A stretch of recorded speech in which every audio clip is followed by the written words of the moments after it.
I pledge allegiance to the flag of the United States of America and to the republic for which it stands, one nation, under God, indivisible, with liberty and justice for all.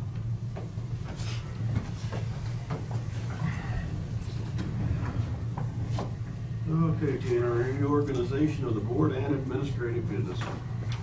Yes. So this is the second Monday in January, and so this is the Monday where typically we would have the reorganization. So generally there is a new chairperson and new vice chairperson elected. Okay. Commission?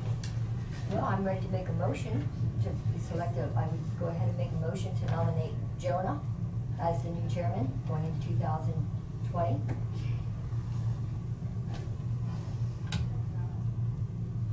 Does he need that? You comfortable with that, Neil? I'm not gonna turn it down, but, I mean, our past experience has always been a rotation. And of course, we have two new members, which you've been a month and a half. Experience. You know, I mean, based on what we've done in the past, it would have been Randy's turn. Well, But we have two not years in a row, though. necessarily, because you Well, have two. I mean, based on the rotation, not, it can be anybody, anyone can be Yeah, right. elected. Exactly. So I But I mean, think, based on how the rotation has gone in the past. Diane before you. What's that? Diane was before you. Correct. I stand with my motion for Jonah. I think Jonah is very capable and qualified, and I think Hillsborough is entitled to another representative. I mean, they were kind of cheated out of one rotation at one point, and I think it's an appropriate, I stand by my nomination to Jonah. would second that. You know, it's, the new people is here. I'm glad to have them aboard. Good luck, Mr. Chairman, as far as, since you got a second, don't know if you're gonna get 3 votes here, but We've got a motion and a second to nominate Jonah Gearing to be the next chairman of the board. Any other discussion? If not, all those in favor? Aye. Aye. I vote. Well, that's how you do. I think I'm kind of pushed in there. well, Okay, Now I'm we sorry. Now we need a vice chair. I nominate Randy as vice chairman. I'll second that. Okay, we have a nomination on the floor to nominate Randy to be vice chair for the coming year, seconded by Diane. Any other discussion? Not, all those in favor? Aye. I vote. That works. Well, congratulations, Mr. Gearing. So may I ask the question, though, you know, if you are going to change chairs, I'm just gonna ask the question. See how I'm at, like here, my neck is stuck way out here? I'm wondering if it would be at all possible to have the chairman in the center like he used to be? That way I don't have to be like this all the time. I mean, I get a cricket in my neck by the end of the day. Yes. I don't know that there's any set way. Yeah. Well, I know, and I know it's good that you're up there with the rest of them, but I'm just saying it's rather unhandy to look down the line. Plus in the Nobody else center, he wants can hear from both sides, and everything. It's just a suggestion, that's all. I was wondering how, to try to address it, if you sit here, you do this, and then you do that. I'm wondering how it feels up there. Look, I haven't sat there to look. Well, and that's true too, because I look at the back of everybody. All I Right, see is the back right, of his and head. so, I don't I know, would like, as far as being a chairman, I don't know if it makes much difference whether you're sitting here or there. I mean. what I'm getting at is, how can you see us, Kent? That's what I'm getting at. I mean, Well, it's easier to see you all, okay, that was the only thing that I. depending on whether you're leaning forward or Yeah. leaning Forward, back. Yeah. I'll walk with you. Well, yeah. But Well, I'll just leave it, that's fine, it's- either way. I guess I'll leave that up to the new chairman. Where would you like to sit? Well, I'd like to ask Tina's opinion, because she set all this up, and why you arranged it the way you did, and Of course, it fit. It basically was because it fit in the room. It has been handy having the chairperson here because if we have things that we need to hand out, Sign. it's a little bit easier, but we can hand it to someone else and pass it down, so. and the other thing is, the flag salute, kind of tall, so it'd probably be better if I was down there for that portion of it. Yeah, it really doesn't, it doesn't matter. as far as I'm concerned, so. We'll leave that up to your discretion, but at this point, you're taking over. Well, I think, Yeah. I think we ought to keep it the way it is and keep the chairperson over there. Okay. So are we okay to go ahead and move? Yep, I'd just like to say thank you for allowing me to serve as chairman for the last year. Thank you for all the support, input, and wish Jonah the best coming year.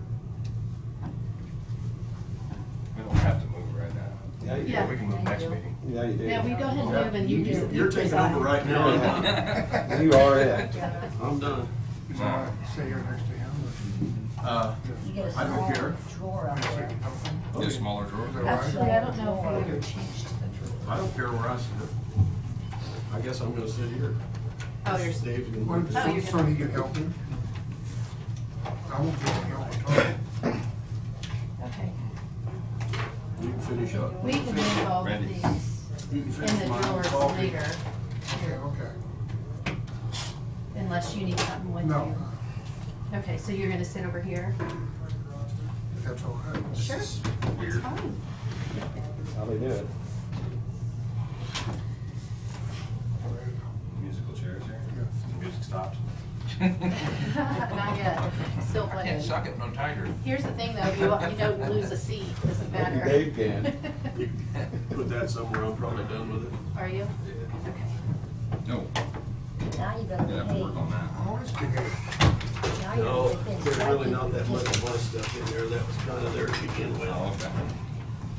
Well, I'll if just they're, leave all this up here for now.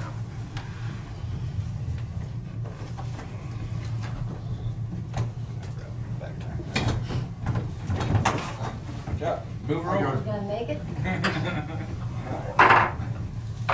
Thank you, Dave. And if I tilt mine a little bit. Yep. You want backhill, downhill here. Yeah, it's kinda odd. It's like our office, you sit in certain spots and you roll. That's good. That mic works really well down Oh, there. yeah. You got Dave over there now. oh, good. Except I think you pushed it a bit.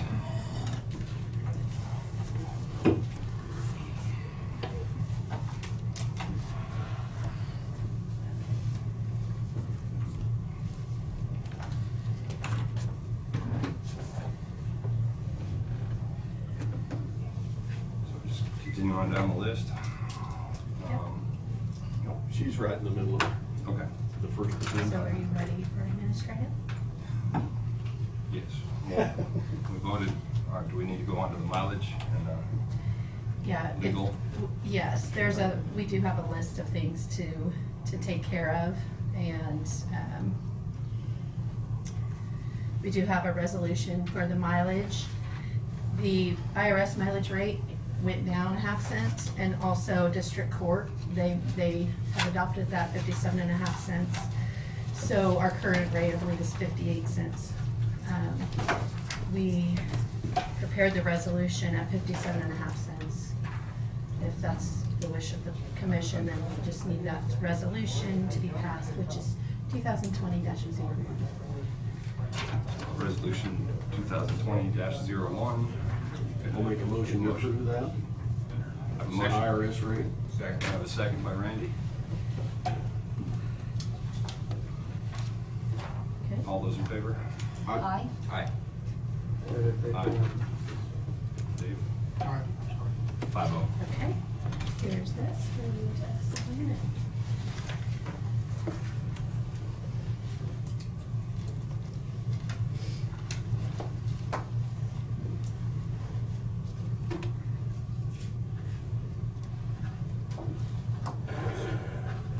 You have a red pen.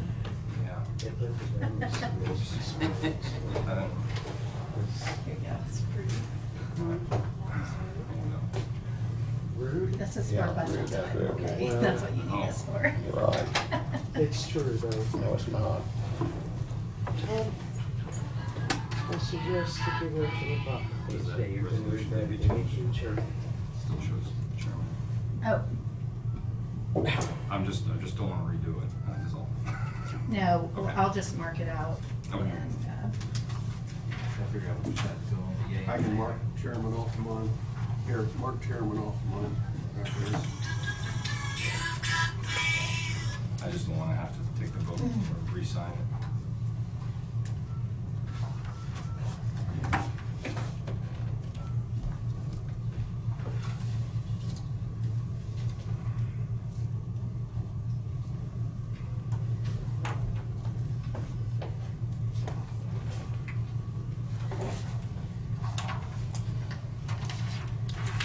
Come back.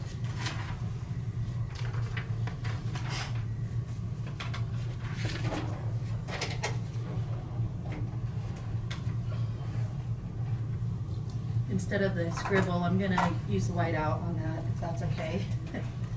Do I need to initial it? I don't think so.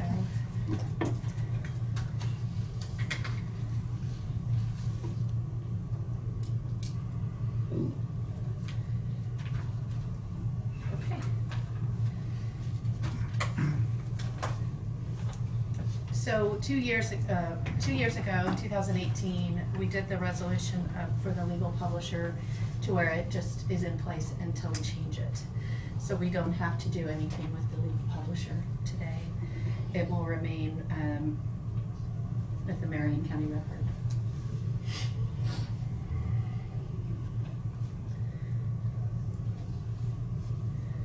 Okay, and then the next thing that I have is the elected official salary. We did not do a resolution last year. This reflects no changes for the commissioners. It's the same as what it has been, no 1% increase. The rest of these reflect the current rate, including the 1%. So I'd like to ask the commission if there's any way that we could take a price reduction in our pay. Since we have 5 commissioners now, our workload has reduced, our number of constituents has reduced. And I just think that because of the reduction of all that, that we should take a little bit of a pay reduction, maybe $200, $300 a month. Personally, I think $500 a month would be more appropriate, but I don't think that I'd get that. I'm just gonna propose that to that would be my offer. My suggestion is that we take a bit of a price decrease to compensate for the extra commissioners.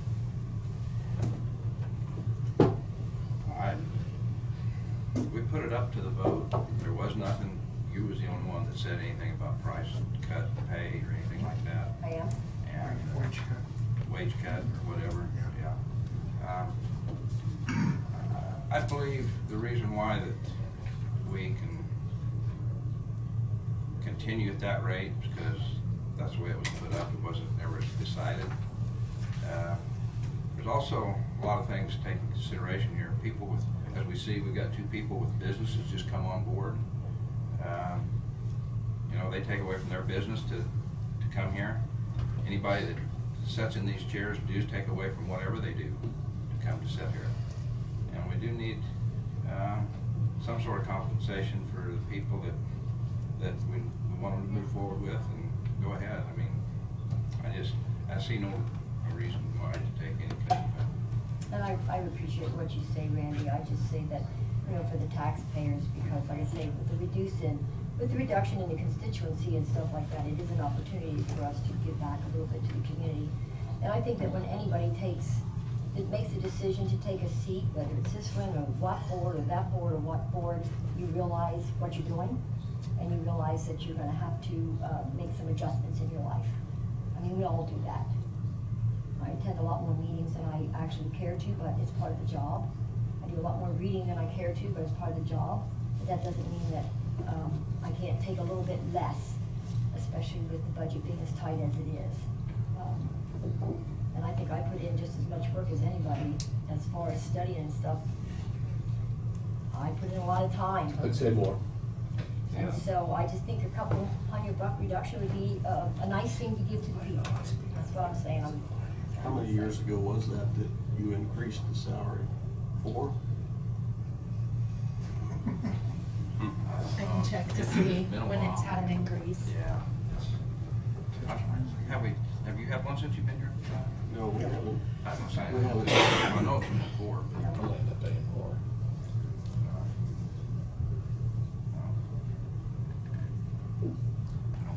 Can't remember. I was I was just curious. I didn't know if it was the year before I came on, or maybe it's 2 years. I'm not sure.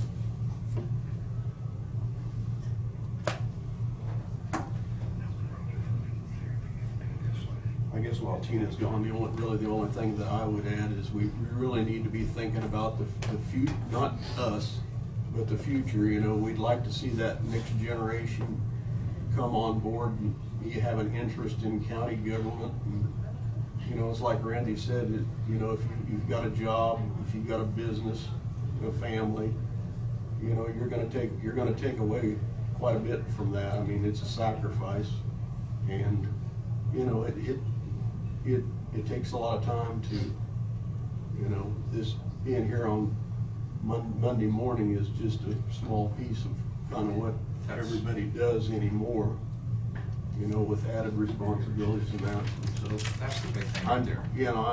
I'm good with whatever the commission decides to do. Someone had asked the last time it had been raised, that was in the beginning of 2016. I think it went from $14.78 to $15.08 a month. So slight increase. Big raise. Yep. So then how did we get up to the 18? If it went up? No, that's. That was that's $15.08 per month, Monthly. times 12 is Okay. 18. Oh, you're Yeah. talking month, okay. Monthly. Yeah, I hear where Diane's coming from, but I still see that the meetings are taking just as long. I still see that the running around is taking just as long. I see that Diane is spending just as much time as she ever did. I think I would be for that reduction when we could move towards a truly a lessened amount of time needed and put on the commissioners when we streamline it a little more or require less of our commissioners. So we need a motion to accept this resolution. Where we are now. That's where we are. I would make a motion to accept this resolution. 2020-02. As presented. Second.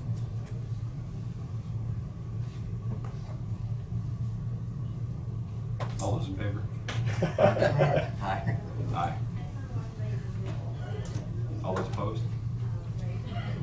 Well, since it includes everybody, I mean, I can't hold off just for departments, so I'm gonna have to go along with it. So is that a 5-0? Everyone is voted in 5-0. favor? Yes. Okay.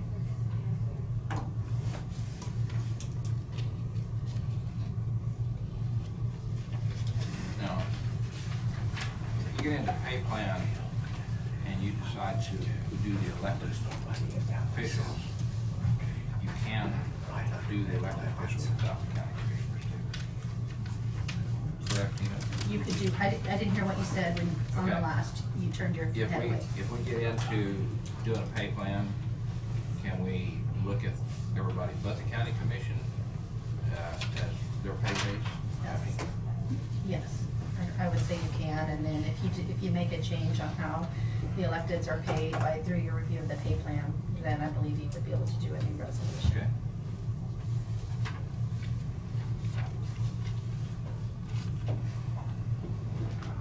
I'll forgive it on the way back. Check. That was right.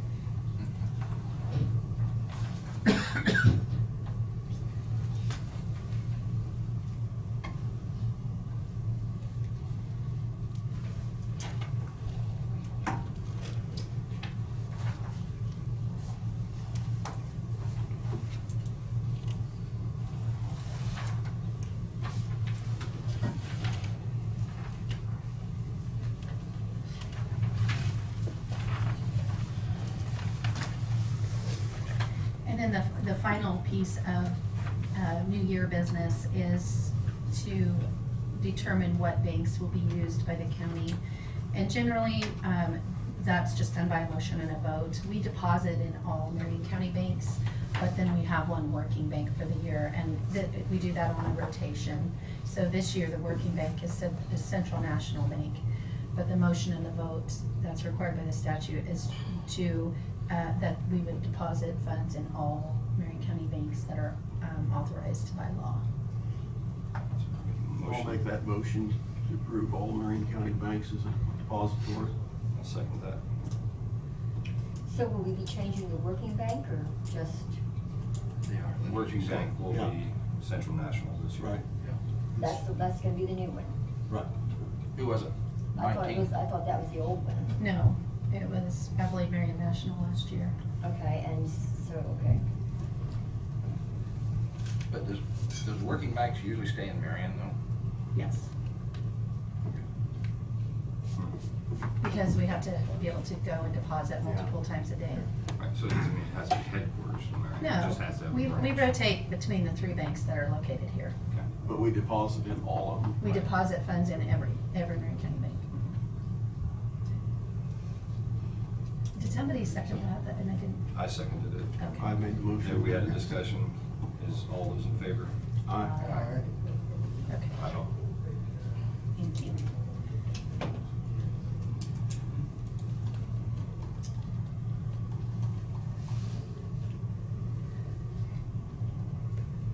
Okay, the next thing I have are the minutes of January 6th. Has everyone had a chance to review the minutes? Are you gonna be presenting a memo with language in it? Or is that something you haven't got to?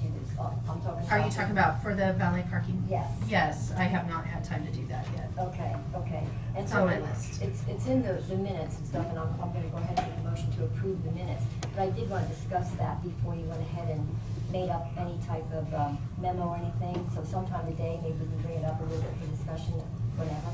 Okay. So I'll make a motion to accept the minutes as written, and I'd like to discuss that one. We have a motion. We have a second. Second. Second by Randy. All those in favor? Aye. Aye. 5-0.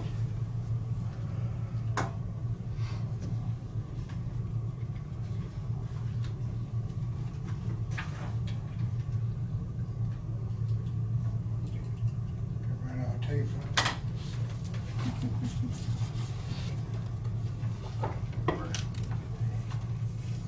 Would that just be a general discussion item at the end? You could do that, you can discuss it during admin if you want to. Okay. I'll just have you sign it there.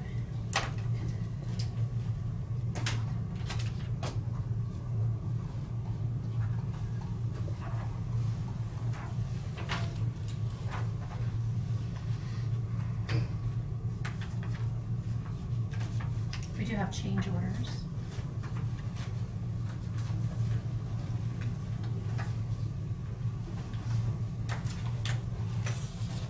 A bigger stack this morning.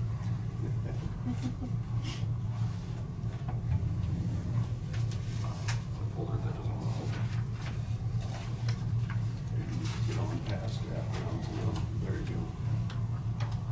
Use this computer.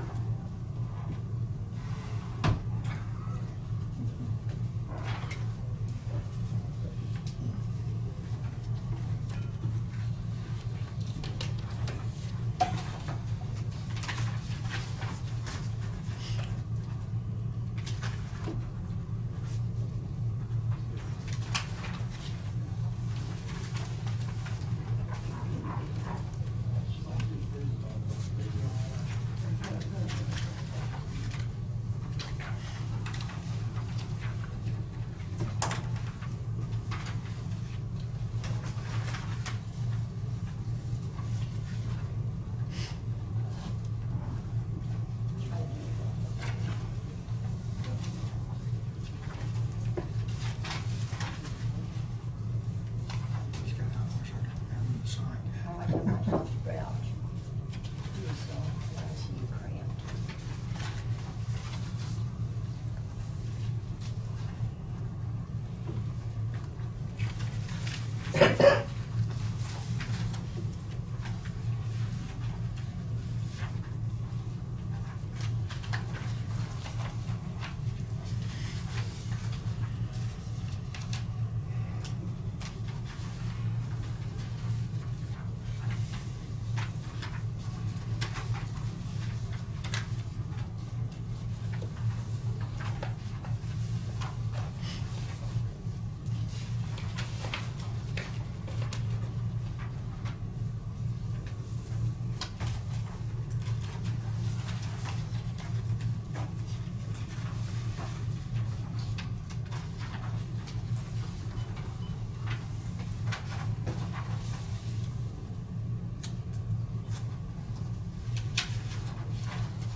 Morning.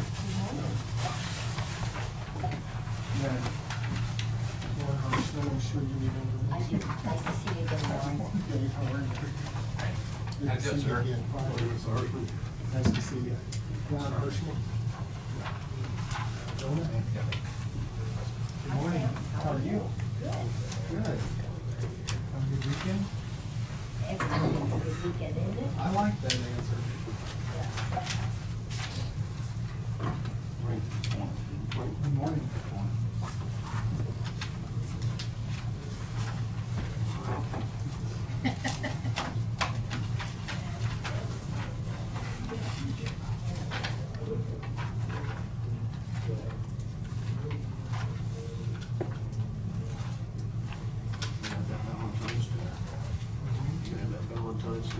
We are. We're up in our game. Are you going to be able to make it? Like it. Good. Fix me the same steak you did last time. It's one of the best steaks I ever We're serving that steak, and I think we're going to have it now than we were last year. We'd love to have you again.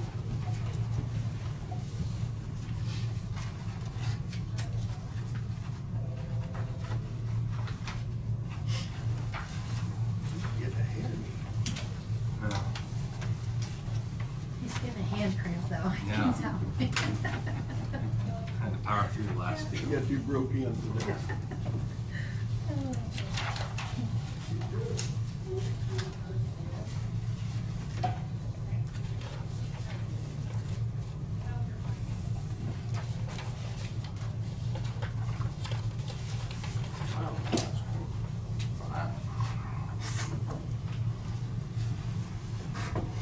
There's some more here. Go ahead and reconcile. Yeah.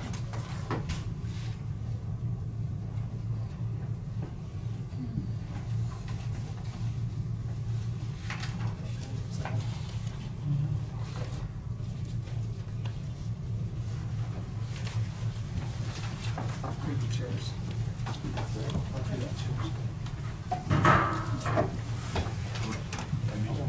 We just did that this morning.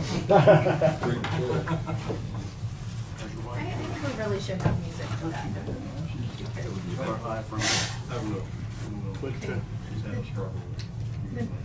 Are you ready to?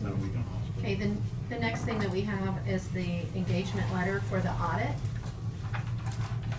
which was in your packet. Same process last.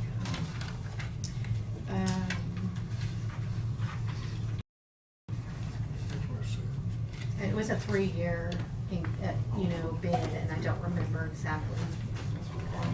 Marion Associates. Yes. I'll go ahead and make a motion to approve the 2020 audit of Marion Associates. It would be the 2019 2019. financial year. Okay, financial year 2019, I'll make that motion. Entertained. We got a motion and a second by Randy. Any discussion? All those in favor? Aye. 5-0. I'll have a bit of a sniper of that.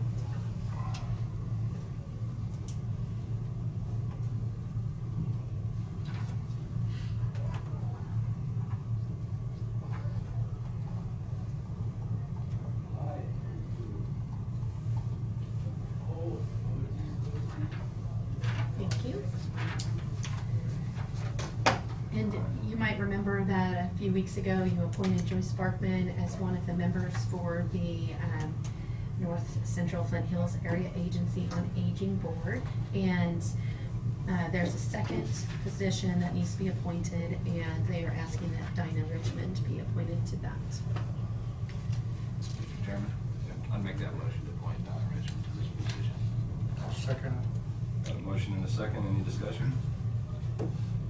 All those in favor? Aye.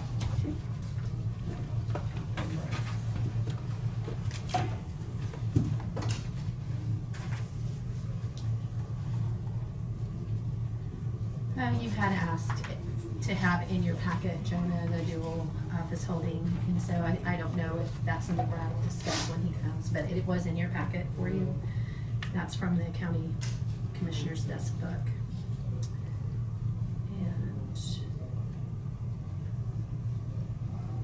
And that's all I have on administrative, unless you wanted to go ahead and discuss Diane's question about, or whatever it was that she wanted to talk about with the language Oh, you're talking about the language? for the valet parking. You just said this morning that you wanted to Oh, yeah, I want to discuss. discuss that, okay, well, I can.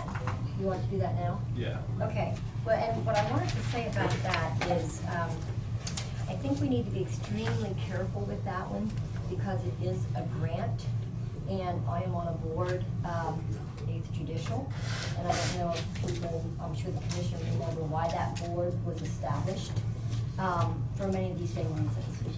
When grant money comes down, it's designated for certain things, and if it says that it is designated for transportation and so on and so forth, who are we to say we can't do it? And if there's money in there to justify that, and we don't pay it, you receive the funds from the federal grant, what are we gonna do with that money? And that's where this one board got into a little bit of trouble. So I'm just saying, I think that we should just leave it alone. It's federal money, I realize it's tax dollars still, but it's not directly here from Marion. And the next thing I would say, just based on the minutes, from what I read in the minutes, the way it was written, if we're gonna do something to where we're gonna say, we're gonna, to be determined, I don't have the minutes right here in front of me for some reason, but to say whether safe parking is available, or free parking is available, or reasonable, how are we to judge in the middle of St. Louis or Chicago or wherever? You know, there might be a public parking area just down another block, but how do we know that in that same weekend there was a convention or something someplace else and the parking was full? What kind of sheriffs are we gonna be to monitor all of this? I think we're opening up more of a keg of worms than it's worth it. It's just what I'm saying. I'm just saying, on grant money, we need to really be cautious. And so I would be opposed to saying when your grant comes down through and the money is designated, then we say, nope, we're not gonna allow that. Because then I would ask, where would they put that money? And how would we account for that? Couldn't we just have a little text that basically lays that out, unless a grant is provided? The grant does provide for that. Right, but that's that one application, but not every application is going to be that way. So. Well, not every one, and he doesn't get, you know, it was just this particular one, and I'm just saying that when that does occasionally come up, I mean, how much micro do we wanna do, and how much do we wanna really mess with minute little things on a grant? I mean, Well, really. and the question I was asking, and what I was asking for, is what the county's policy is going to be on whether you're paying those charges or not. If you wanna pay the charges, that's fine. If you, I thought I understood what you wanted in your language, which I would give to you, whether it's a grant or not. Generally, if the grant's gonna pay for it, that's great, it's less burden, but yet the grant could pay for other things too that might benefit the county more than someone parking. And I think that's where So- you get into trouble. But this is and I- just to establish the county policy and what charges the county is going to pay as far as reimbursements on the card. Okay. So, Yeah, so in other words, it would basically be spelled out that this is a county policy, but if a grant specifically says that it's paid for I transportation. think that if there's an exception to that policy that comes before, then whoever has that exception can explain that, well, this was a grant, or this is the situation. I don't know that we need to be that specific as to lay that out. I think. And I don't, if you guys don't want to regulate that, I'm fine. If you're saying that it doesn't matter if someone turns in a bill for valet parking, we're paying it, and that's our policy, I'm perfectly happy with that. It's just, it was confusing, because we've been told in the past not to pay valet parking, but now we are. And so I just wanted to find out in what instances the board wants to pay that. And if you wanna pay it all the time and it's not an issue, I'm fine with that too. Would it depend on location?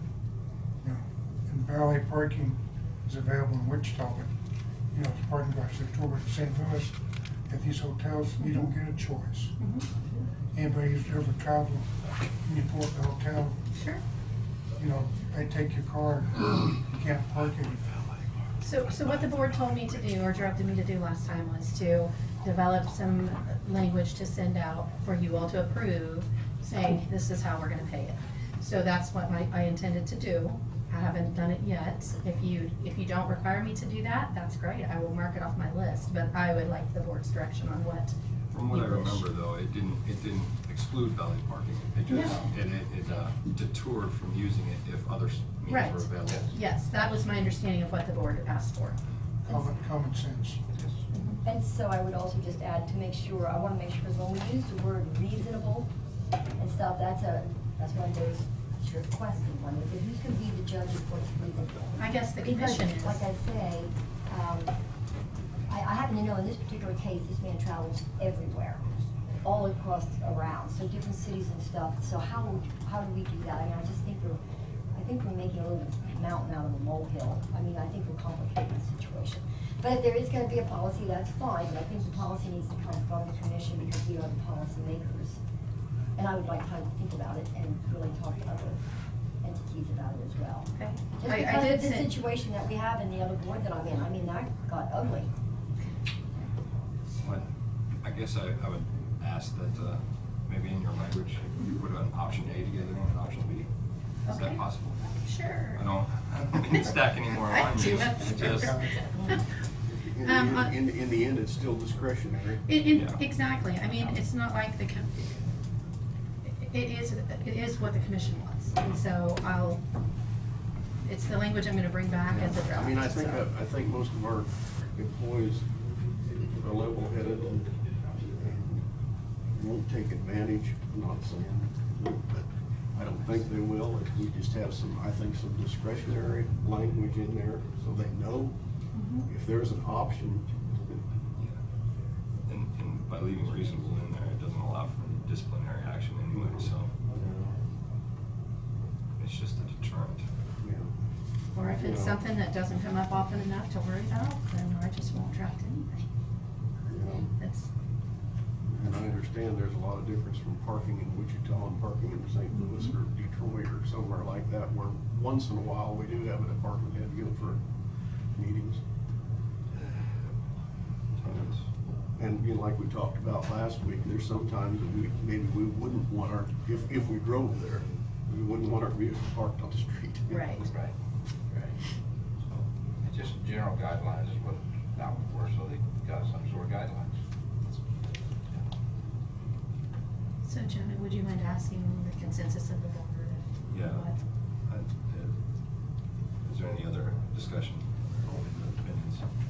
I think it's just a general guideline for somebody to go by. And if it happens, this fella's, you're talking about, this department head, well, it seems to happen where he goes quite often, so, but it's nothing new. And if you're in St. Louis in the middle, I don't wanna park my personal car there, so I wouldn't wanna park the county car there. So I have no problem with that, but if I'm in Wichita and I'm just going down there for a day or so, of course I come home all the time, but I would expect them not to be valet parking in Wichita, Kansas. So it's, in the opinion of the board, it's an advisory notation. What? An advisory notation. It's not a. It's not a directive. Yeah, it's advisory. I'm okay with that. So go ahead and draft some language for you to review, to be, okay. That's advice for everybody? Yes. Okay. That was all I had.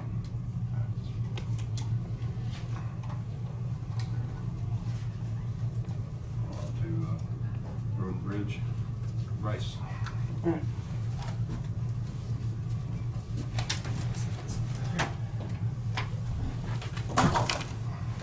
Good morning. I assume we've made a change, isn't that how this works? So, how does the saying go? Be ready to say no when asked. Is that how you- First thing I have for is some new hires, longevity pay, and we're taking a full-time person to, part-time person to full-time, so. Alright, so we have salary change for Noah Dalrymple.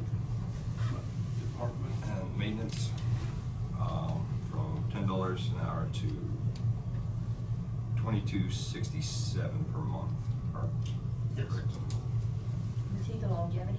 No, that's the, we hired him as part-time and gonna hire him on full-time. Gonna keep you, huh? Yep, good worker. Yeah. Everybody's been impressed with him. He's a good worker. Goes a long way when everybody that he works with said, man, we need to hire him, so I took their advice. Gravel department, we have Troy Schmidt going from $25.74 a month to $26.31 a month. And he is. Was that for the longevity? Up on top? Gravel, 5-year longevity. Yes.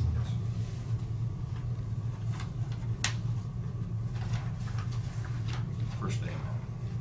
Take it easy. I understand. All right, we have a 5-year longevity for Adam Mog. for blacktop. From $25.74 a month to $26.31 a month.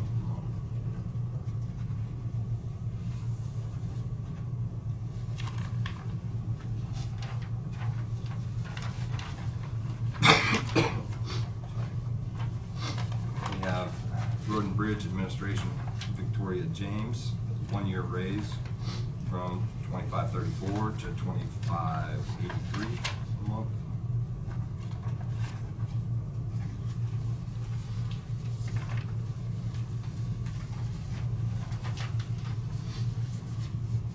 And we have a gravel department, Doug Hanson, transferred in to the Road and Bridge, Operator 2, as $25.83 to $25.83. Just transfer departments, yep. Might make note here on this, and ask Tina, in this situation, here a person's switching departments. So they start all over with longevity pay then? If they're switching positions, Under the current generally, posi- under our current pay plan, if they're being promoted, in this instance, if they're just moving departments and they haven't changed positions, then I don't think so. But like, if you have somebody that moves to a new position that's a higher pay band, or a higher level, then the way our current plan is, their longevity starts over Okay. at the time of their promotion. Even though you still work for the same Yes. group? Which has been a problem, and that's one of the things that we Yeah, need to that's not iron fair. out with the. No, that's the reason why I'm bringing it up, Dave. Yeah. Okay. It's- That's one reason, you know, that you've got some people that are working in Road and Bridge, for instance, that have been here 15 years, and we just approved a 10-year raise for them last week because of, or the last time we had these, Yeah. because they were promoted from an equipment operator 1 to a 2, and so we had to start over Yeah, with, it's just- under our current. Longevity is longevity. Well, yeah. So, anyway. All right, have a utility permit, basically to be done by ditch diggers, north of Pilsen to run a water line on the road. I see no problems with it. So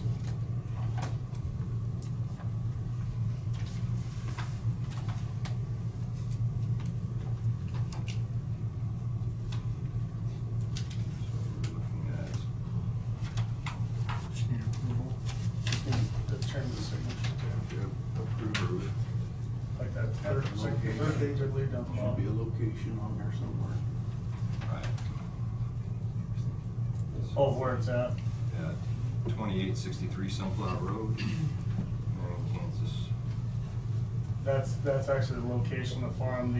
The location is right north of Pilsen, going across Remington, right there, so. Okay, Remington Road, I Yep. see it. Reference point 19. I'll make a motion to approve that request. I'll second it. A second by Dave. All those in favor, or any discussion? All those in favor? Aye. Aye. 5-0.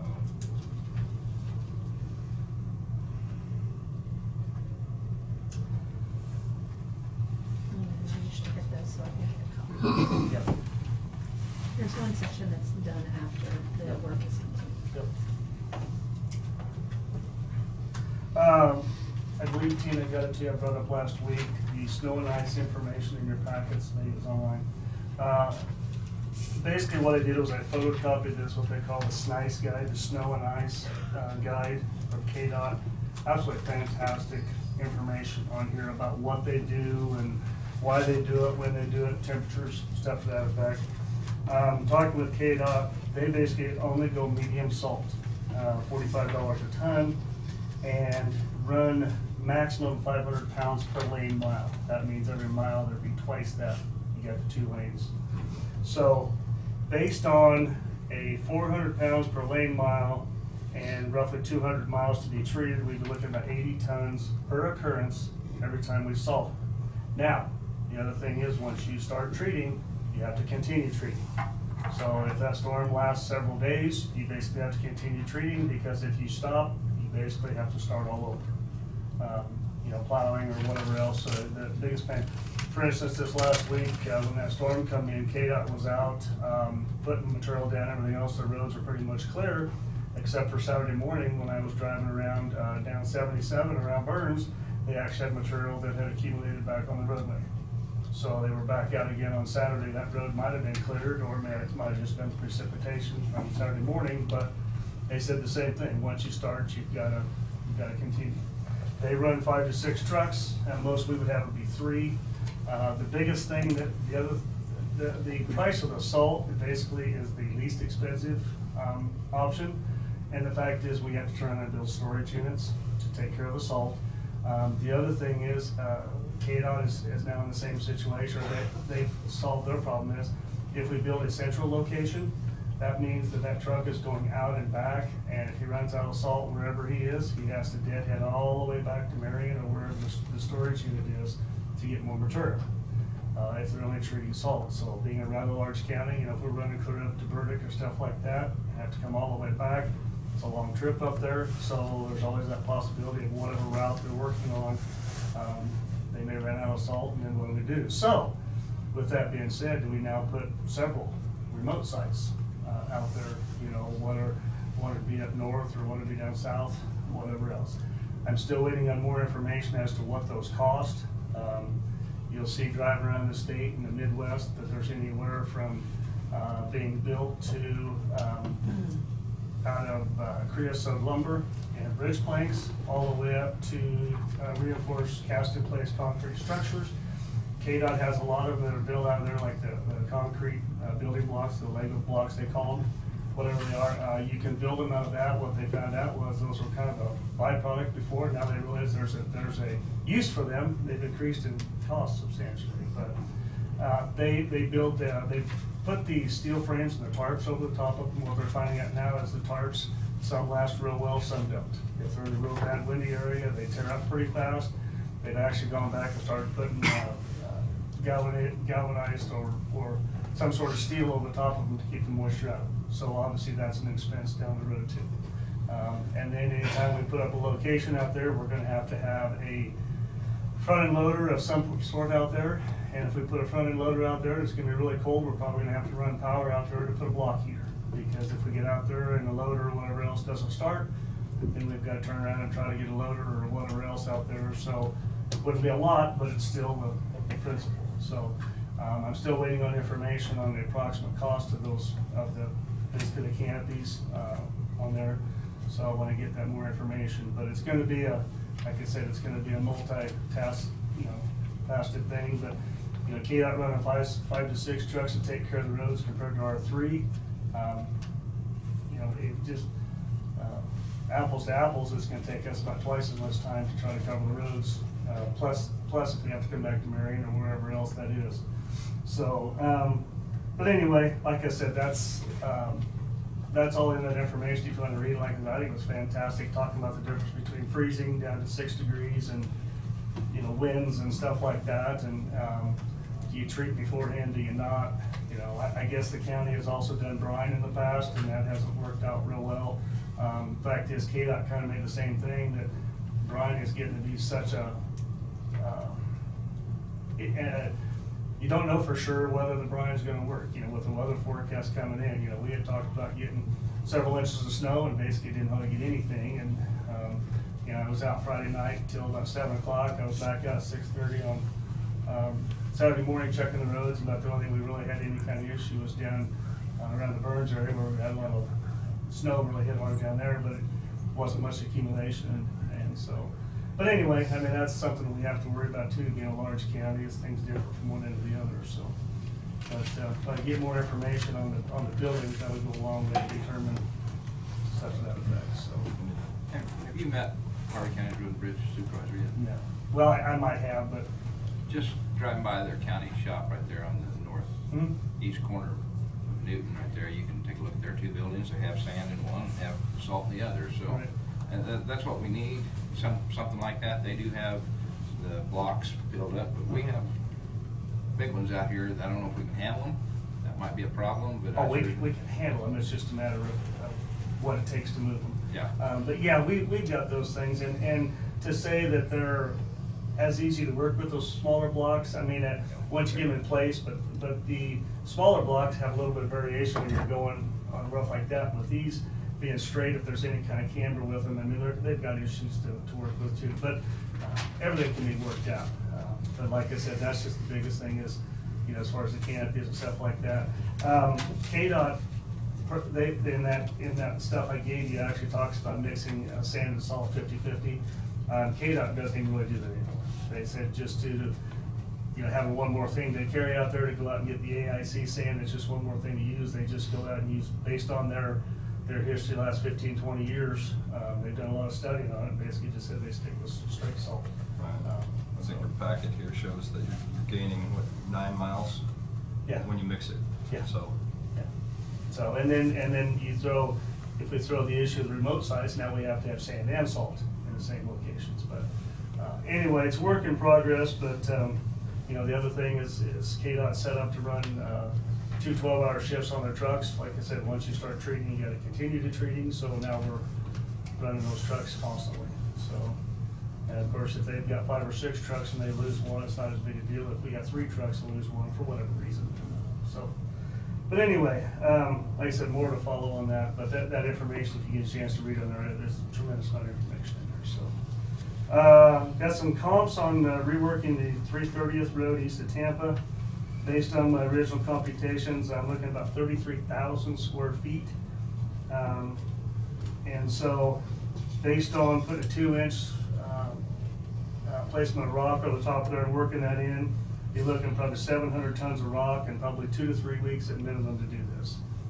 What they've done in the past is they put the mixing head on the skid steer and went up there and was working on that. The problem we have is while we're doing that, we got 2 guys doing that, 2 guys flagging, so we're looking at 4 guys probably, and that doesn't include the truck drivers. So anyway, kind of idea, and that was only for 330th. That had nothing to do with Quail Creek or anything else either, because Quail Creek is obviously developing the same issues. So. And so what were you gonna do with all of this? Refresh my memory, run all, you're gonna do from Limestone or from where to where? From Tampa east to Quail Creek. So from Limestone basically to Quail Creek? That was it. Okay. That one, like I said, that was just the comps for that area. I didn't do any comps on Quail Creek. And you're gonna just repair some of those patches, or what? Well, we had talked about putting rock down on the road and incorporating that rock into the base and then blading it back over, come back again, reblading it, just to hold it up until we figure out, you know, if we're going to do the full depth reclamation or. Taking it back to rock, No. just those areas? No. What we were, this was just a temporary fix until the commission decided we're obviously gonna apply for the cost share money again in March. So if we get the cost share money, then we can go back and do that, but if we don't get the cost share money, what would the commission wanna do to go back and, do you wanna go back and pay for that ourselves? Or leave it like it is, or go back and turn it up to rock? So. So for your 33,000 feet, 700 tons of rock, what would you be doing there? Just fixing those areas? Yes. Okay, like you were before, cutting them out and Mhm. fixing those areas? Well, we just drop rock on the ground and then mix it up to try to put more rock into the base and dry out the base, but obviously middle of January is not the time to be working on drying things out. But to say that it would be better than what it is now, probably, so.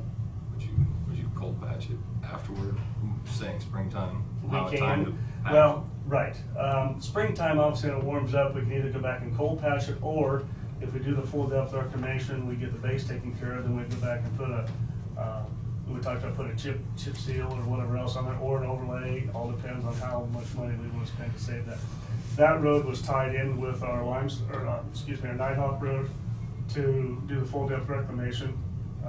You would incorporate cement into the base, either 8 or 12 inches. I mean, you can do whatever. That fixes up the base, but then you've got to cover it up so it keeps it from moisture getting to it. So It was tied in with Nighthawk.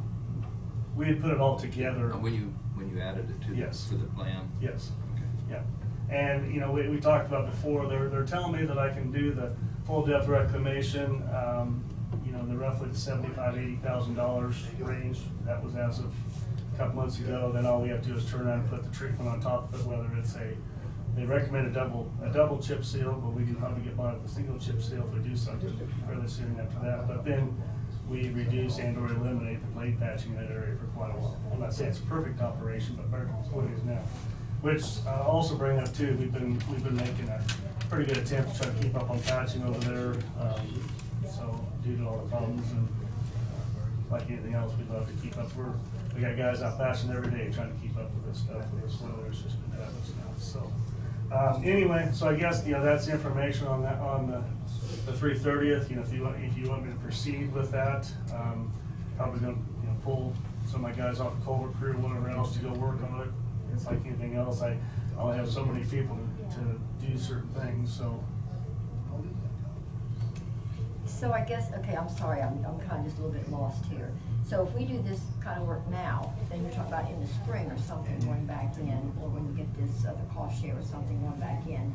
Am I hearing you right on that? Okay, so is it really worth, I'm just asking a question, other than, is it really worth spending this kind of money now, rather than just waiting till spring or whatever and go in and do it the other way, the right way?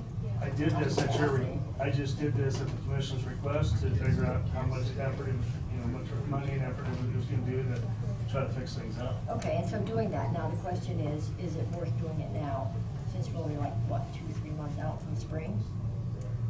I mean, I'm just asking, now that you've found this price out, Well, is this let's- what you would recommend, Well, it's and then go not back?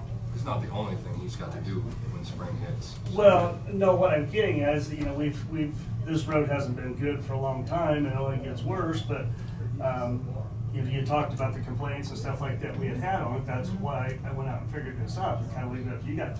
I can go out and do whatever you want to, but again, it's at you guys' discretion as to what you want me to do. I think I've asked this before, but does that road hit the required bar of travel? It's right at the 200, which is, we've got several roads around here right at that situation. But to say that we're gonna take that back from an asphalt to rock road, you're gonna reach, you're gonna, you know, it's gonna be a lot of opposition. But again, I've said before, there's a lot of roads we have out there that, in my recommendation, should go back to rock. But, you know, I'm like anybody else. If I lived on that road, I'd like to keep the asphalt if that's what it is. But to say that it's asphalt, obviously kicks you in the next step as to how much more money you're gonna spend to take care of it too.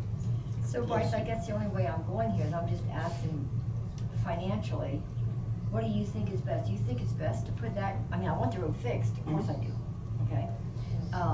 And I don't mind doing it in 2 phases. My only question to you is to spend this kind of money now and then 2-3 months down the road, go in and spend more money. I'm just wondering, and I'm asking you for your professional opinion, is that the wisest way to do it, or should we just kind of bite the bullet and since we know the numbers now, and just wait till spring, as long as spring is gonna be, and I know you got other things to do in spring, you got other things to do now, but I'm just saying, would it be more economic to just do it right one time in spring or early summer? Well, economically speaking, I would say yes, that's the way to go, is to do it right that one time. But in the meantime, how much time do we spend out there with, you know, other rock or whatever else taking care of things? Does it become a liability? And the fact is that if somebody's out there driving and they turn around and claim that, well, it was the road that caused the problem. Well, if that's a problem, so where's the happy medium there? I don't know. Honestly, I didn't want the road to get to into this spot, but I mean, we are what we are. Would it be good money thrown into the hole or not? Kind of liquidized? That's a question that each person has to answer themselves, is, you know, where do we put the money? And you know, obviously, if we go in there and work on it, it's going to be better than what it is now, but is it gonna be as good as if we really go in there and do it right? No, it's not. Plus that road, you know, you said it's right at 200. How much of that is heavy? Well, I I would think guess a lot. that's going to probably be getting worse with the feedlots going in up there too. Yeah. That's gonna run, and there's obviously a lot of commercial traffic from Tampa east and you know, coming out of the elevator, and obviously the heavy stuff coming into the elevator, but we deal with that on almost every road we've got. So I wish to say that it was a good road, but we've talked about most of our asphalt roads are only an inch or two thick.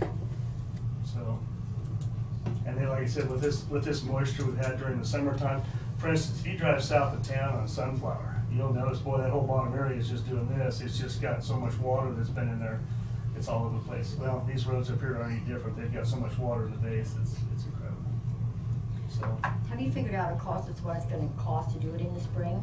Have you got any idea what that's gonna cost? Oh, yeah. I mean, that's the full depth reclamation. If we do that, I had originally figured up the full depth reclamation, the chip seal, striping, everything else. If any of that culvert work, we should get by with less than $125,000 per mile. So. 375. Well, it's actually about 5 months across there. Well, it's 5 months. So, yeah. So, I mean, you're looking at what is it? 700,000.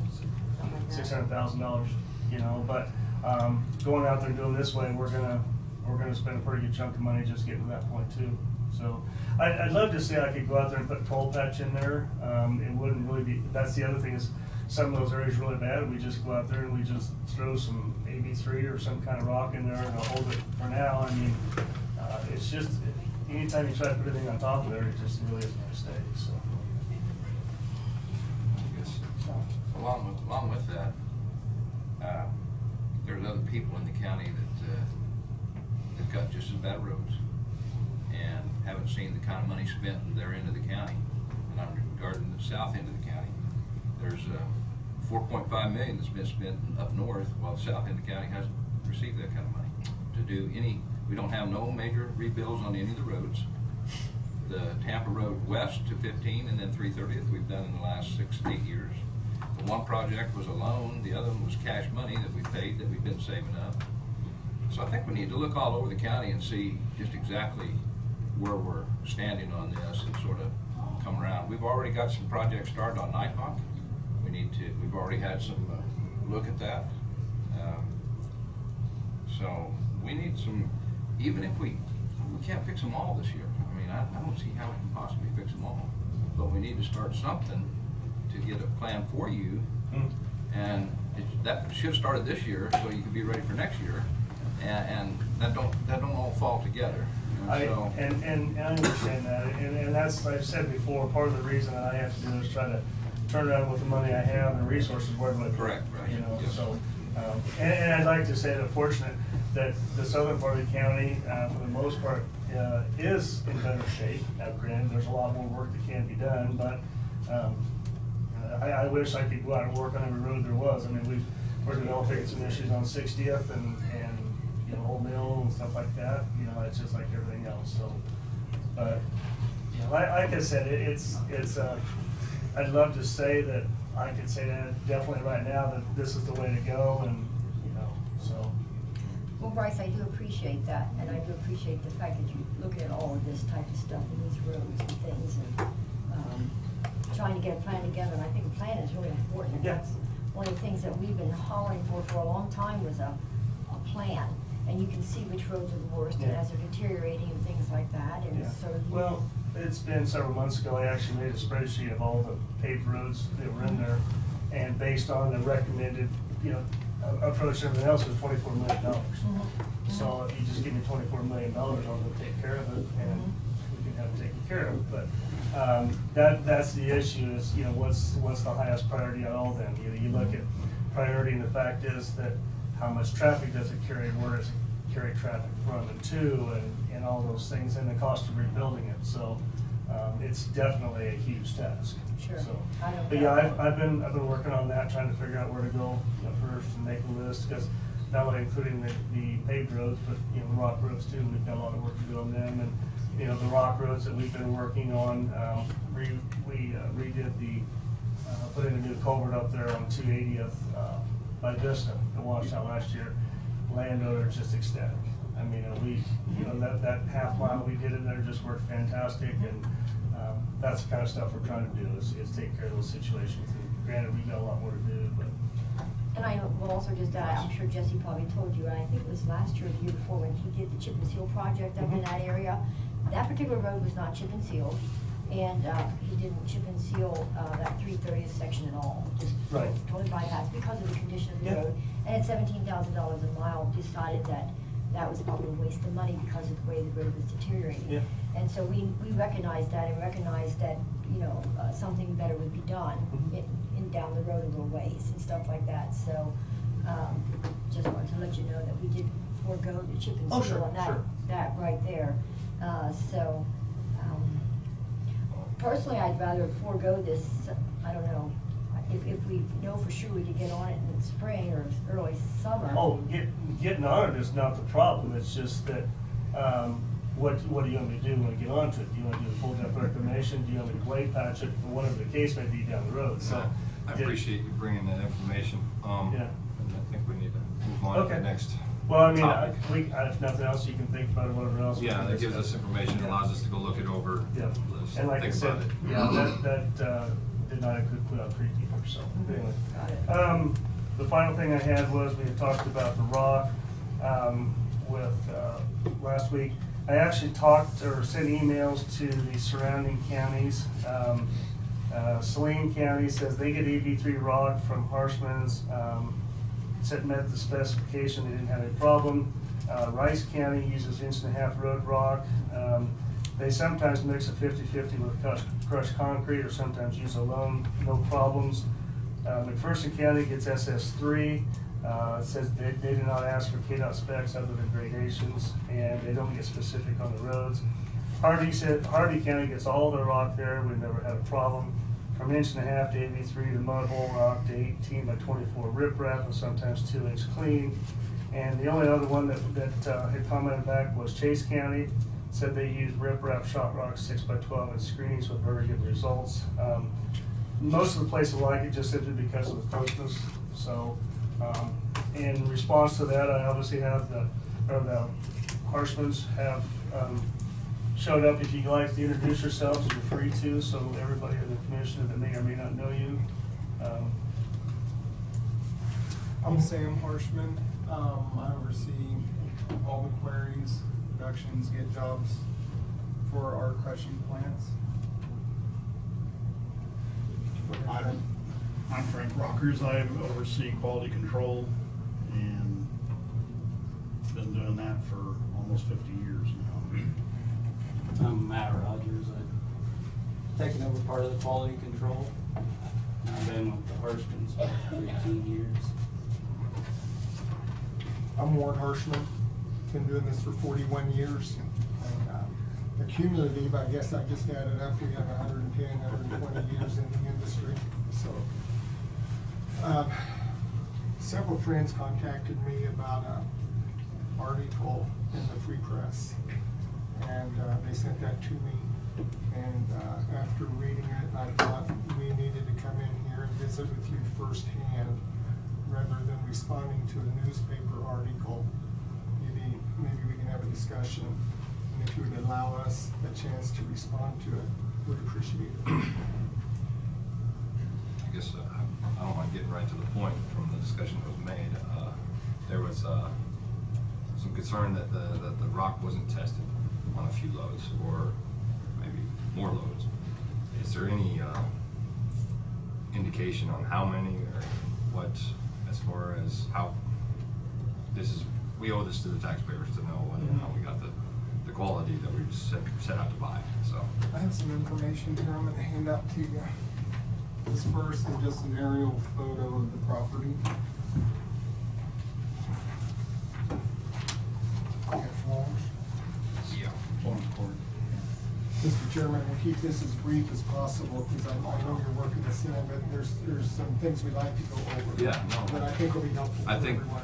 I think this is a hot The next issue that needs is to be discussed. different photos of our rock ledges, and we're gonna explain the different processes on why we split them. And it has, the back few pictures are pictures of our crushing plant to explain the process.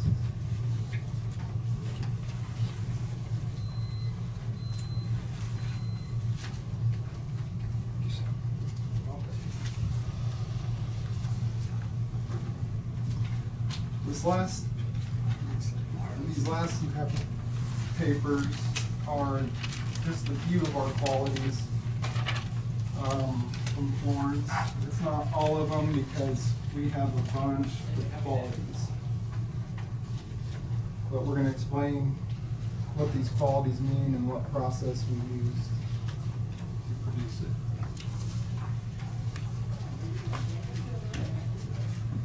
Oh.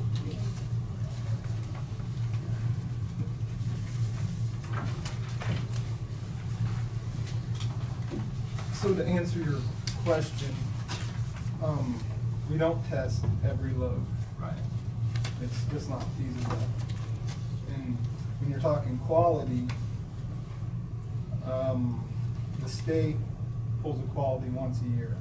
The only time they'll come back and do a different quality is if that year has expired and then you're due for a new one. You go to a different property, there's something that totally changes in the ledge. Whether you cross a draw, they consider that a significant change in the area, so they'll come back in and pull a quality. Or if we change the process. Or if there's a significant change in the crushing process. We pull a crusher out, we put a different crusher in. We run gradations on the rock weekly. Sometimes multiple, 2 or 3 days a week, we'll come in and pull gradations and run them. And that's what Matt and Frank does. So we do keep a close eye on gradation. I guess my main question would be, where did the, last week's meeting, there was there was a hiccup, there was a mistake. Yes. What? The clarification on that is, I dropped the ball in that we ran out of your SS5 product that you guys have been receiving. There was a big pile of it.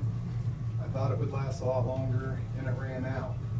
As soon as it ran out, our quality had expired. And I wasn't gonna produce any more on an expired quality. So we're waiting on results back from the state, and we have different, I think we have a total of 9 different qualities in at the state right now, at 12, on different properties within our query. So once we get the results back, we know it passes for state, we're gonna produce your SS5. When we ran out of SS5, we switched the county over to AB1 that we made back in 2018. That has been approved, and the quality for the AB1 is in that pamphlet I gave you. So never did you guys receive rock that was not state approved. So may I address what you just said on the documents that you passed out? So I'm just looking through these results right here, and I noticed as I just quickly went through them. Okay, and this is what I'm told through KDOT. Okay, so on some of the qualities you do have, your standards are correct. Like I'll take this one right on the very top, it's your Fort Riley ledge. You have your freeze thaw test is 77. Has to be at least 85 to pass KDOT. Now your wear is 44, it needs to be 45.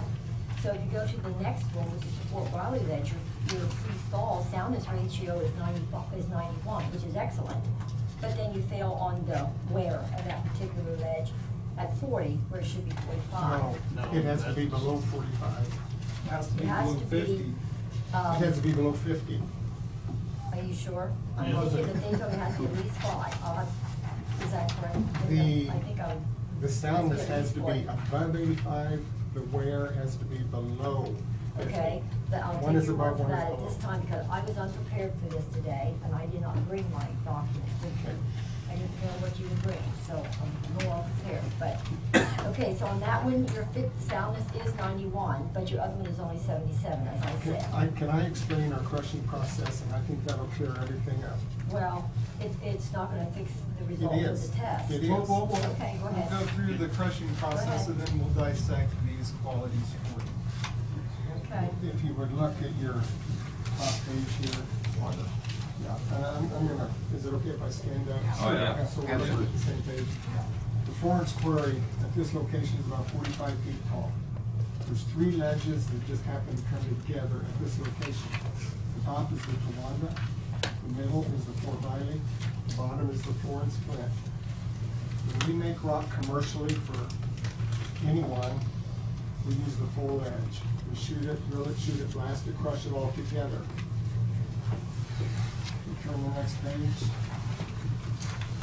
When we make rock for the state, we only use the top 2 ledges, the Tawanda and the Fort Riley. We do, excuse me, we do not crush the Florence Flint.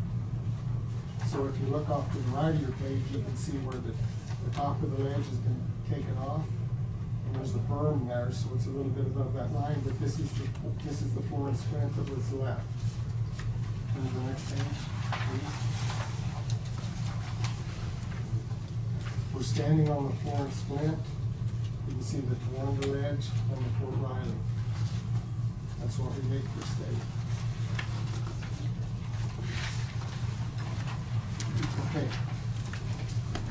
Always in the past, on the Robinson property, and you can see where that is on your aerial photo. Always in the past, the Tawanda ledge and the Fort Riley ledge have passed, blended together. Recently, we got a test back that it failed, and it was supposed to be 85, and it was 84. It failed by 1%. The state is continuing to use it, but I understand that it technically doesn't pass, and we're not selling that to you folks. So what we've done for testing, we've come in here and we processed just the Tawanda ledge separately. And then we process the Fort Riley ledge separately so we can find out where the problem is in the ledge. And whatever passes, that's where we're gonna make you guys' rock. Does that make sense? Yeah. Okay. Now, we get into the crushing process. When we make rock at Florence, this red machine here is the primary crusher. Do you need another copy? No, I'm fine, I can see his. Okay, and right here, we dump rock into the feeder, and we pull out a 2-inch minus before it ever goes into the crushing chamber. We call that scalping. We pull it out these belts, and that gets basically all the impurities, the very softest stuff, the stuff that was crushed during the blasting. We get rid of it right there. So then the rock continues on the conveyor to the next page. So it's on your screeners? Yeah. Screeners? Yeah. Well, it goes across grizzly bars in that primary, pulls out the 2-inch minus before it ever goes into the crusher. So we get rid of it. Does that make sense? Then the rock goes on to the secondary system, and the rock goes across the first screen. So we pull part of the rock out there. If it's small enough to come out there, it comes out on the first screen. The oversize, which is the very best rock, goes over here to the secondary crusher. It crushes the very best rock. It comes back to the second screen. And that's the very best rock that we produce out of there, and that's where we're producing our state material that you all get. And that's the location where it's always passed up until a month ago, and we got an 84 instead of an 85.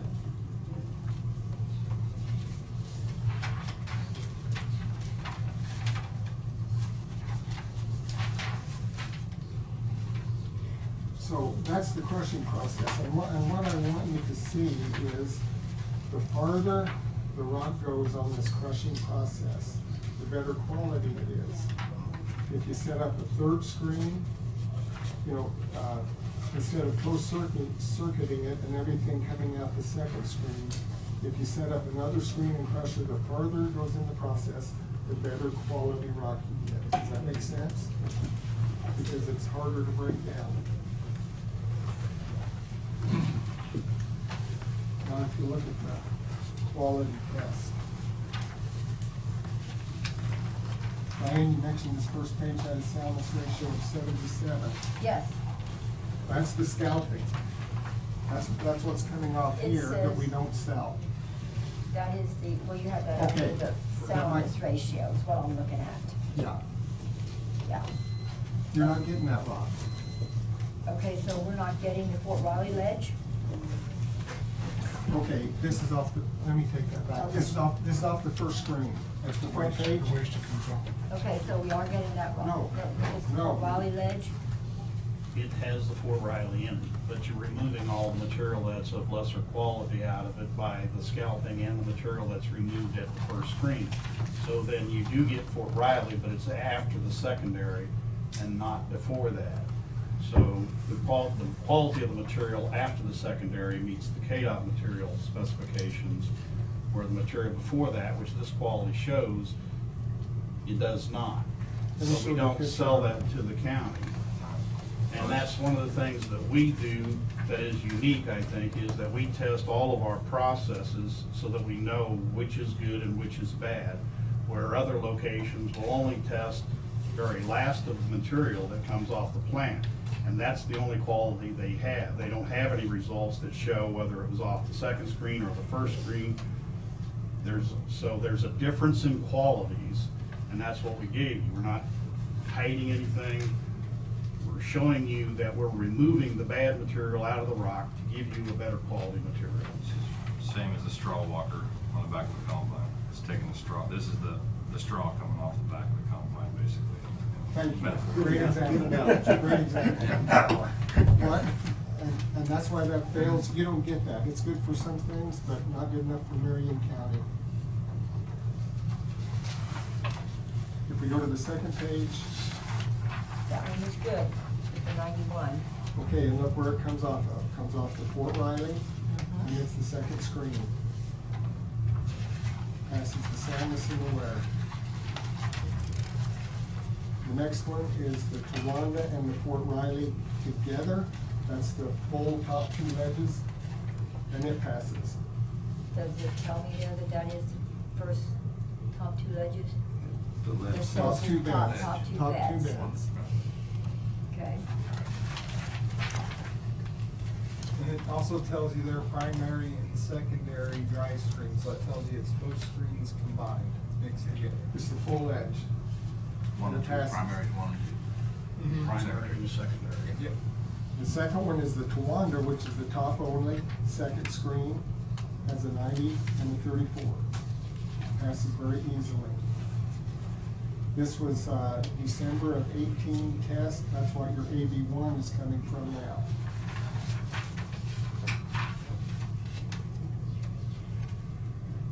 The next one is the Fort Riley.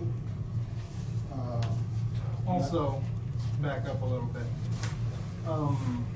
The reason you see these Fort Rileys and Towandas together and then separate, the reason we split the Towanda and the Fort Riley is we make riprap, and we cannot make riprap off the Towanda. You can only make riprap off the Fort Riley, so in order to do that, we have to come in and crush nothing but the Towanda.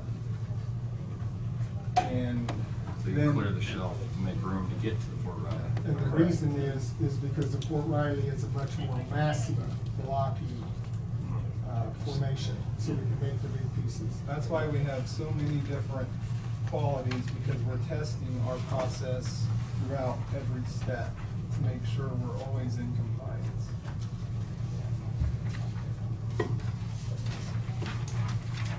So, Go back to the last page. Quality requirements for rip wrap, it just doesn't take enough bed to make rip wrap.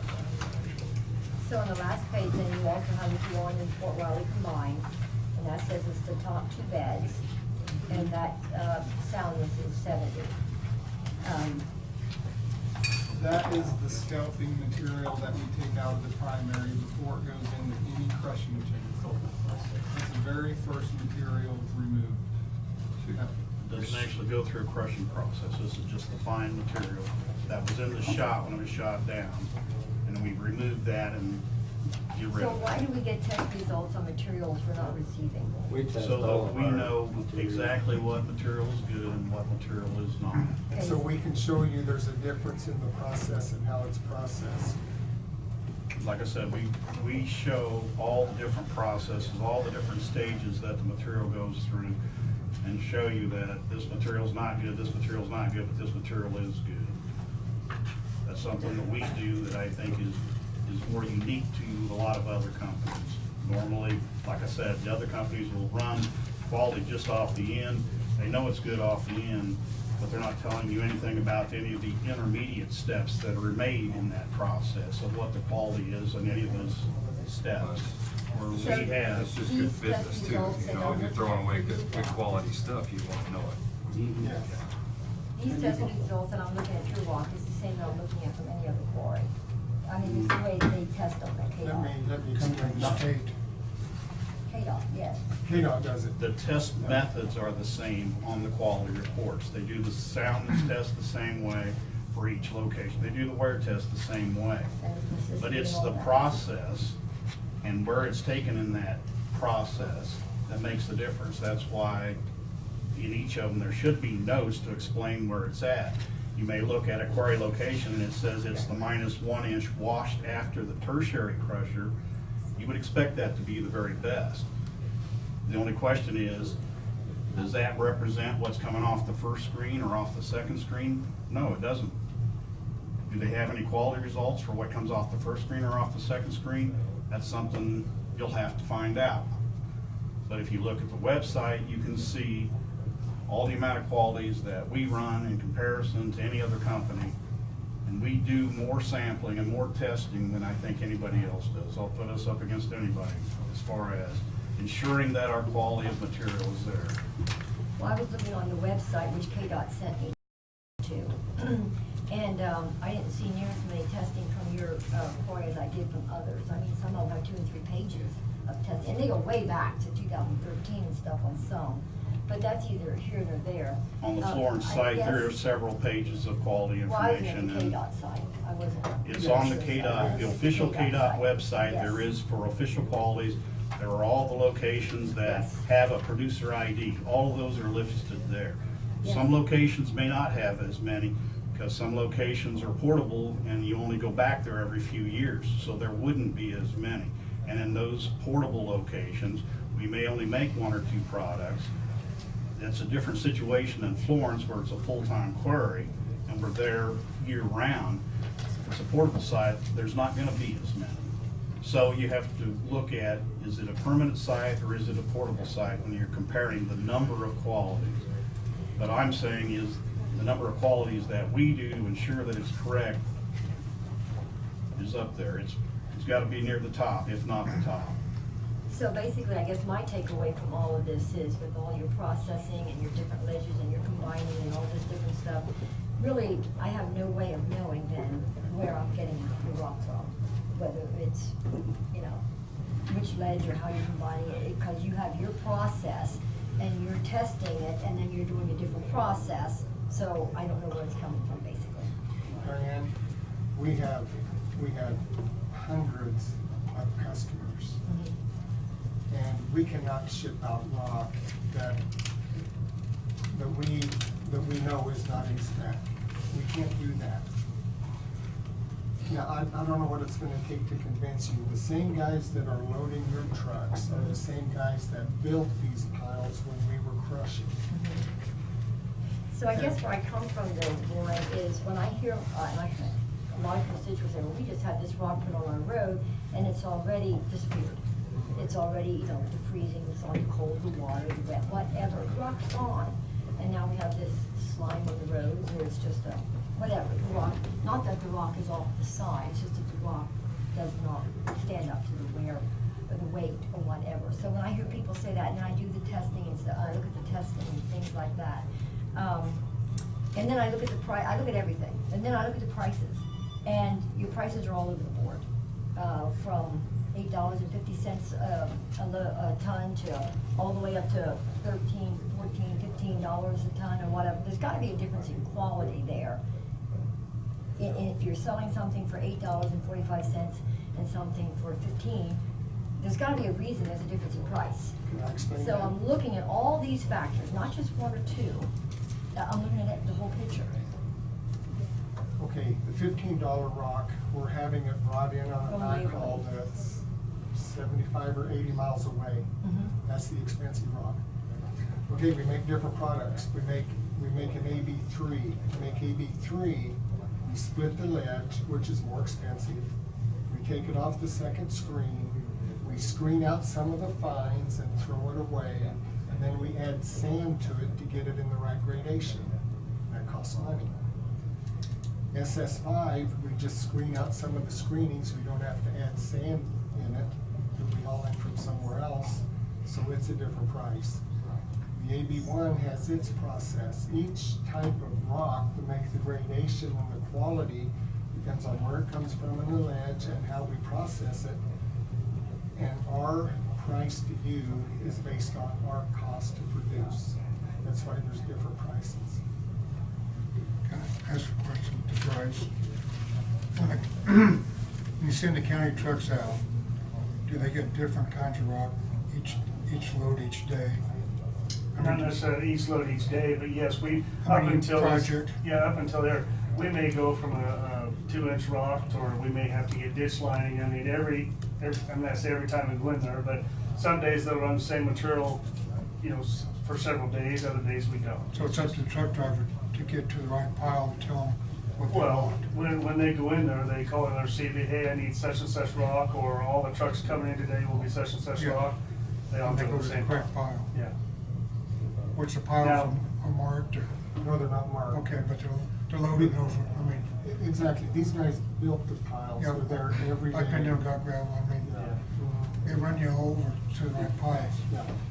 Right. To get rock out of the wrong pile, it'd be like a farmer going to the cornfield to cut soybeans. Yeah. I mean, we know where the piles are. But the county driver has a good idea what it should look like when he Well, goes. if they go to the same pile every day or several Yeah. times, they know where it's at. Yeah, that's what I'm getting, I mean, Well, and to answer your question, I actually checked into as far as the qualities and everything else, I actually checked into a consultant that does these testings, and basically they are a 3 to 4 week test, and they take over $1,000. So I mean, to say that these tests don't mean anything, there's definitely a process that they can do to. I never said they didn't mean anything, but I said KDOT tests free. KDOT told me that they KDOT test does free. not test free, it's prepaid by the taxpayers. Well, okay, it's not a fee that they do right there. Well, It's not a fee to the person who's getting it tested. well, but Okay, they. so you understood that. Well, yeah, I understand that, but I Okay, mean. well, that's what I'm talking about. So I can also tell you that KDOT goes out there and they are very, very meticulous as to what they document and stuff to that effect for I would all expect those that. tests, you know, I would so. expect that. I mean, if I take the test, I want it to be articulated and accurate. on your letters that you got, all the other counties are more than happy with what they're getting. Yes. We're the only ones that's complaining. And that's why I was curious if anybody else was having So- problems with it. So basically, if I heard it correctly, to make this long story short, when you noticed there was a problem, you put a halt to that, started going to a different, We didn't have a problem. They ran out. We ran out Right, of ran that out. typical rock. well, yeah. So, yeah, because I knew you guys in the past had wanted something cleaner, so it used to be KGE before it was just KDOT material. So instead of sending you over to AB3, we started producing a KDOT specific product, SS5. We ran out, all the expired. So instead of switching you over to a non-KDOT product, we had this AB1. It doesn't have as many fines as AB3, but it has more fines than SS5. So there wasn't ever any issue of bad rock, it was just we ran out of what we were hauling. And I think that's the error that Yeah, they. here's something else, Chairman. I'm not defending the quality of the rock. The rock is what it is. But I am defending the fact that it is KDOT approved. We have not sold you anything that wasn't KDOT approved. Right. We have 17 quarry locations, and the rock at Florence and one other location is softer, poor quality than the other 15 locations. I can change the gradation, but I can't change God's creation Right. and change the quality. Time and pressure. But it's KDOT. Still have rock in something Chase else. County? What? Still have Chase County rock? We don't have one in Chase County. We just aren't suitable ledges. Okay, that's fine. Can I have somebody that usually is here on rock issues? Absolutely. I just want to address to the county commissioners, when you deal with other quarries, do we just meet minimum requirements for KDOT? Because the gentlemen that are sitting there that are defending their rock, which I appreciate, it sounds like we're barely meeting the minimum. We're at that real line, and I used to work for a superintendent when I was in school, and he said, we're not gonna just go for the minimum, we're gonna go for the excellence. So as we move forward on this rock, we know that the Waverly rock just sounds like we all in agreement, it's the better rock. What does it meet? Is it just the minimum? Is all the other rock quarries that we deal with just the minimum? You know that we've dealt with other quarries that the people that come forward to the county commissioners say, it's great rock, it's holding up. You're saying that the rock at Florence right now is a softer rock. So is that what we need to continue to put on our roads? I guess that's the other question that I continue to ask. Because I'm a landowner, and I'm sorry, I know my roads are inverted. I know there's gonna be water standing on it. I know I don't have ditches, and I know I don't have a crown. So why would we put rock on a road that we know isn't gonna hold up? And I understand what you're saying, that if we had the perfect solution, even though it was minimum, it would hold up. But it's not holding up in our county. So we're Band-Aiding for what? So, I'm just gonna say that. Bryce, is there any, this is what I do in my own life, is there any applications where you do a side-by-side comparison, I mean, a mile apart, but you could go 5 miles here and go 5 miles with another, and we look at it again in a year and a half? Well, the thing is, comes down to, and, you know, I appreciate, you know, her comments. I would love to put the great rock, I mean, you know, the Waverly rock, whatever, or any kind of rock, on every road. But then I also look at the fact is, you know, I said before, is I think that's what's really sometimes shooting us in the foot, is we put that good rock on roads, and then we have to go back in and fix them or rebuild them or whatever else is. Every time we rebuild them, I would love to put that rock on there.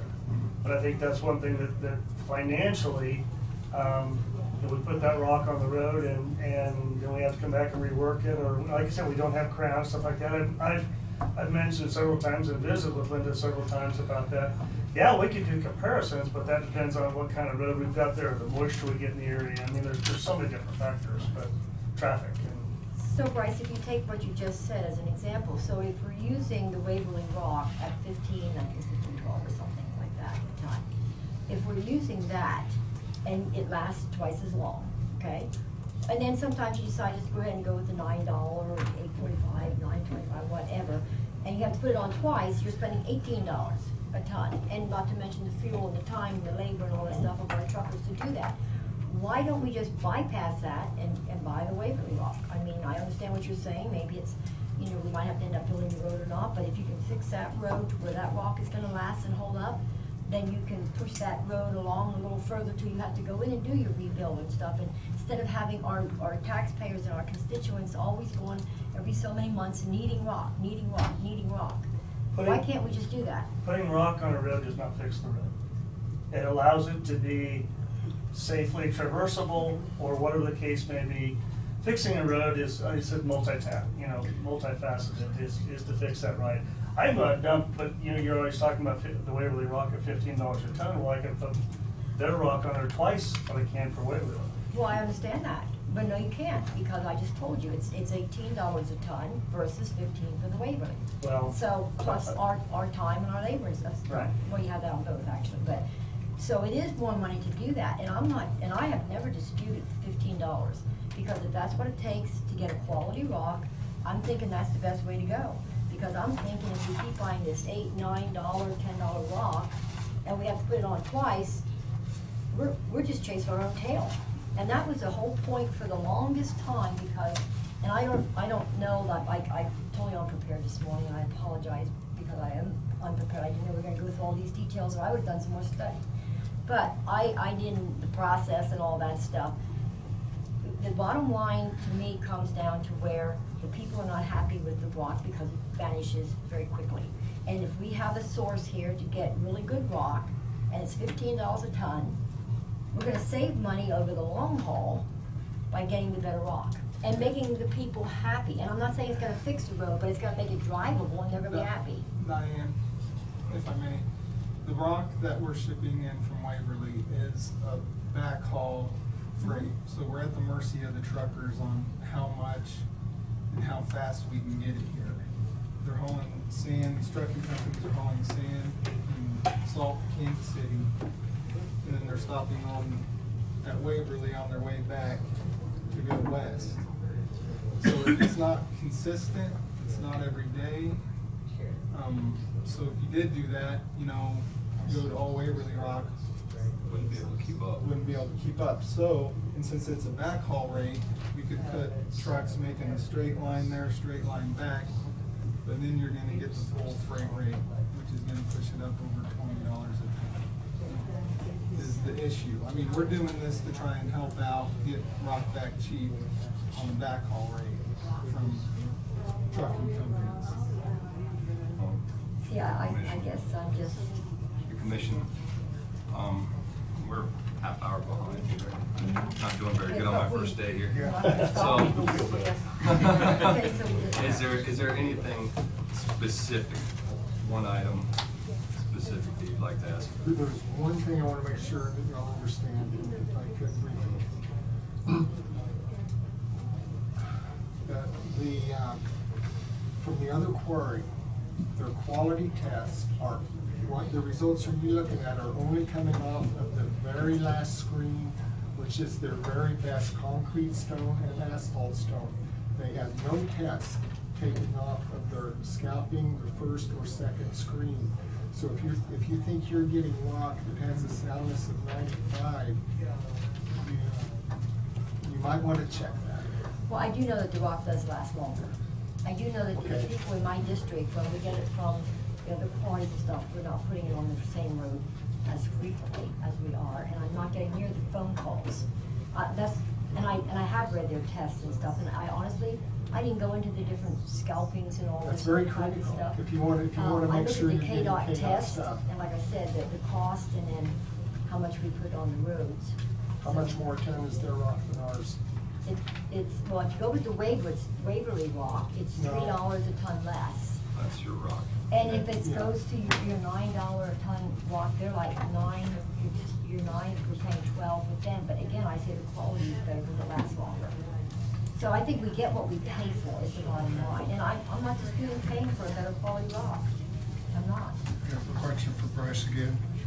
Is a lot of the problem, like Warren said last year, none of our roads had crowns on them. They probably still don't.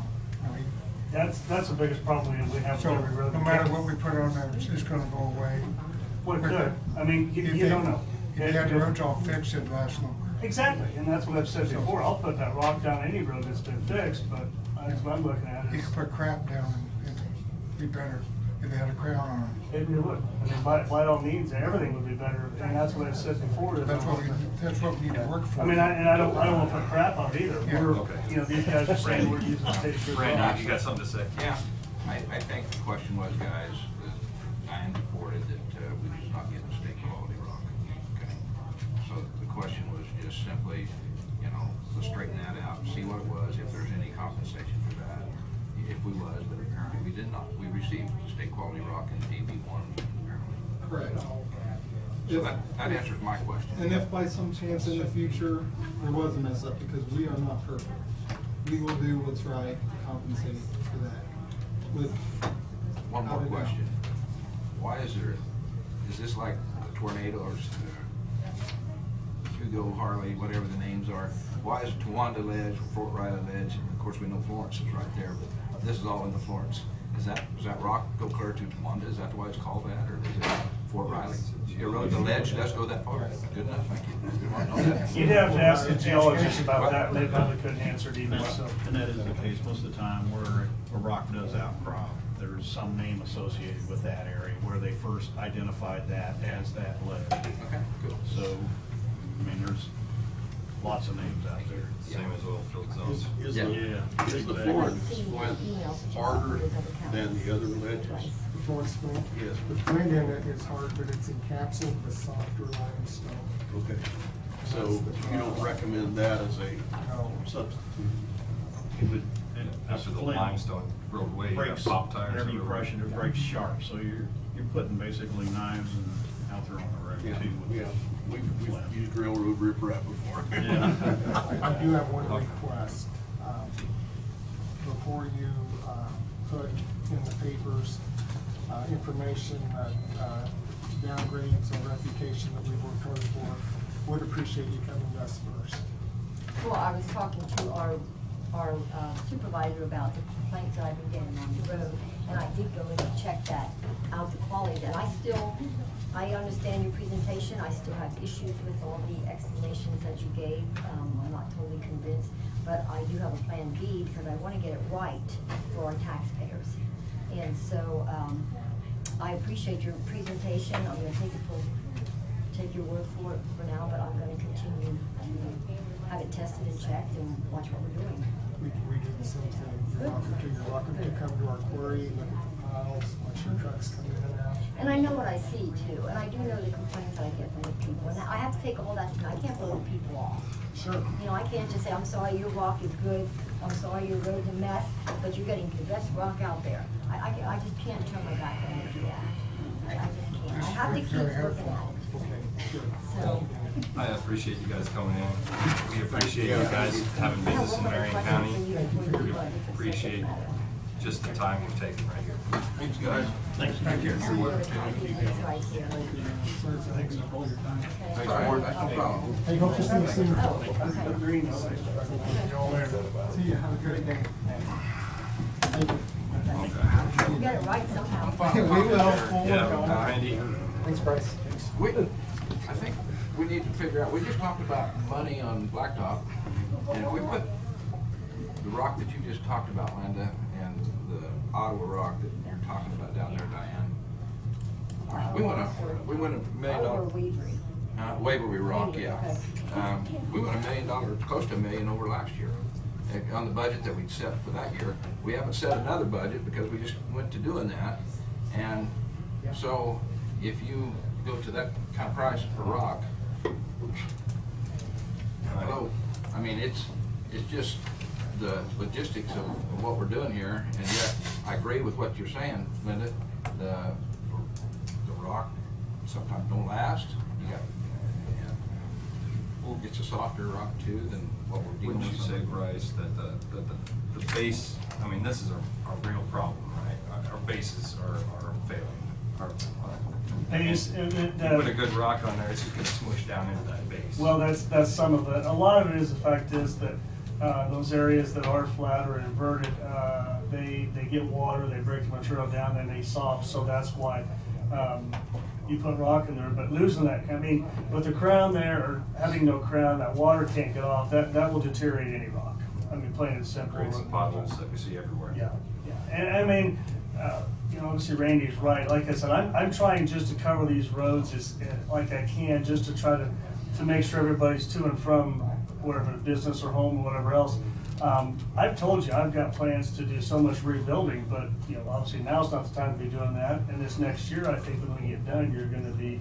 Yeah, if you attempted it right now, you'd probably lose every base that you ever started on. Well, that's the biggest problem, because the thing is, that hurts us is the moisture, the freeze, and we try to dig frozen dirt out of the ground. You put frozen dirt up on the roadway, and plain and simple, they just tried one last week over near Linda's place, and with that moisture come in before they got rock on it, it turns to pretty, you know, slime on top, and that's. Unfortunately, that's what, we can look at the extended forecast all we want. We make plans. If it takes us 3 to 5 days to rebuild a mile, we've got to stay without moisture during that time, because any kind of moisture just kills us. So, like I said, I'm as good as anybody else trying to use as many resources as we can. And, you know, I honestly, if you want to look for the best material yet, is when we get these roads rebuilt, put asphalt millings on. I mean, plain and simple, but I mean, that's better than even the rock we have. But, you know, at what point, you know, so.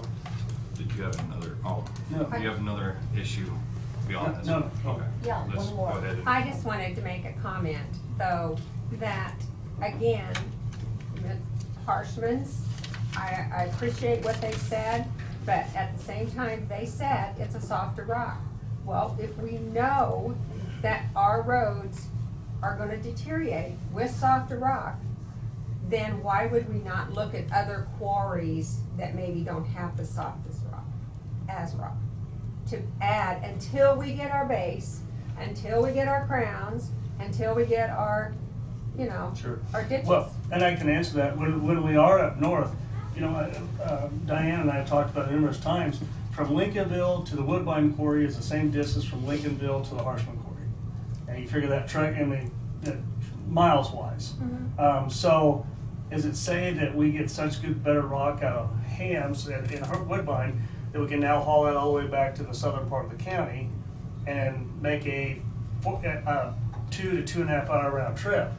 But we could haul out of Harshman's and probably had 3 trips during that time. So you look at the economics for that, plus, like I said, that extra trip up and down, there's more fuel and mileage on the trucks. So, and unfortunately, other than those 2 quarries, unless you're able to bring it in other than by trucking, that, like, you know, he mentioned, they start bringing it on a direct haul, we're over $20 a ton. Trucking costs money. Right now, we don't have any rail car. Actually, I've looked into rail car facilities where we could bring it in by rail car. And right now, we don't have that. But that's something I'm looking at, because they're like anybody else. They can, it's a terrible thing to say, they can actually get trucks brought in and taken to the exact location and what they can brought in by rail car. But the railroad realizes that's why they bring everything in rail car from Wyoming, and very, very high quality rock. But it's at a price. And I guess, Mr. Dolphy, I agree with you, we gotta keep the budget under control. But in 2 months, my rock is gone.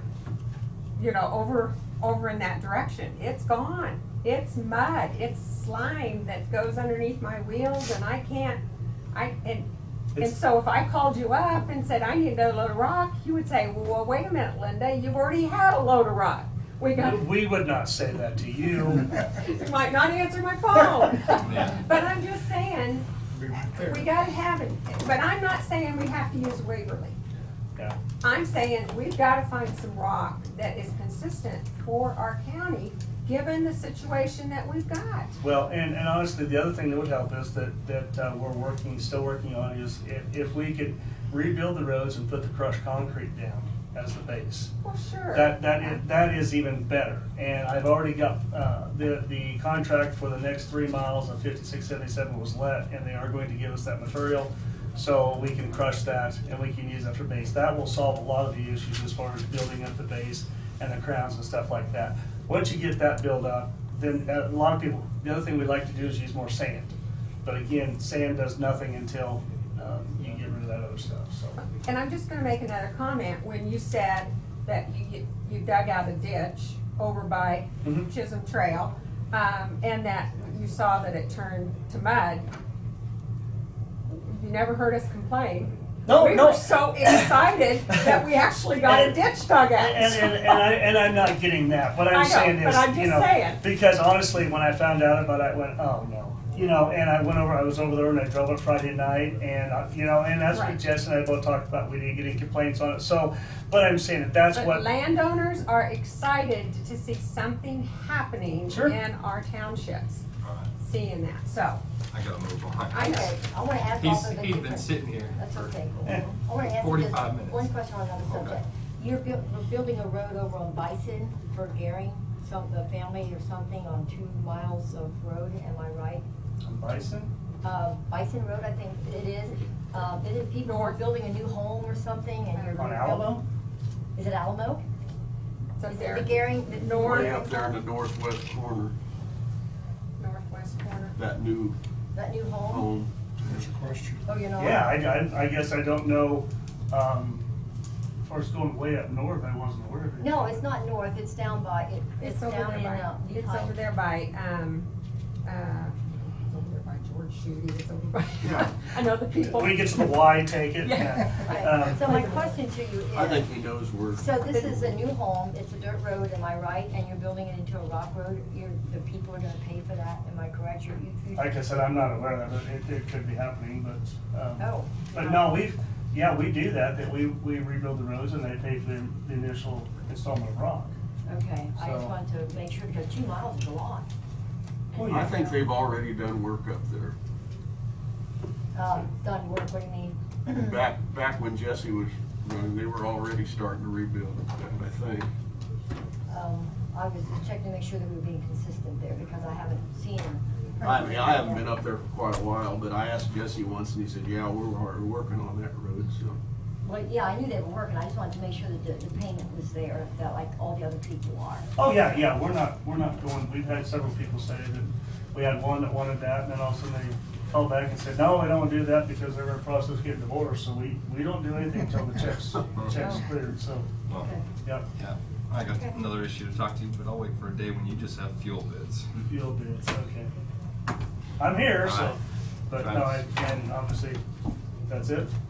All right, thanks. Thanks, Mark. Sorry. I'll try to be brief. Really? Really? I knew I had time when Bryce was on there.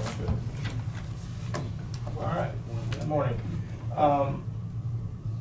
Couple things to follow up on. One is a contract for Fourth Fire District went to county council. I hadn't heard anything back. I don't even recall seeing it. Which one for which one? Fourth Fire District is a building in Peabody, and we had emailed you a copy of the contract. I was gonna get your approval on that before I signed it. It's a lease agreement. They're not charging us any rent. We're taking over utilities. I haven't heard anything back, so I was gonna follow up on that. And then I wasn't able to be here for the administrative side. Tina, did we take care of the encumberment on my end? Well, no, I didn't address it. We have it as it was approved at 8,000, the voucher's only 1,800, so as a matter of, I mean, it's approved at 8,000, that's the way it was done, so we just cancel anything that's not used of Okay, that. I just wanna make sure we. I don't think you have to do anything. Okay, very well. I just wanna make sure I didn't need to be doing something that. No, I don't Okay. think so. As some of you are aware, and I know Commissioner Crowfoot had asked me where I was at on the building in Hillsborough when he first came on. We had budgeted for 2020, some money for a facility in Hillsborough. We have $150,000 budgeted. I found a location that I believe to be suitable. It would be an addition to a building that is pre-existing. And I would like the commission's support to move forward with that. It improves response time, recruitment, retention, things like that for our employees. I think it just promotes professionalism, looks a lot better as far as what the county wants this service to be. I think we can get into it at a reasonable rate, cheaper than starting a building from scratch. And So I guess at some point I would like to go into executive session for, property acquisition. Divulge more information, I can certainly do that later, or get some input from the commission, what you think. Thing that I know of is, there is projected strategic planning taking place in Hillsborough, Thursday and Friday. Okay? I don't know that it's an open session, I'm not sure of what the details are, but my suggestion would be to wait until next Monday to see what comes out of that. And I did meet with Mr. Payne last week in reference to where they thought they would be in a public service, public safety type building. It was pretty apparent that there was nothing gonna be done in the next 4 to 5 years, is what I got out of Mr. Payne. And we had a very good conversation. You know, not that we're trying to pull away from Hillsborough, not that we don't wanna play nice and play in the same sandbox, but we certainly don't feel that we can wait 4 to 5 years. But when the time did come, he absolutely, you know, would welcome us to the table at that point. You know, I'm not talking about spending millions of dollars and then turn around and try and do it again. I think reasonably, you know, at $150,000, we're gonna be in a building that's ours, that's gonna suit our needs. I'd certainly want to consult with the mayor prior to that meeting on Friday to see if there's any discussion about that strategic plan. Just it being so close, I mean, it just, I know it's Thursday, Friday, they've set aside something to come in and they're supposed to be working on head to toe streets, everything, vision of the community, so. Jonah, was you and Dave here when we talked about a building before roughly, and I still was back my feelings then, and if it's 3 to 5 years down the road for them, we see something we can get into, let's say 150,000, that we move ahead with it, and then at that time get back to the table with them, to where if they put up a building that's in that range for us, for the ambulance shed to be part of that facility or something, I'd still be in favor of flip-flopping. So you'd be calling for a 1031 exchange or something? Something like that for the city of Hillsborough, to where they're flipping a build, just changing buildings, but yet we're part of the plan or something to that effect. I would look at that. I think that would be. And that's what Larry had certainly mentioned was that we would be part of any planning that would move forward. We'd be more than welcome to the table when it comes time for them to do that. But again, you know, and speaking with him last week, he did mention that they were gonna have that meeting. But again, when I left his office, I thought we were on the same page, that it was certainly gonna be 4 to 5 years before anything would happen, but I'll do what the commission wishes. And that's my understanding, it'll be probably a 5-year plan, that's what they're doing this for, so I mean, but it still doesn't stop the TAC from going in the map. And as long as your TAC matches their TAC, we got no problem, you know, so. Okay. And we can always pursue what Randy talked about too. I'm just saying, we should just wait till Monday, or Tuesday to take this one up.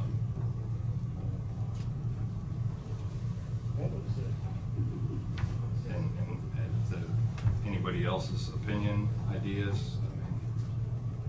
I'd like to wait and see what outcomes come out of Consensus? I appreciate what he's got going, and I don't want to wait too long. I know what he's trying to do. Yeah. And I'm with Randy on that, I don't wanna mess around too much longer either, because I think our county needs to move on. Yeah, again, I think we had a great meeting. You better watch that. And Diane agreed. No, if that's the wishes, I certainly see that, if they're gonna come up with something. And maybe they don't. Sure. What I'm saying. I can certainly wait a week. There's 2 days set aside, I know of this week, Right. that they Yeah. invested money into Sure. to do some Yep. foresight. And Yeah. we should being that close, we should at least try. One of you two Absolutely. guys, as commissioners, will have the renderings of that meeting brought back. to Probably us? both. Okay, both, okay. I'm sure. Okay. Would it be okay to go ahead and get on commission for next meeting then? Oh, You think yes. You'll have the results for that then? Yeah. Okay. I mean, We'll just plan on that, absolutely. Okay. Another thing I wanna talk about, in the budget for 2020, I did a lot of work trying to move money. I've done several things to try and be financially responsible, and we're saving money. I really feel we're doing well.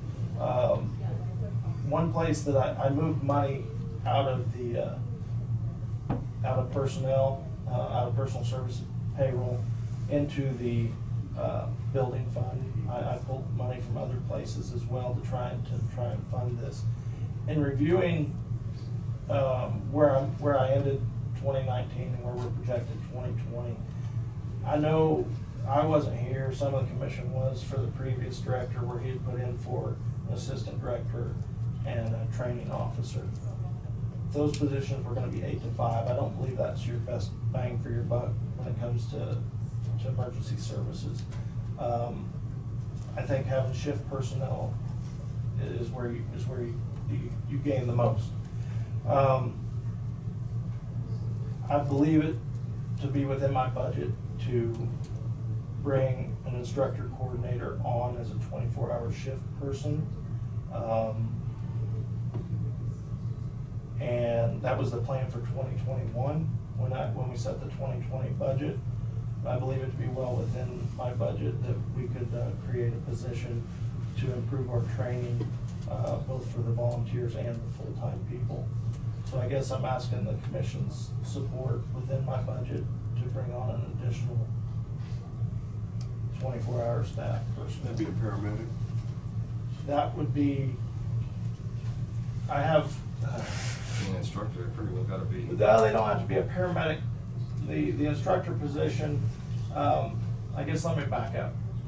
The intent is to get middle management, span of control, 3 to 7, optimum 5. Right now I have 13 people on shift.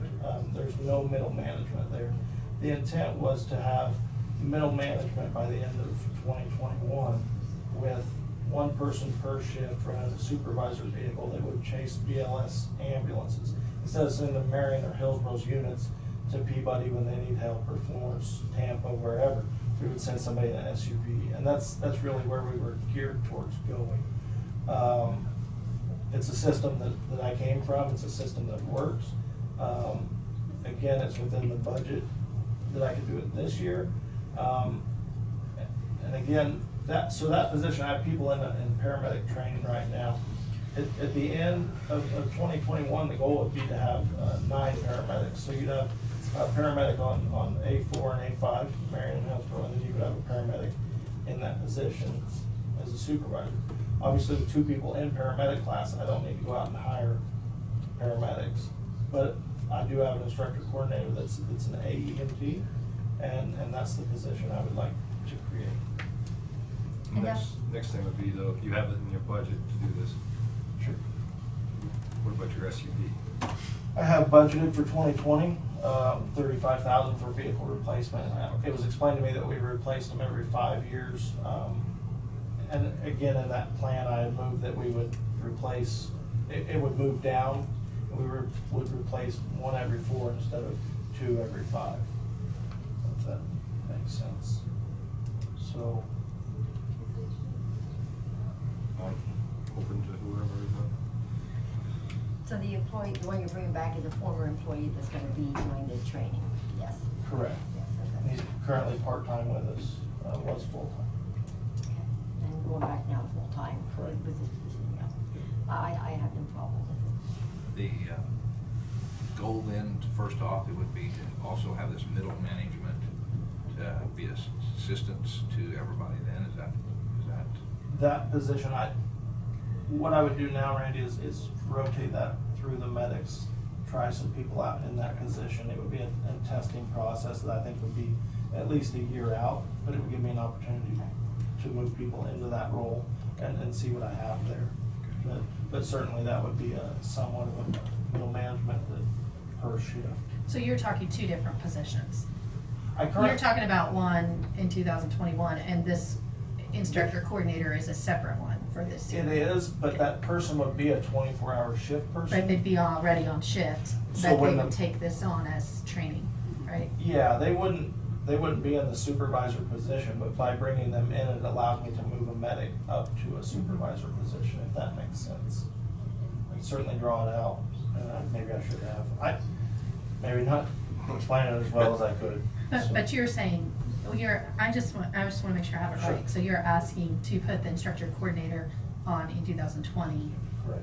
and then potentially work towards the next other position in 2021? Correct. Okay, thank you. Sorry, I was So just no, thinking I'm- for a second. Mainly around the. Need a chalkboard. Right, I may want to have that. Should have brought that flow chart. Right. So, So, is it consensus to allow Travis to do with what his budget? He has budget authority. alright. And Need to take an action to create that. Yes. We'll need to take an action to create that position. So, motion and a vote to approve the creation of So I'd make that motion to start with the instructor first, training instructor for this 2020 Yep. for the ambulance department. Second. Any other discussion? All those in favor? Aye. Aye. 5-0. that. Thank you. Travis, were you talking about that blank template that Tina sent me? Correct. I'm sorry, I didn't mean That's all to right. blank out on you because I wasn't thinking it was filled out. Right. Yes, that was fine, it's a triple net, and obviously with what they're doing for us, it works fine. Okay, I'll go get that went through then as for, Yeah, I apologize, No, I was that's thinking fine. you sent one with Peabody on it, Yeah. and I couldn't think of anything. sorry, it was, yes, certainly the one we were gonna fill out with Peabody's information. Yeah, the no, that's fire just fine. district. Okay, wonderful. Do you have write-offs? Oh, thank you. Yeah, I do. Let me find it real quick. I will. Timetable's blown. Right. I'll even, if you could take one, pass it on, Diane, please. As the Commission's well aware, we have write-offs quarterly. This number was much larger. Jamie did some work to find some addresses and do some more research and try and go after people and get their money. So, our current amount for write-off is $16,022.56.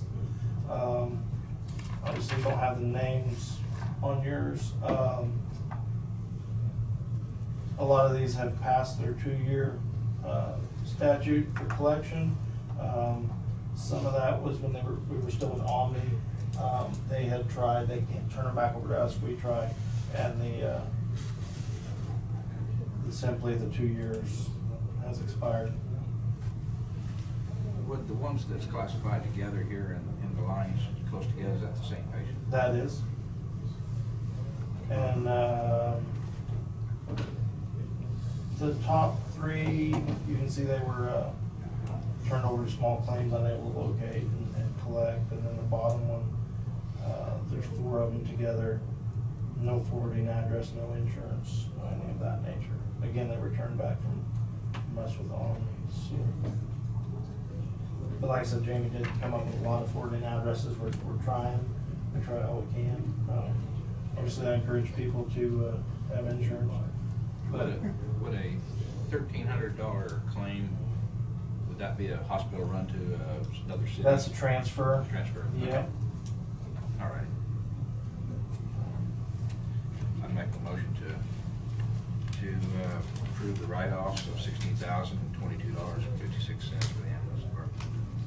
Second. Motion is second. Any discussion? All those in favor? Aye. Thank you, Gina, for not letting me. Saved you from Jamie, because There she you would go. have been Yeah, happy. she wouldn't have been happy with it. So, anything else? All right, thank you. Thanks.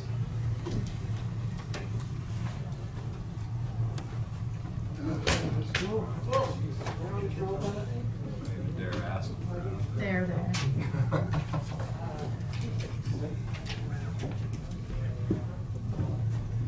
guess you can sit down. Good morning. Well, you guys should have got an email that kind of explained what we're trying to do. As you know, in the past, I've had not real good luck with the preparedness coordinator position. They'll work about a year, even that, and then it's not what they expect. So Randy, about every time I've tried to hire someone, Randy's come up and talked to me about possibly sharing a position. And I think it would be a good fit. Some other counties like Harvey County, the preparedness person that works for the health department also works for the fire department, so he splits his time. At our meetings, when we meet quarterly, a lot of them seem to be very tied into the emergency manager office. So I'll let him kind of explain and then. Maybe the meetings that Roger and I both go to, this person, whoever it is, would go to the meeting and would alleviate taking two department heads away and would be here taking care of other business things to take care of. And that one person would come back to the courthouse. Her grant person does work very closely with emergency management, as do a lot of other organizations. Over the last couple of years, there's been a lot of changes through Health and Human Services at the federal level, and also with school districts here within the state, involving the emergency management even more. Health and Human Services now, if you're a health provider, you're now required, at a certain level, you're now required to participate in 2 exercises a year if you want to get your federal dollars. That's how they're going to hold it for you. If you don't play, you don't get your Medicare and Medicaid. And most of our facilities in this county live by those 2 things. So now I'm actively involved with working exercises with them. Matter of fact, we're doing one next month. An exercise, it's an LEPC exercise, but we're getting them into it. We have a lot of people done all at once. and then just last year, Senate Bill, I think it was 128, turned into law in the state of Kansas, which now requires all the schools to do more exercises, which involves emergency management and other response agencies, your fire, law, and everything else. So it's becoming a bigger piece, and the development of emergency management has turned into a bigger circle than it was, as we all remember, civil defense back in the 70s. It's now a much bigger thing than it was then. So we've gone through, we both sat down and wrote down a job description of what we would like our half of our person would do. And as we looked at it, there were 5 or 6 things that they're doing the same things.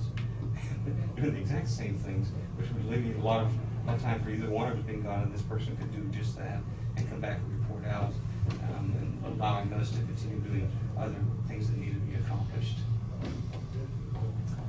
And I sent our work plan, so you kind of know what the health department is responsible. I am filling in that position, so I'm kind of limping along, but as you see, some of the meat is in the 3rd and 4th quarter, and that does have to be done. We are having an exercise in April. It's a full-scale exercise. The smaller counties, we can participate as like a level 3, but that will include a couple of hours for 3 days in April to focus on that and be prepared if we need to set up a distribution site.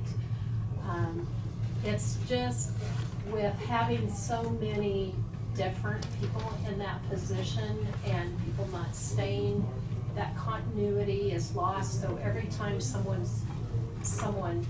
quits, then I have to pick up the pieces, but I have to figure out where they left off and reorganize or refocus on that. So I think in the past we've had like a child care licensing person try to do it. Well, to find a person that has 2 different interests, focus, it's hard to mesh those people in that position, so I think if he could get a full-time person, and we would, I showed how much the salary would be. I'm assuming that the first 2 months of the year already, by the time we get someone in that position, they wouldn't be paid for those.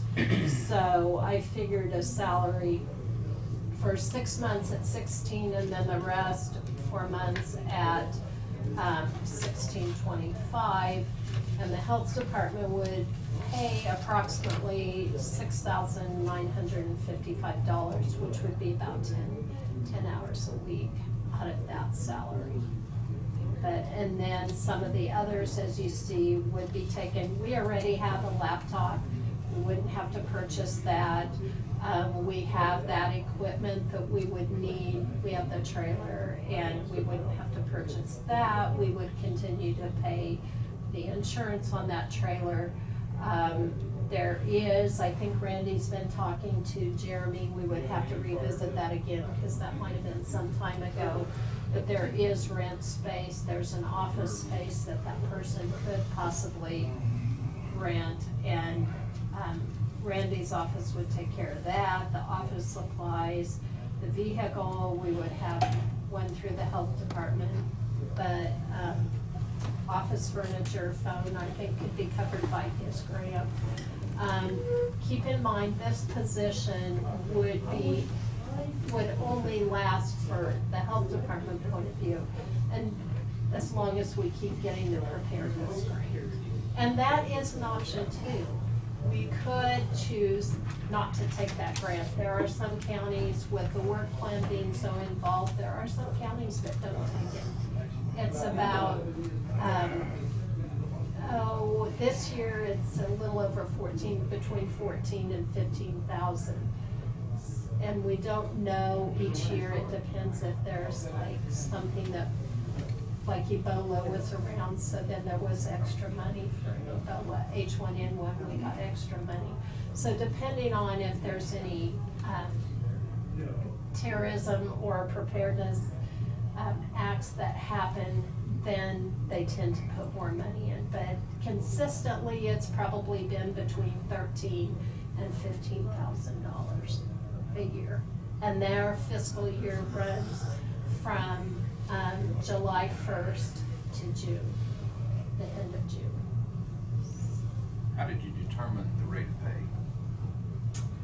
I kind of looked at what we've paid people in the past, what other departments, what other counties pay. And I'm not sure, Randy, if he looked at the emergency manager side, a lot of the people in this position get between 18 and 20, actually, an hour. What kind of qualifications would the person have to have? It would be nice.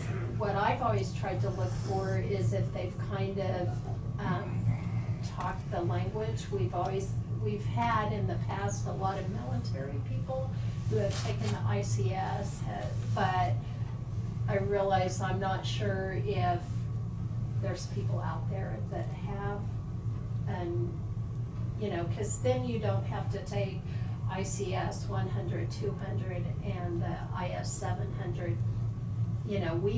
It seems like what happens is we pay to train these people with these courses, and then they find a job elsewhere, and that, because that training does benefit them. Is that reflective of the pay? I mean, you're talking, most times they get 8 to 20, while you're training them at 16, and then they move on. Well, a lot of the positions, yeah, or in my case, they have just been part-time, and so they want more hours. And that has kind of deterred a couple people. Now, Randy probably knows, a long time ago, we shared with Sumner County and Cowley County. And that got to be too much of a drive for people to come. Plus, that person was working 3 different bosses, 3 different works, you know, styles. And most of those people have gone on to be a preparedness, like emergency manager in other offices. We need to, this person would be split, and he's got the majority, she has the majority of time with you, so would you be the department head of this person? Because Yes, we don't, discussed that, we yes. don't need any. We've discussed that, but we'll both have input, obviously, because she has certain criteria she has to meet her grant with. So we'll both have input on how that's taken care of. So this would be partially grant funded. Yes. Yeah. The other question is Do how you much know is about how much the grant would cover on The salary, I wrote in this last time, I think it was $6,600. And actually what's happening right now is I'm charging a percentage of my time, so it's paying a little of that. But I could potentially write in like 6,000 to 8,000, depending on what the final figure is. How much would that, the grant, if you got the grant that you applied for, how much of that would cover the cost of that individual? Probably about, right now I've got about 6,000 left till the end of June, so I could potentially write in 8,000 of that or so. So it's not gonna be an impact on either budget?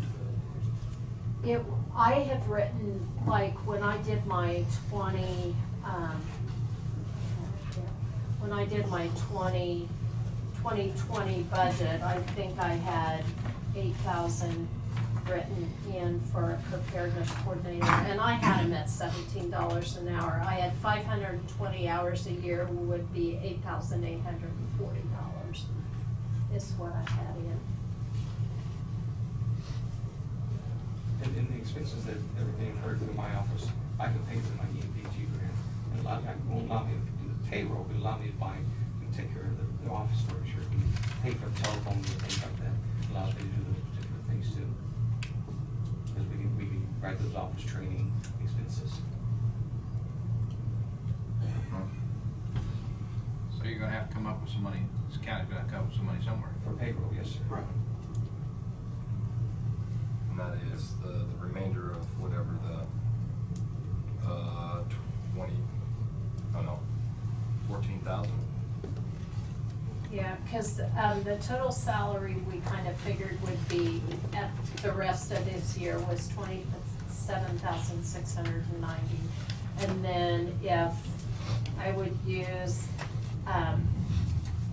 portion of that would be like 6,955, and that would come out of, you know, I budgeted for 8,000, so I could potentially use some health department funds, and then also this 6,000.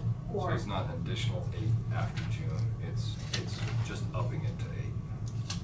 Yeah, I figured when I did my budget that there'd be $8,000, and then part of that $8,000 of salary, when I did my budget, I was counting on some preparedness funds for that. Right now, I just sent my FSR in for the second quarter, and I have 6,300 and some left for salaries that I can use for a preparedness position till the end of June. And then I'll have to apply, you know, for the next 6 months. How about benefits? Is that Ben- figured in too, or is the county gonna pick up more of that too? Well, I have not figured benefits in because usually our grants from the state Don't pay for that. don't pay. I mean, we have such a match. We're required to have, now with preparedness, we are not required to have a match, but it doesn't near pick up everything by the time you do some of the expenses that we have to purchase. So out of somebody's budget, it's gonna hit 24,000. At least, 30. Yeah, well. For a if- full if year. benefits- Well, For yeah, a if you full take year. the grant out, but then you put benefits back, I mean, Yeah.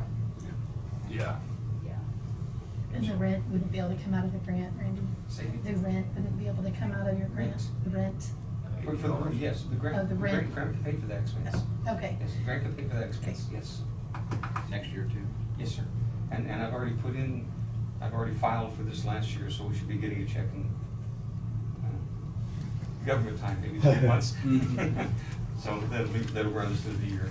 But I have money in the grant fund right now to take care of the 3 months that we're looking at.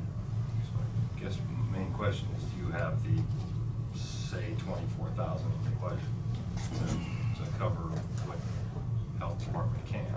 No. Okay. My choice is one person.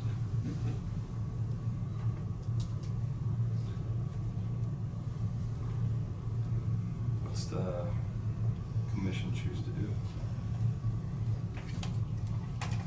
Wish this was How 6 hard do you months think ago. it's gonna be to hire someone? I mean, we've had some issues trying to. Well, that's why I decided to kind of entertain that idea about sharing a position, because as you know, I've been having to be very creative with any positions in the health department, just simply because of, Competition. yeah. And so I don't know, with it being a full-time job, it's never been a full-time job, so I don't know how hard it would be to find someone. We're hoping to have someone in place by the end of February. When the next pay period starts, this is the March pay period. Well, when you said $16 an hour, that's automatically over a whole lot of my employees already, that's secretaries. I mean, that's why I asked for what qualifications it has. You know, on a piece that I'll take care of is, they'll be dealing with a lot of very sensitive information within our plans and things like that. That you need to definitely someone I can trust. And I'm sure because they do our plans as well. They'll have to finish the ICS courses, of course. We'd like to see them with a degree. I can't require that, but definitely have to have a high school diploma and some background in emergency services, whether it's law enforcement, fire related, emergency management, because that's going to help them understand what they're walking into if they have that background already.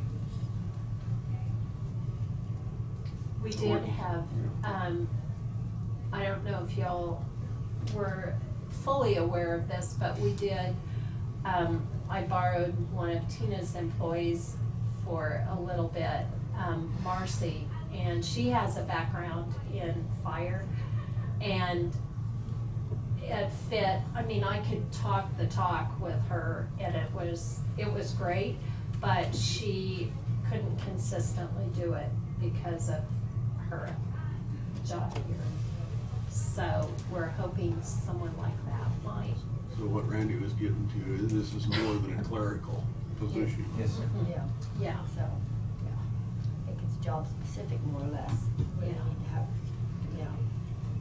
So you would expect to pay a little more. Right, and nowadays, I mean, it's just any position probably, as you know, that I hired to the health department, it's gonna probably be a little bit more than what we're used to paying, just because replacing our dietitian would cost probably $10 an hour more than what she's making right now. Just the way of life now and the. And actually, the $17 an hour isn't too far off the mark of most of the clerks. I mean, there may be some that's a little less, but not, it's not tragic. Let me ask again, what's the wishes of the commission? I like the idea that they're willing to share. I think that's a creative idea. I think it's with the grant money and everything, I think it's at least worth a try to help Deidre's department and help Randy both. You got two departments that could benefit from it, so I'm okay with it. Does this require a motion to create a position?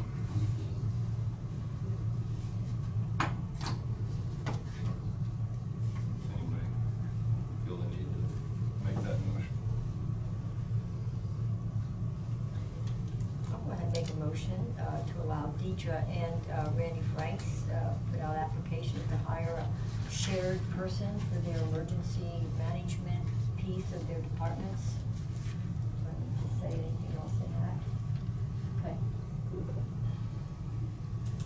I'll second. Raj, thank you. Seconded by Kent.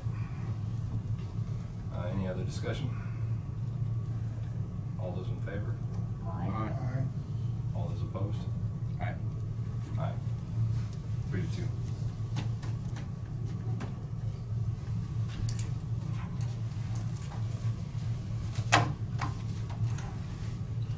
Thank you. Thank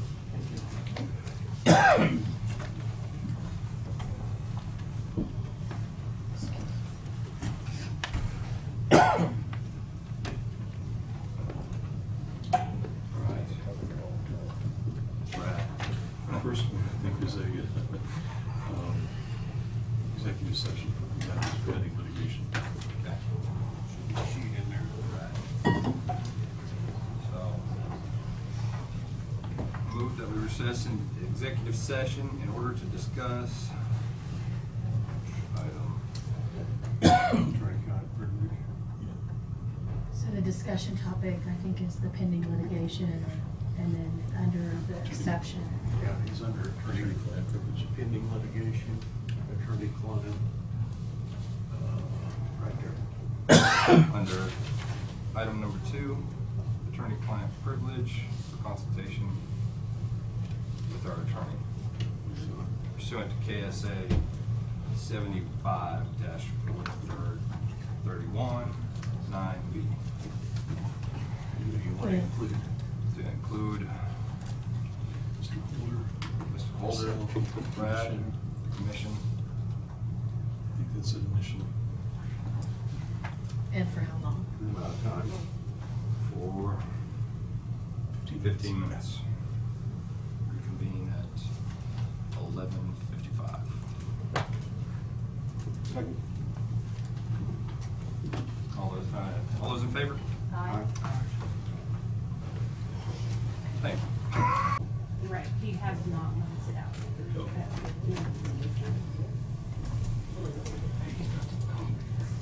But at least at this point, if you went that route, you would have the at-large position to take action on and appoint.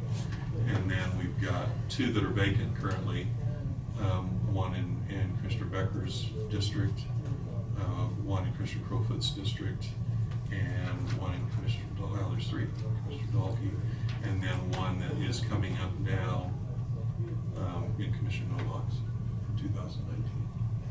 So we've got 4 that we have to deal with anyway. But I'm using the same rotation that we normally have. Now, if you appointed them, it would be a 3-year. So at the at-large, since we're talking about figuring that out on the 21st, right? Just to help planning and zoning as they're restructuring. But them not to take their term until the 2022. Yeah, just, you can, what I was doing, well, actually it was, if you did it now, it's like just ended in 19. So you'd be 20, 21, 22, so the 3 years would run through 22.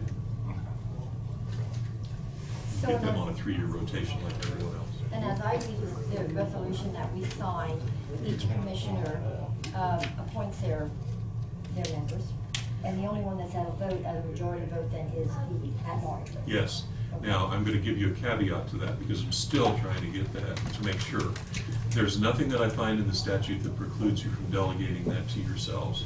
But you have to bear in mind that the standard law under both of the chapters that we are, meant to operate under says that all actions are taken by the commission as a whole.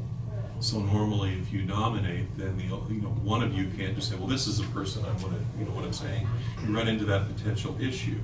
And I'm wanting to make sure I don't tell you, yep, we're going to go ahead and do that, and find out a year from now that somehow it was a de facto fault of some sort in terms of that kind of appointment. But right now, I find nothing that's going to preclude that as long as, by resolution, we made the determination that each of you would do those appointments. Does that make sense? So by resolution, that's okay? Yeah, that's my, as I'm seeing it right now, because you delegated that to yourselves. I mean, you still had that power and just said, okay, each of us will do 2 of these. But I haven't also, on the other side of that, found a Attorney General's opinion or anything that says, absolutely, that's just a great idea, each and every time to do that. So, on your chart here, the yellows mean just, We had vacancies, and then we had those that were due in 2019. Those are your 911s, if you want to call it that, actions that have to be done.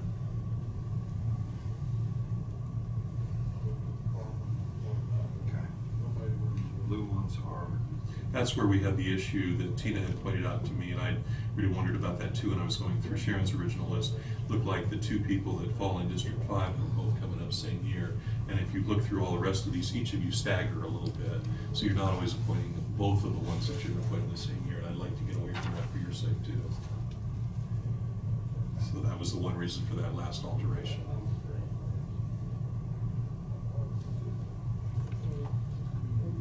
And I thought it was easier to extend one term, somebody who had been there for a while, rather than just doing a one-year thing and well, then, you know, you're just learning and now you're gone. Kind of deal. So I went that route. That's personal experience. Yeah, thanks for doing that much more. I wouldn't mind some time to. Digest it, sure. To just process it, get it all in my head. It's a puzzle. You end up working through it several times, so yeah, I agree with you. And the at-large will be decided by vote, Yes. just like we do majority vote. And any nominations from the floor, the way I contemplated. The at-large member, you know, one of these people are, say, done to 3 terms, can they go back on as at-large? Not immediate if they're just coming off because of the way that that was written. I think there needs to be a 1 year. Yeah, break, and then they Okay. could. Anyone can at that point. They're just looking for some rotation. So their term Process. prior would be part of their term going on as at large. I mean, it would be. You so only if they- serve 3 terms in a row. They did, Yeah. so if they did 2 terms, they went on at large, and Yeah. that still would be yeah, third term right. limit out. I see what you're at, yeah. That's what he was. Still the number of years, yeah.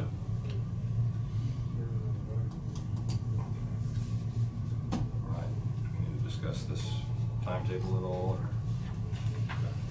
Moving on to the next item, unless, I think we can breeze, maybe. Let's go on to the County Commission Planning and Zone Commission discussion on appointments. So you have other legal. It's okay. So here's where we are now. Okay. I do have sandwiches for anybody that ordered them. Just let me know when you want these brought in.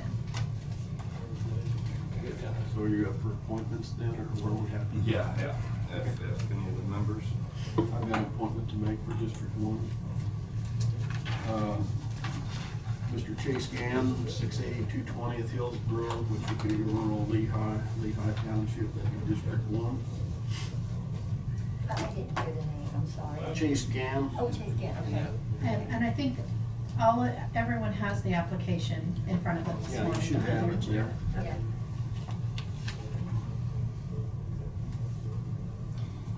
Yeah. As discussed previously, is any discussion other? I'll go ahead and make a motion. Well, I don't think it's. Won't have to. Can I do that? Yep, when they're doing this, it's a little bit outside the norm, but you're going ahead with the 2, and you're making that appointment and announcing it, and we put it in the minutes. Basically just So I'm ratification. making If the I found motion. that there's ever an issue with that, you'll be the first to know. So I think what Brad is saying is you don't have to make a motion. Motion, Oh, we don't have to. You can just say this person is appointed. yeah, Okay.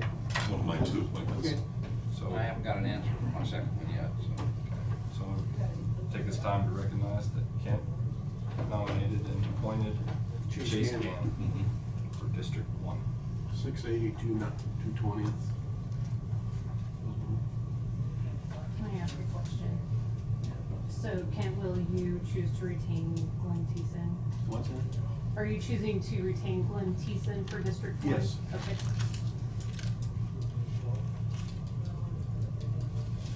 Is there any other appointments or? Okay. Bradley Gorsuch, Gorsuch.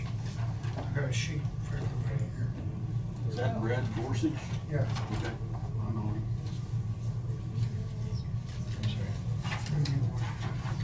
Maybe one. I need to take this off. Yeah, on that one, we may want to check before we formalize that in the minutes. He's on the improvement district. And with, And I don't know in terms of that dual office well, he issue that we didn't show up anyplace. Yeah, we'll need to take a look to be sure. The, So make the appointment pending You know. legal. Oh, I'm sorry. Yeah. Perfect. necessarily, you can appoint it, and he could not accept it. Because in doing so, and accepting, he would resign from the previous incompatible office. So, could be appointed, but he doesn't need to accept it. Well, let's just do it pending legal review. It'll be a little cleaner for him and me both. Okay. And I'm gonna retain Kathy and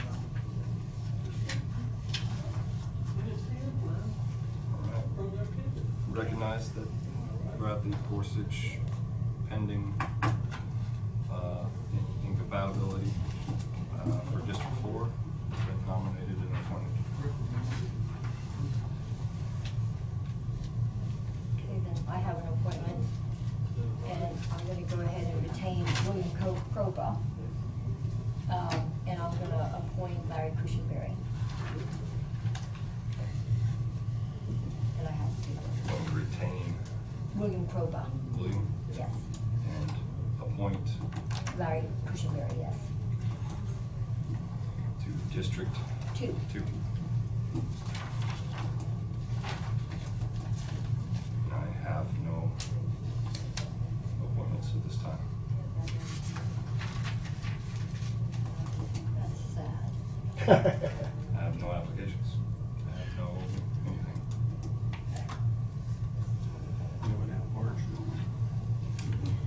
But you I still think have you another had week. set the deadline Yeah. for those applications as January 17th. Okay. And so I believe that that's for next week. Vote on it the 21st. So that way it gives ample time for everybody to get their application. And the new ones will be notified as of the 23rd meeting, is that correct, Sharon?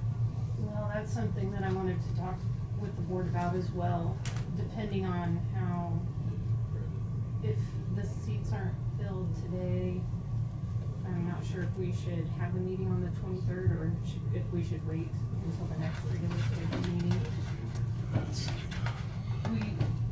And the two reasons for that is that, the newly appointed people will be coming in at staggered times, and typically that first meeting of the year is when we reorganize. So it will be a little bit, it'll be awkward if we continue to have the January meeting and don't have all the members seated yet. And it's past the point of getting an agenda out. I mean, the only thing that we have on the agenda is one continued item of discussion. And the other issue is that we typically have our annual dinner on that first meeting, so that those who are coming in and those who will be going off the board are there at the same time. But it's up to the board what you'd like to do. Well, I can see where it's getting clumsy to try to put all that together by then. When would the next one be, Sharon? You'd have It would every be day? February Let's see. 27th. 7th. Back down the stage to her. Particularly.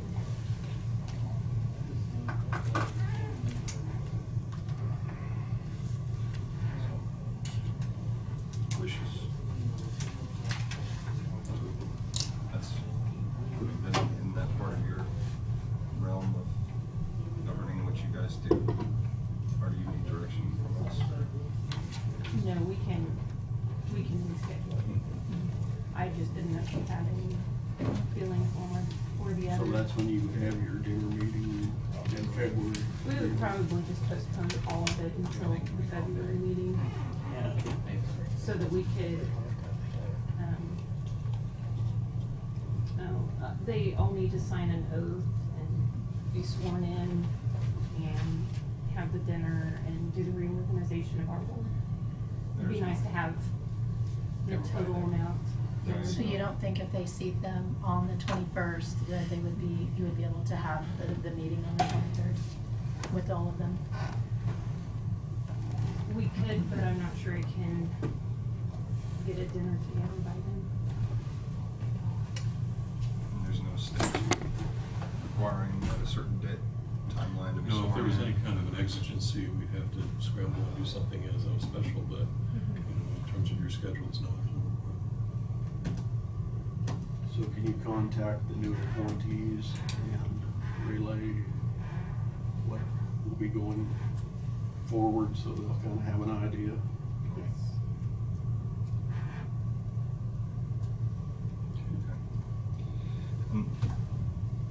I don't know, is everybody done with their appointees? Okay. I'll take a moment right here.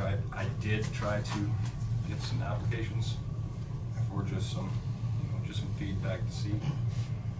I got ripped up one side and ripped down the other.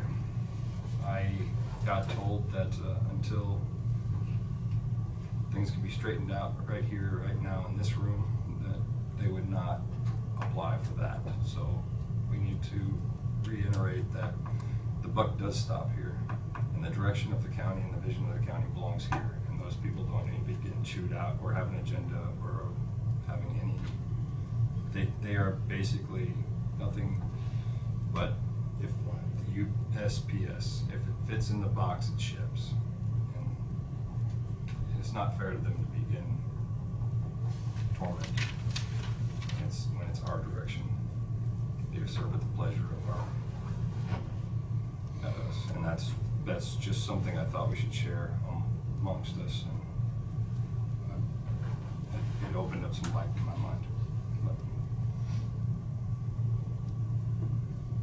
that said, do we want to go on with the lunch break, or do we want to go transfer station? But is Brad done? I was waiting 3 weeks for you to come and ask some questions. Do I do that later? Can we do that? I mean, I guess everybody looks hungry. Yeah, I wonder if you want to maybe take a 10 or 15-minute recess to eat, and then you can go in the back and jump into whatever.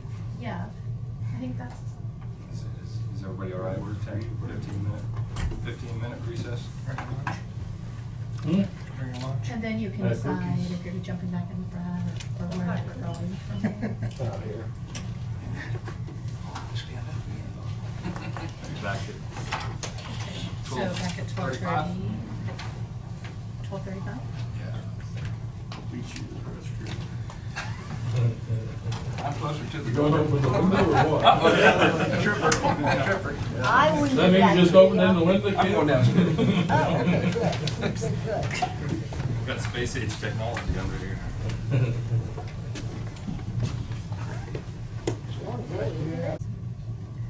And the camera came All right, 12:35, out of recess.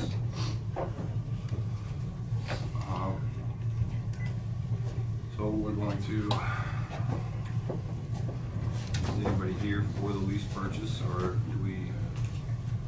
We can, if you want to, we can call Dave Arterberry on the phone. He's the Stifel Nicholas, or Stiefel, however you say it, representative, if you would like his input on it. I know Todd with Central National was just calling to see where we were in the agenda, and I know he was here earlier, so I don't know if he's planning to try to be here for that. But I told them I wasn't sure if you were coming back in with county councilor business or going straight into transfer station after the break. What is, boards, oh, Dave's not here? We had to get some coffee. I don't know where Dave went. Where's the board's wishes? Do we move on to the transfer station, or we continue on with the county council? Do you have some? Rule? I just have two questions questions for the county council, that's all, just clarifications. Okay. Just be the time. Okay? Well, then I'll do it. This came up, this one, first thing I saw, came up this past payday. So I need some clarification from you, and that is, we have now 2 new commissioners who have businesses. And so there has been some, and I assume what we approved this past payday was stuff that had taken place before they took their seat, and we were just paying it. Personally, I was conflicted by it because I feel like it's a conflict of interest for the county to be paying commissioners for their services. Like, I think Mr. Crowfoot's business sold sanitizer to the health department. And Joan, of course, provided some electrical services. It's interesting because this stuff that even Tina provided for us here on these conflict of offices, it goes in to talk about, you know, when you have somebody on a council member is in a position to supervise his own work, basically. And then it says that such arrangements are created conflict of interest, and that's when they prescribe self-dealing contracts for public officers and employees. And basically, they're actually voting then to pay themselves. And then that brings up my second question, because naturally, I want to vote, you know, to help Jonah get his business going. It's just something I'd like to do. But on the second side, I feel like it is a conflict of interest, and we should not be profiting on this board. So I abstained from the vote, and then Tina wrote it up in the minutes as a yes, because she went with the majority. I find that, I want you to clarify that for me as well, because in the big picture, if you look at Congress and the Senate, they simply say present, and they can sustain for whatever reason. I know we kind of touched base on that before, but if you're gonna say present or sustain, then who's to say my vote was a yes or a no? I mean, if it's gonna be declared a yes or a no, then I'm gonna make it a yes or no. So that's 2 questions. So I wanna know the clarification of the commissioners and selling of the wares to the county, or whatever the services will be. And then also the fact that it's an abstention. Sure. With regard to the conflict, it kind of depends upon the circumstances, and those oftentimes anymore, in my experience over all these years, becomes somewhat case by case. The general standard is if there's any element of benefit specifically to be had by an individual and it's directly traceable, that we tend to discourage that. And I'm going to say it exactly that way. Because there are instances in which I've represented really small cities in western Kansas, for example, where there was no one else. The only person who could do it was someone that's sitting on there. Is it an absolute bar? No. And that's why I say that, you know, we've got a kind of a standard that we want to observe. But if you have someone who works for a business or owns a business, they have an LLC, whatever it may be, the more separation there is, the happier I am. But and they provide some service to the county. At the very least, what's going to have to happen so they aren't doing what you were suggesting in terms of the prohibited act of voting for their own benefit, they would then need to abstain, and that particular item out of any on your administrative business where you're approving any warrants or bills or that sort of thing would have to be done separately, so that it has a complete record that they did not vote for, didn't take action in any way, shape, or form on that particular item. And that is if we get past that initial, okay, it's a too direct a conflict kind of a thing. It's not an absolute bar for someone who is a business owner and sits on a governing entity to, in certain instances, bid. If we took 5 bids and they were one of them, and that's what I mean by there's so many permutations of this that come up that normally what happens is if it is going to come up at some point, I want to know about it, and we'll make a determination in advance if we can about, yeah, that's a direct conflict, or no, it isn't. I see, I appreciate what you said, and Joan and I had talked about that if he's the only person in the county with the technology to do an electrical job, and he bid, or presented a bid, I think that is a separate situation, because we know about it up front, and we're doing it because that's what we have to do. But in the case of like, for example, But even on that bid, today, I mean, it was just something that I think it was Road and Bridge, and then I think there was another department, we never knew about it. And the same way with Mr. Crowfoot, and I'm sorry to pinch you out here, but just sold sanitation stuff to the health department. We never knew about it, you know what I'm saying? That's what my point to you is. It's not that he's the only person in the county that had sanitizer, or the same way with Jonas. So I just think even the appearance of inappropriate is just real deep there.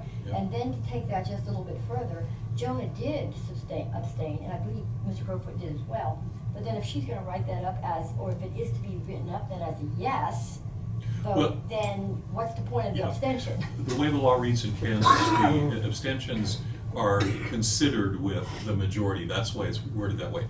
We have the ability, and we've talked about that, where we're noting the abstention.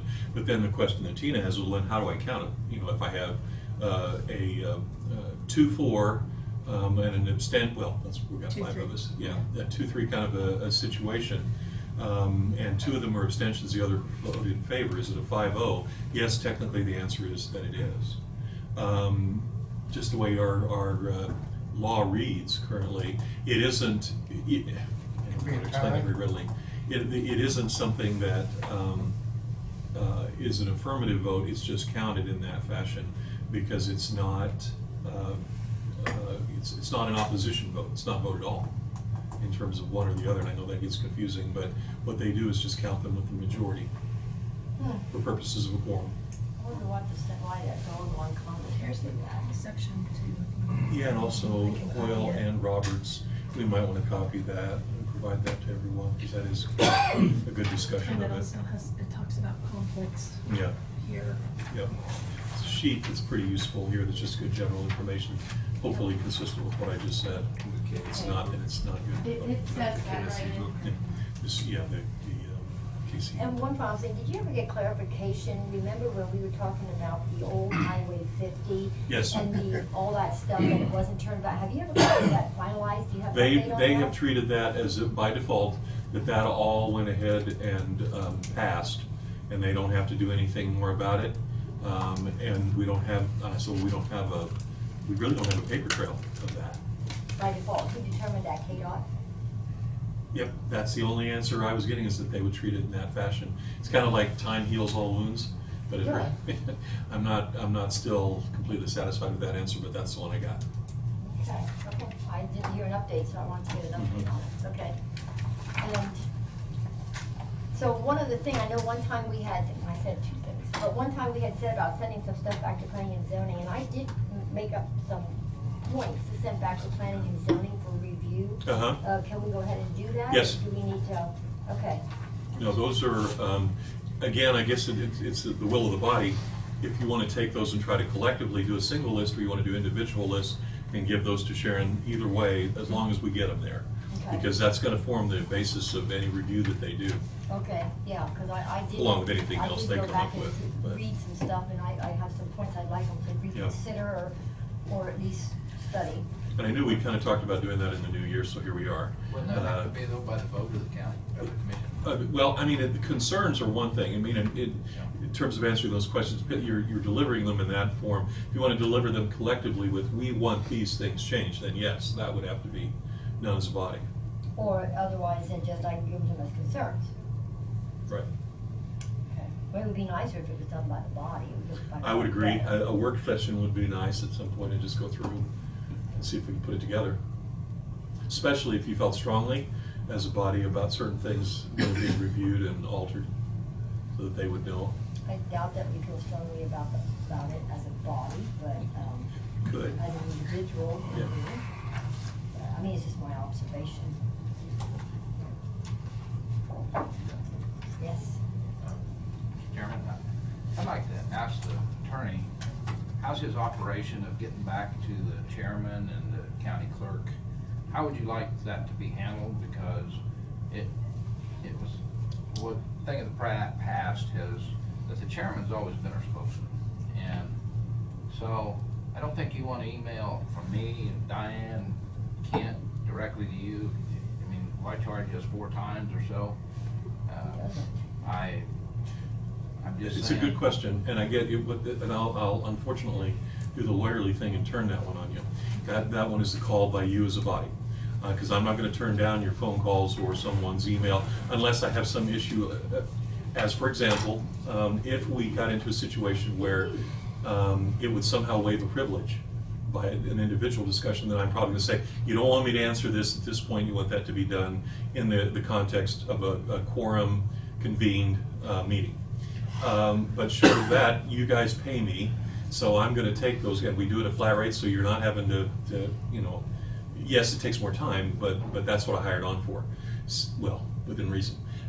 So I think it comes down to you, and it's a good thing to discuss periodically how you want to do that. If you want questions funneled through the chair, some of the governing bodies do just that. You know, like some of the cities will use, no, you do it through the mayor, but then they're usually paying by the hour.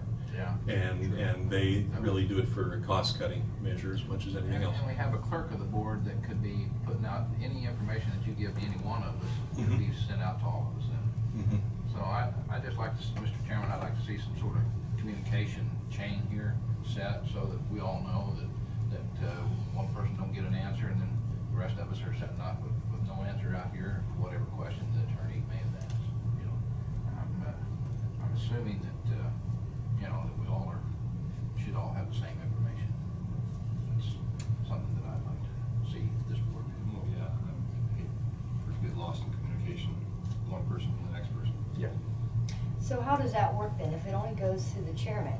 So if I have a question, I take it to the chairman and he gets you, and if he has a question, goes to the chairman, goes to you, and then next thing you know, 3 or 4 people's talking to the chairman in 1 week, I think that's a little bit of a violation.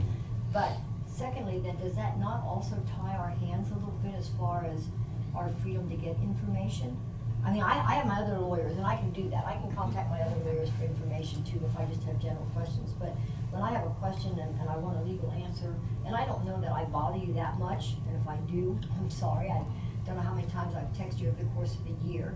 I personally just think, and if it is something important and you can get a hold of the chair and the thing and give me information, how would you know what problem I have or an issue that I've stumbled across? If I don't contact you, then you can contact them. One piece of it that I can take care of that I think deals with an element of what the concern is I can just make sure and say it right here and now. If I get a question from any one of you, obviously it's not privileges to the others. And so I can simply just make a note that each and every time I get something like that, whether it's expected or not, that I will communicate it to Tina to be communicated or communicate it directly to everyone. That I can control and I'll do that. I haven't been, because we just haven't had a huge number of those, but I'm happy to do that. So that would take care of that side of it. As to whether you all want the, you know, the continuing ability, you know, I had a question, I'm going to text you. That's your call. As opposed to, you know, going through a clearinghouse. How we carried that in our office, we reply to all. You have to be careful with that where we sit here, because that is a serial communication, and suddenly we have a major violation. Well, I'll call it a major violation from my perspective. Answer questions back to all. Yeah, never. Especially, you'll usually see an attendant admonition on the bottom of something I send you. This is, for heaven's sake, don't reply to all, because then everyone's gotten the same communication, and that's very different than what I'm envisioning. Because at that point, you all know what the communication was from your counterparts. We really are in it. If it's on the same topic, and it is, that's going to be a serial. It's a quorum. Yep. Thank you. Is that all we have for Brett? So what did you do? I'm sorry, was there a specific answer as far as, I know the answer on the abstentions, but as far as whether the board is going to allow the departments to keep doing business with the commissioners that have businesses, or does there need to be more that's clarified on that? Because if they're not allowed to use those businesses, they're gonna have to know that, because that's not something that, so I don't know, did you ever come to an answer on that? I haven't. He said if it went to a bid, you know, if it goes to a bid, if it's something specific that we can't get anyplace else in the Even county. a bid, it would almost require a recusal for that item. Oh, it always would. So that way you wouldn't just be an abstention, you wouldn't be part of the conversation. Right, at all. So you wouldn't influence your decision to want to choose my business or to put it the other way. Well, in my case, I'm not directly involved in the process. I just own the company. Somebody else is doing the work and contacted the people here. And it's the So same, I it's the read- same situation. I didn't know what happened till after the fact. Yeah, it's the same situation I have. Yeah. I mean, as far as. Somebody called in a work order and you didn't even know the We, employees were we have here. a service call Yeah. kind of department with a couple guys that handle that. And the rest of us run contract jobs. And I think that's what the rest of us are for here, is to make sure you two don't get ahead of us. Yeah. Right, well, it's, See, the thing it's is, they the, go directly to the department head, like for example, see, Well, they- what I'm looking at is They this. have a budget to spend. I got that. Okay, but what I'm looking at is this. So you have a commissioner who, and I'm gonna just use you as an example. Get Okay. white walk on. Okay, so, sanitizer, okay, well, we'll call Hand sanitizer. right there. well, it's more than just hand sanitizer. It's probably got a It's a- logo it's a printed on it. logo. It's Well, a requirement. Whatever it was, $800, okay, so buys it from him and stuff like that. So as time goes on, now that department head has an issue or a problem, you know, that's a customer, so is that gonna influence a decision, or could it lead towards, I mean, it's the appearance of impropriety. And that is the number one thing that they really impose upon you on training, is just the appearance of impropriety. And so the people out there are seeing all these, and maybe someone's never, but you see it. I'm just saying, and I'm just saying that by running for county commissioner, you should make those decisions, that I have to do this or that, just like when you took this position, you had to quit being over there in the Hillsborough. It was a decision you made by running for county commissioner. Right, but you also run the risk of, I could tick every one of you off on this board, and every bill that comes over, you guys say no, and I abstain, so I go along with the no's, right? So it's the risk you run. It's a slim risk of that happening. Okay, well, I don't feel comfortable with it, but I guess if that's the way it's gonna be, that's the way it's gonna be. I don't disagree with the appearance of impropriety being something that we consistently and regularly attempt at all times to avoid. No problem with that at all. But can I tell you that because someone sits here, that there is absolutely no ability for them ever to, in any way, shape, or form, engage in commerce through their business or otherwise with the county? No, I can't say that. There's going to be certain steps that we're going to observe in those instances, including full disclosure in a public meeting that there is an item on here from a company that I work for example, and I therefore will not participate.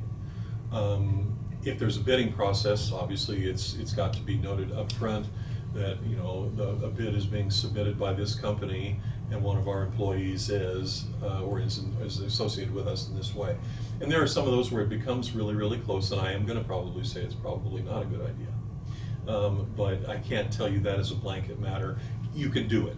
Any one of you can say, I just won't, you know, I'm not gonna involve myself in anything with the county in any way, shape, or form just because I feel that way about that appearance.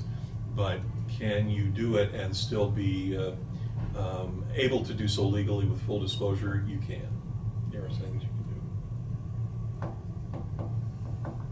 do. Does Randy got to abstain from paying the gas bill? No, he doesn't own the company. There's a difference. And that's actually an example of, you know, what I'm talking about. I mean, what's common sense is common sense. Well, it's no different than if you live in Marion County and you had any improvement anywhere in the county, would you have to abstain from it because it's improving you as a resident of Marion County? So there's a line drawn when it's directly related to you.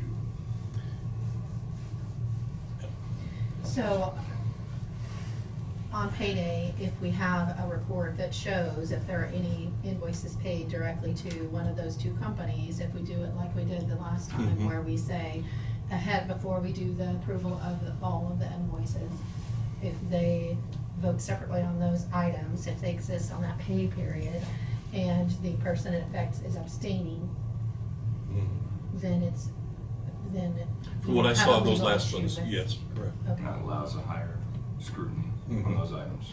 Well, and also public disclosure that there is something on there that at least has the potential. And so we're abstaining, or in one way or shape or form, not involved in that decision. So everybody can abstain? I'm satisfied. Yeah. You said yes. If it's a direct conflict Yes. of interest for you personally, you can abstain. Do you Yes. recommend just abstaining for any reason? You can't. Was that the question? How does- I think yeah, that's the how does- question she's No. How does asking. Congress get away with it? She didn't approve of the vote, so They- she abstained. They Yeah, write, I Diane, they did write their because- own rules. Well, we do We too. don't. We do too. Oh, no, we live with the legislature. They say Oh. rules. And yeah, the requirement with regard to an abstention, just to clarify that, there's an articulable reason that you can, should, and will abstain. Anything short of that is, I just don't feel like voting on this is not gonna work. No, but you know, a lot of times, Brad, you know, we don't have adequate information or biased information. And so that, can I just simply, okay, so if you say, I don't have adequate information. You could do one of several things. You could go ahead and do the interlocutory motion to ask that this be tabled until that adequate information is provided to you. And if you don't get support for that, in other words, everyone else feels like they do have enough, then so be it. Then what you do at that point is vote probably, and what I would do, or what I used to do when I sat where you do, Vote no. I vote no. Okay. And I just give my reason for doing so. Don't think I'm comfortable voting yes on this because I don't have enough. Everybody else seems to be okay with it, that's fine, so I'm voting no.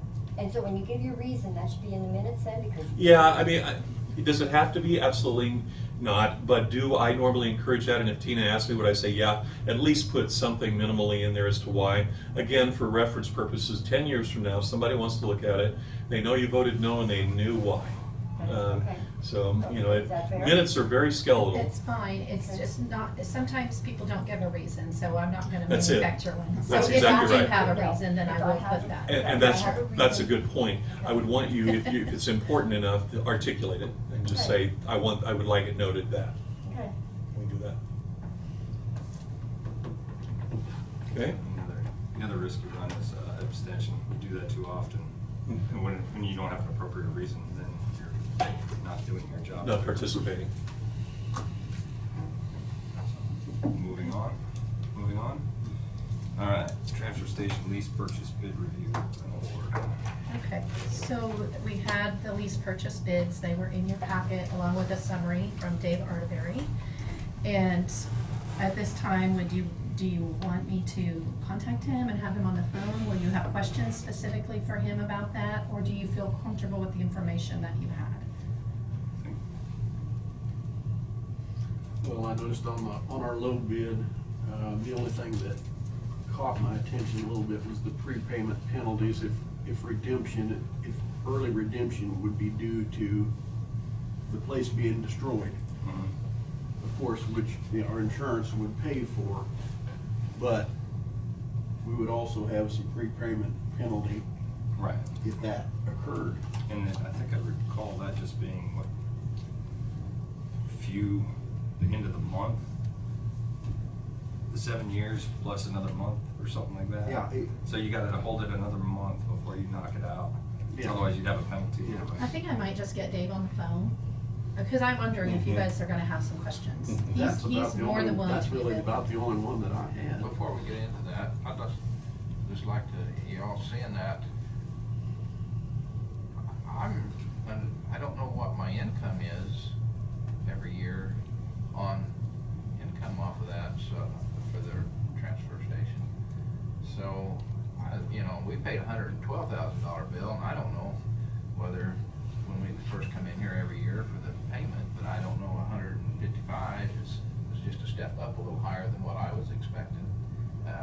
Well, I think we were talking about 150,000 a year as a payment. Yeah, I just was wondering I if. think when Dave was here, it was 180, you guys were talking about 185, somewhere Yeah. around there, in his estimates. But what we were talking about, what we thought the Budget. what the transfer station can generate on its own to pay for Yeah, itself. yes, yeah. Would be somewhere around that $150,000. Okay. You have 200,000 in the budget for 2020 for building, Okay.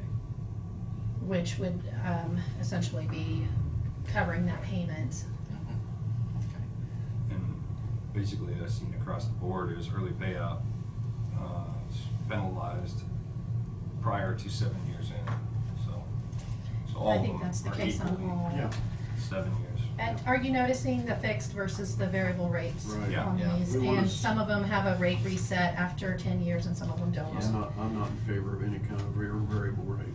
So if you go to just your only ones that have fixed rates, that goes down, I think, to 2 of the banks. And so that are the two at the bottom.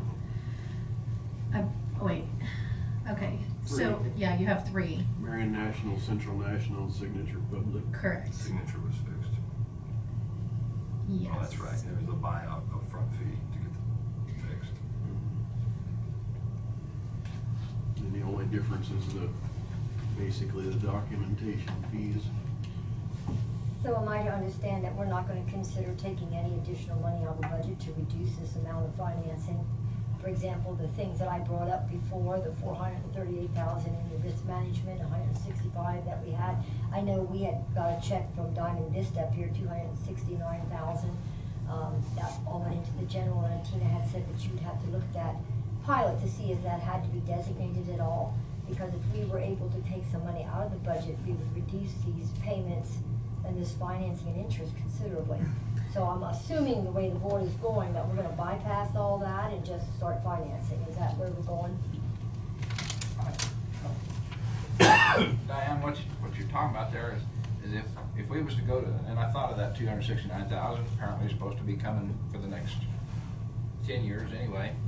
So, we don't know what happens after 10 years. Goes away. Yeah, it goes away, I'm afraid. Yeah. So I was just wondering on that too, that would be one of them that I would be willing to look at to help. us I pay did for this. ask, you all had asked, you know, when we put out Mhm. the RFP for the bids, you had asked, well, it did say that it was subject to change, the dollar amount. But I did ask Dave Arterberry, and he can speak to that on the phone if you wanna talk to him about it. How much could we potentially reduce that without asking the banks to rebid? Because they bid it based on a certain number. Mhm. And his feeling was you would not want to reduce the amount of the loan or the lease purchase by more than about 150,000 before you would ask them to, before it might affect how they bid on that. So, Kinda sad that we didn't do that before, you know, because we had the opportunity to discuss that before. I mean, we're looking at mega interest. I think that, I mean, you guys, we did discuss that quite a bit. We discussed it, before. but we never actually, because I remember discussing it, and I remember when we made the resolution to go ahead and do this, I said to Jonah, now that we made the resolution, we'll never go back and discuss the cash. And so we have discussed it. I mean, I bring it up every time the subject matter comes up. I keep throwing it out there, and I keep getting run over by everybody else, which is okay. I mean, the majority rules. But I just want to make sure that before it comes to the vote, that we're not going to try to lower this at all or take any money out. We're just going to grind through it. So, I mean, it just makes me sad, kind of. I just think we could do better. So I'm done. That's all I have to say. Would, you know, I don't know, if we go ahead with the 15-year deal, can we, if we do designate anything to come out of that payment, would you designate it by motion to come out, if we took 75,000 out, 70,000 out of that payment every year, plus 100,000 out of our operating fund for the transfer station? I think So- you'd have to, because we made a motion to get bids on X Yes. number of dollars. Right. So that's just an option. When you said the 260,000, that's one that I would look at. But the rest of them, I'm afraid of the rock bill, the blacktop bill. We all want roads. You want them just as bad as the rest of us do. And we got people in every one of our districts wanting roads. And so, you know, we need to keep some money back to build some roads, or we're still going to have to go borrow some money out there too. Okay, so you're saying then the 438, you plan to designate to roads? Because right now it's not designated for anything No, specific. part of, a portion of that, we've talked about that before, I disaster relief is the only thing you can spend the majority of that on. I think there's 200 and some thousand in risk management that you could use on some Yes. other risk. Okay. But right, and not 468, you could not spend that Okay, so by I know it's a law. percentage, I've seen it on the budget that it's a percentage, and so there's still a lot of money that could be used in that. And to say that the transfers, I remember a year and a half ago or 2 years ago, it was the dire urgency because of the unsafety of the transfer station. It was an emergency. We had to get that thing done. The floor is unsafe, somebody's gonna get killed. And so, it still is, yeah. So that's an emergency. That's a Right, but danger you right wouldn't be there. able So- to use 468,000 No, out of a risk percentage, management. That's what I'm trying right. to There's tell only a you. percentage of that is But designated. if we had an for emergency, outside. we couldn't go borrow that money. If we spent it ahead of time, we It's- couldn't go I borrow that disagree money. with that too. I disagree with that too. I think counties can I'm go. sorry, I wasn't trying to argue, I was just trying to remind you Yeah, that I'm not that either. I'm just trying to save the 468 county some is money. That's not all I'm good. trying to do is be a little bit more financially responsible and save some money rather than all these interest fees that we're paying. I mean, $600,000 or $500,000 of interest to me is just money down the toilet. And We I also just need try to be to financially save that. responsible and understand that we have to maintain a certain amount of reserves. And we have that. Just barely. Yeah. And that's highly important when you run a governmental entity and you can't go down and sign a note at the bank tomorrow. So I would ask then, I need clarification. What is the emergency? What is the rainy day that we would ever get into that money? What is it? Right now, Tornado. I can tell you, tornado, just like, Greensburg, I think. Greensburg deal, stuff like that. You go out there- We don't know what tomorrow will bring. Declaration will be a declaration. Someone I fires mean, out yeah, I mean, you have California. all kinds of resources in those cases, but nonetheless. But, I guess my main question, is I see the early payout, and I'm glad to see that. Is there any chance that we can create a line item in the budget that, as a reserve for that date, for the 2027? So say 1 year budget, we got, okay, we can plug a little there. 1 year, we can plug a little there, and then we get to 2027, and we've got a kitty to knock out quickly, rather than keep continuing to pay interest. Potentially, yes, if you have excess funds available to do that. It's gonna depend on how things go from year to year, but potentially, yes. Potentially, we could do that. So Sure, we you could develop that line item. It's whether you can fund it each time Oh, or yeah, not. yeah, I know, year to year, it's gonna be fluctuation. And the first year will probably tell us, Right, yeah. is this thing gonna pay for itself, is it not gonna pay for itself? As long as you keep those line items, 20-some years ago, we set one in the city of Peabody for a fire truck. And it lasted about 3 years, and then they start stealing for everything else. So, Yeah. I mean, they Don't start treat using it. that, Actually, like Social Security? No, that's right. And so, when you set that, you gotta stick to it. Right. You don't vary from it. Right. And so, yeah, I think that's a great idea, doing that. I don't have no problem with that, trying to save Well, some money. you can always try. Yeah. There ain't no harm in trying. And if maybe wind farm does kick out more or something for some reason, maybe you put that back there, I'm not gonna say.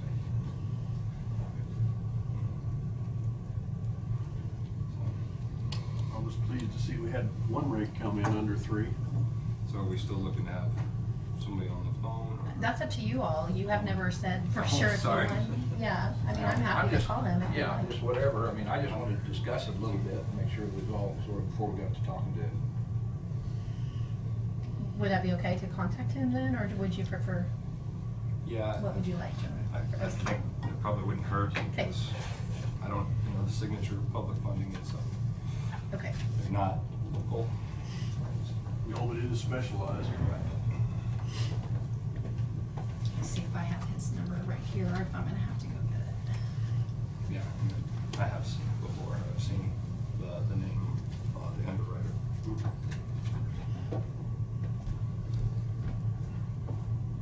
I don't know that I understand it all yet, on the signature, but we found the whole process, so that just. All they do is do funding for governmental and nonprofits. And they're big leaguers, Yeah, as far they're as, big time. so that's the reason why they can come up with a lower interest. Okay.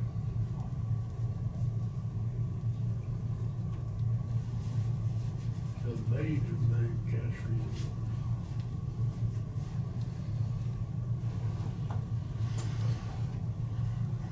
Do we look at local people, give them an advantage, you go for cheapest bid?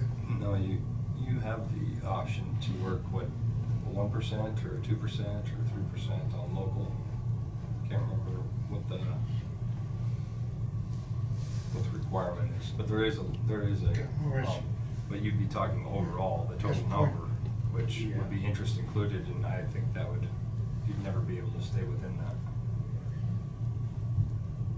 Do you know what the? No, it's just, I think. No, we try to stay local in our, as long as it's close. On this longer term. Yeah. It starts being big bucks. Well, yeah, I mean, we're not talking about just the percentage of interest, we're talking about the overall total dollar. Dollar. Yeah, so I mean,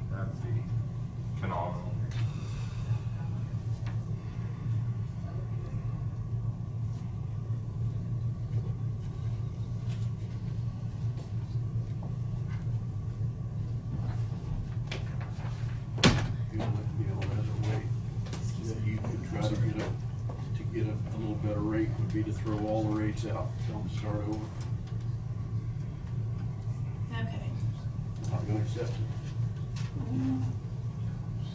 Let's play some hardball. No, but it's. Okay, are you there? All right, let me see if I can get you on speaker. Especially if you're looking at the discount rate going back down. Okay. Conceivably. Can you hear us? Yeah, I can hear you. Can you hear me okay? Yes. Yes. Okay. Can you hear me okay? Yes, we can. Okay, good. Well, Tina, do you want me to just kind of review with them, you know, what we've been up to over the last couple of weeks, and then kind of go over the results of the sale or the bidding? Is that what the board would like? Is that it? Yeah, I'd like to hear the recommendations. Yes. Down to 3. Sure. Okay. Well, let me just to give you a little background. We put together a financing overview and a request for proposals that Tina sent out. I think it was a week or so before Christmas. We sent it out to banks both in the area and around the state, and even some national leasing companies that are very active in municipal leases like this. And we gave the people, the respondents, until last Thursday to submit proposals.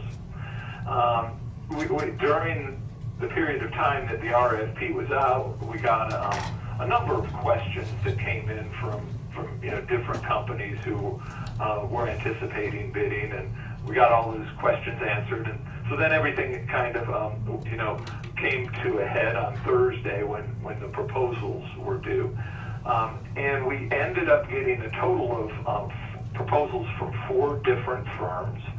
And I think you should have in front of you there a copy of a summary of the bids. Do you all have that? Yes, sir. Yes. Okay, good. And what I wanted to do is just kind of review them with you. What we'll need today is some direction on which of these proposals do you want to proceed with.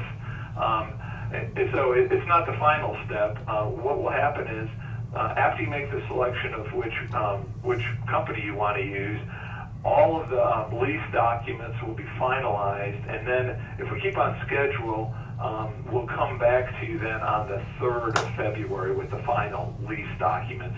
And at that time, you'll adopt the lease documents. So this isn't the final step, but it's a big one, because this is the one where you'll choose the lease provider, as well as part of the provider's proposals involves the interest rate. So you're basically selecting the proposal and the rate today, and then you'll sort of just finalize and execute the documents in February.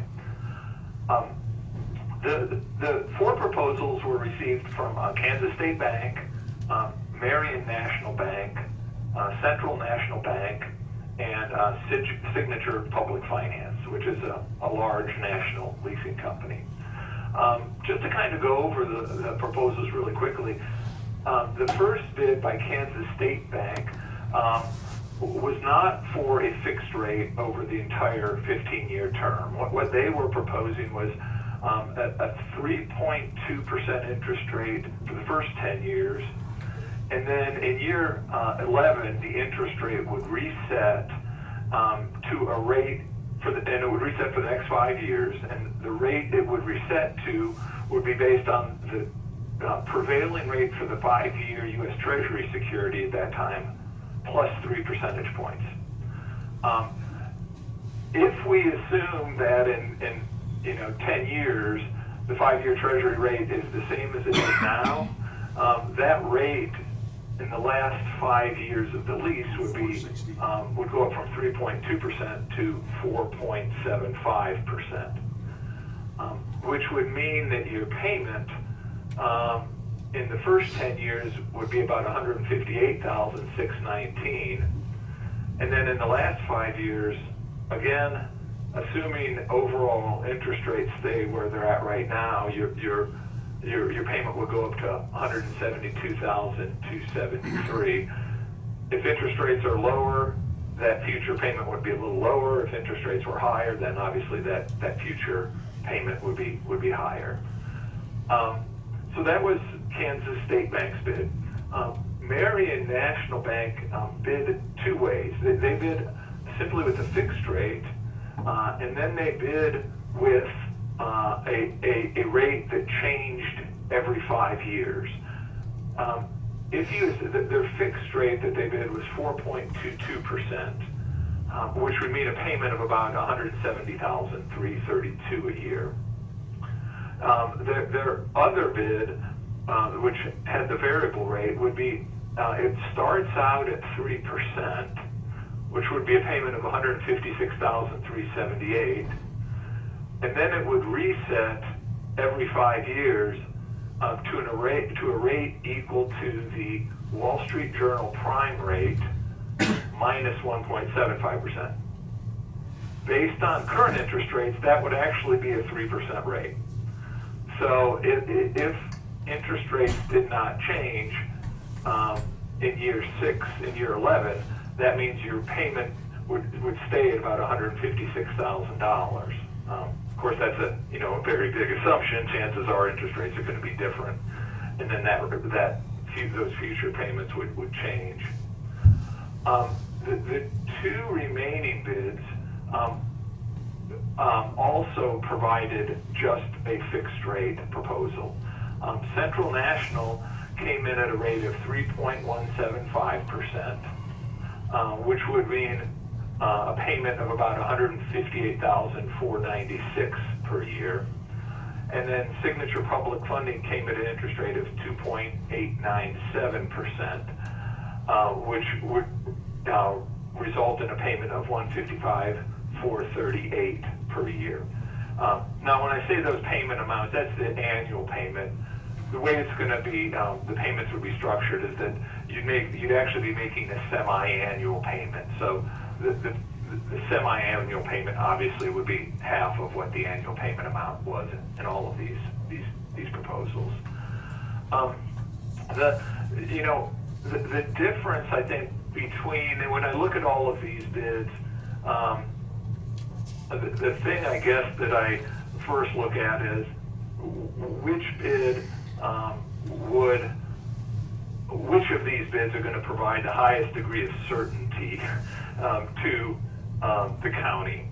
Obviously, a low interest rate is good, but it's also not having the variable rate component to me is important, primarily because obviously you don't know what is going to happen to interest rates in the future. So when I kind of look at these, I sort of narrow it down to Marion National Bank's fixed rate proposal, the bid from Central National Bank, and the bid from Signature Public Funding. And then, if you do that and then you look at the interest rate, you really do kind of get down to those final two proposals, Central National and Signature Public Funding. As far as, are there any other factors or considerations that you might want to think about when, evaluating these proposals? One is the call feature. Both of the bids from Central National and Signature Public Funding allow you to pay off the lease anytime after March 1 of 2027 without any kind of prepayment penalty. For some reason, Signature had an additional provision that said if you're prepaying the lease because the facility is damaged or destroyed, you could have some prepayment penalties if that occurs before March 1 of 2030.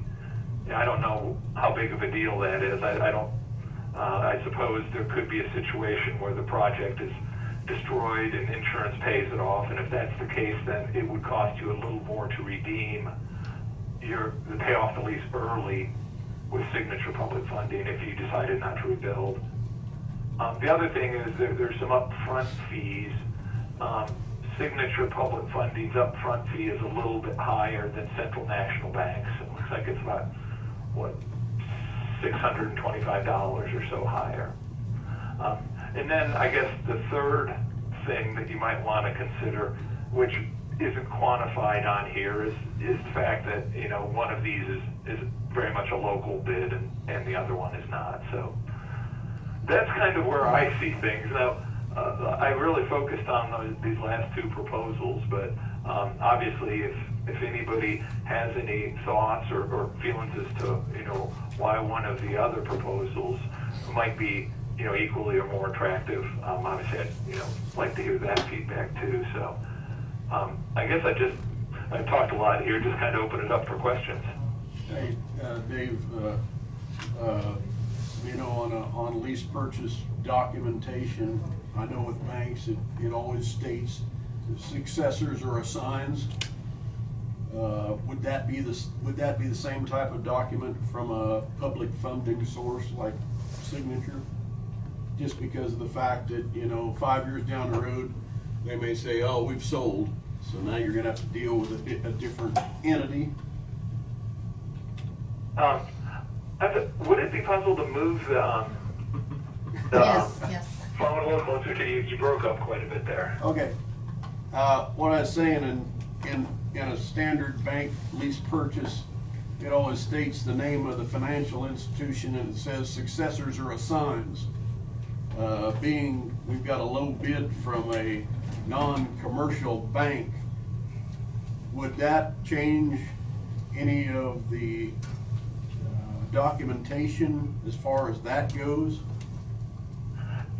I think there would still be a provision in there that would allow any bank who purchased it or leasing company in the future, if they wanted to assign the lease to somebody else. I would have to look to see if there's a provision that would require your consent, or if it would be something that they could do unilaterally. But usually there are those provisions regardless of you know, who would be the purchaser, a local or one of these national firms. Okay, thank you. What about the early payment, 2030? The early payment? That's what he was talking about. If it got damaged or destroyed and you didn't choose to But if we rebuild, want to pay $50,000 more a year, can we do that? not before 2027. What if it's 2030? 2030 is if it was a catastrophic damage to where it was destroyed and then you decided you didn't want to rebuild it. So you just took the insurance cash payout. They would require a little penalty from you. Right. And the penalty is, hold on, let me pull that out and see what it is. I think it was, you know, 1 or 2% of the principal balance of the lease. Let's see. Yeah, okay. If basically it would be a 2% penalty prior to March 1 of 2027, a 1% penalty is then between, you know, March 2nd of 2027 and March 1 of 2030, and then no penalty thereafter. And again, that's just if the project is destroyed and rather than rebuilding, you decide to pay the lease off. Do you know what the early payoff would be for Central National as far as a penalty percentage? There's Central National didn't have one. They just if it was damaged or destroyed, you would have the right to pay it off at any time without penalty. No. That was in the. I meant on prior to, you just said 2% on Signature if you paid off before 2027. What about Central National prior to 2027? Is it also a 2%? No, let me check here. Hold on. I just want to check the term sheet. There wasn't a specific reference in Central National's bid to the prepayment. So let me go back and look to see what's on the terms sheet that we sent out, because we did address it on the terms sheet. Signature just had a little bit different requirement than what was on the original term sheet. Let's see what I'm pulling up the term sheet, see what it says here. Hold on a minute. Do you have some input on the? It would pass. What he's talking about, we would do whatever was on the term sheet. Okay. So we didn't change that from the request. So the early payoff Yeah, requirement. okay, what the Whatever it original says. financing overview said was that, okay, in the event of substantial damage to or destruction or condemnation of substantially all of the project, the county shall have the option to prepay the lease at any time in whole for an amount equal to the remaining principal balance plus accrued interest without penalty. So that's what was on the terms sheet, and Signature modified that a little bit, but Central National in their proposal, it doesn't appear to me that they modified that at all. So in this one, it would appear that Central National, you could pay their lease off at any time if it was damaged or destroyed, and you decided not to rebuild. Or pay it off at any time without penalty. What about not damaged and destroyed? I guess that's what I was getting at. What if? Oh, I'm sorry. If it's not damaged or destroyed, then you would have the ability to prepay anytime on or after March 1 of 2027 without penalty. But if you did pay prior to 2027, what would that penalty be? Well, what you would have to do if you wanted to pay it off prior to March of 2027 is you'd have to take funds and put them into an escrow account to defease the lease, to pay it off. And we'd have to do a calculation about how much that would be.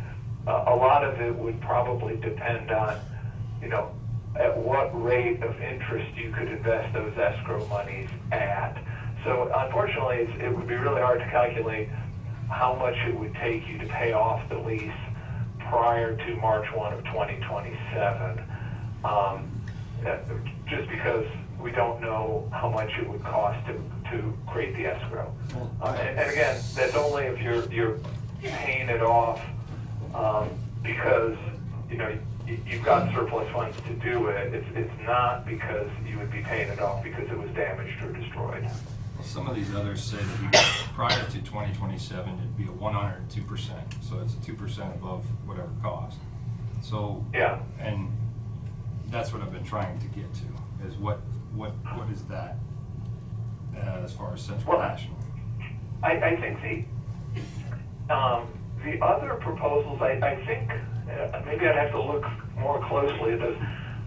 I think the other proposals would have contained the same conditions that Central Nationals did, and maybe I'm wrong, but I had thought that all of those would allow you, with the exception of signatures, I thought all of those would allow you to prepay it prior to or on or after March 1 of 2027 without any penalty. Without penalty if it's damaged, but I thought all of them would allow you to, well, let me check here. We assumed that you Yeah, would not okay, I'm prepay sorry. before 2027. If you look at that early prepayment But I could feature, give you an answer if you wanted that. all of those will allow you to prepay on or after March 1 of 2027 without penalty. If you're doing so because you've got surplus funds and just want to pay it off. The exception to that, though, is the Kansas State Bank proposal, where I'm sorry. They also have the payment provision that if you did it on or after March 1 of 2027, it was without penalty. But if they had an added provision in there that would allow you actually to redeem it earlier than March 1 of 2027 if you did it at 102. The other ones, you couldn't prepay the lease prior to March 1 of 2027 and extinguish the lease. Now, what you could do in lieu of that is, like I was mentioning before, set up an escrow. So you could take that money that you would have, and instead of immediately sending it to the leasing company and paying off the old lease, you could put it into an escrow account.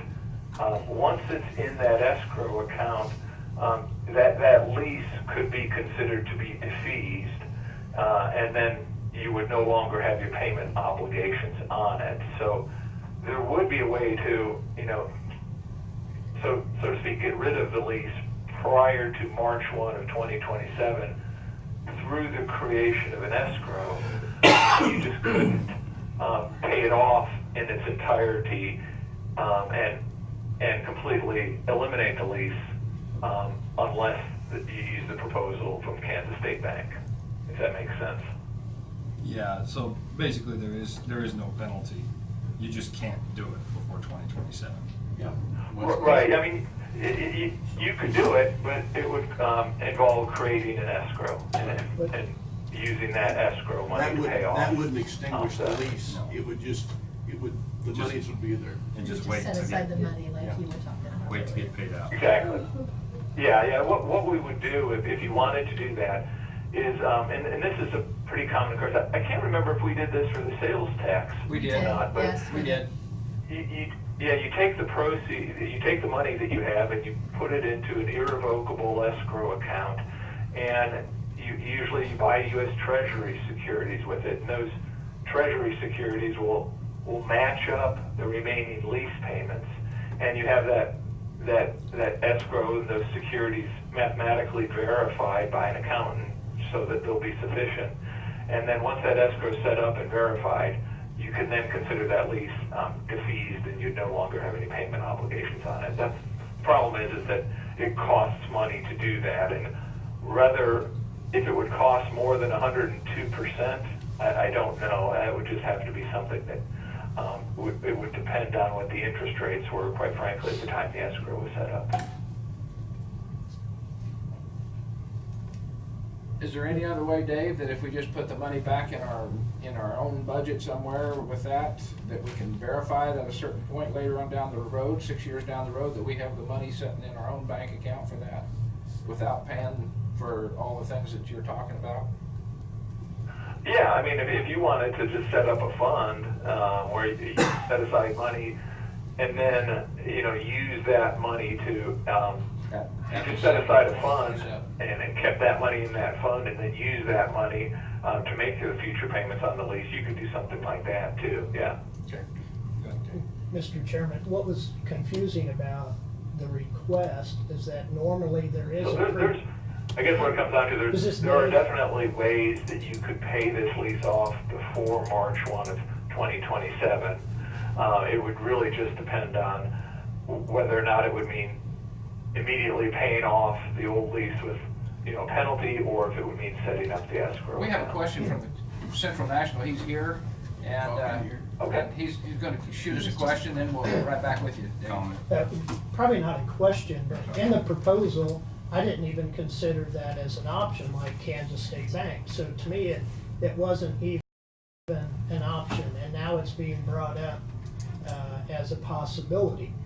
Traditionally, if that would have been brought up, we would have had a prepayment penalty for the first 7 years or 5 years of what we had, but we did not bid that way. If you want one, rather than having the county go to all that expense, I would be willing to amend what our proposal for a prepayment penalty, which it wouldn't be over 2% per year on that. Normally, we use 1% prepayment penalty. But for the consideration, that was not part of the request, and so I don't even think it, in my mind, is part of the discussion because the request was not to prepay. If you want to prepay, I would give you that. I think it's too far down the road to be changing up the game, and it would have to go back out to everybody if we did something like that, and I don't want to go down that road. My confusion came with right up there, it said no penalty. So what's the penalty? That's my mind, That's the way my brain was kicking. Well, no penalty after. Yeah. And penalty isn't really Yeah, penalty. I'm It's sorry, basically paying the interest that unfortunately, you would have it paid cut out, and I anyway. really haven't heard any of the discussion for the last, 30 seconds to a minute or so. No, that's, I think I got I think we got it addressed, Dave. Okay. We're confused. We need. I don't know, we need to. Does anyone have any more questions for Dave? Has the commission been are you ready to ask for an action, or? Yeah. Thank you, Dave. Okay, yeah, again, I haven't heard much yet. Have you been discussing, or, which of the proposals you would want to proceed with? I think we're down to the last two. I mean, that's the, I believe, the consensus.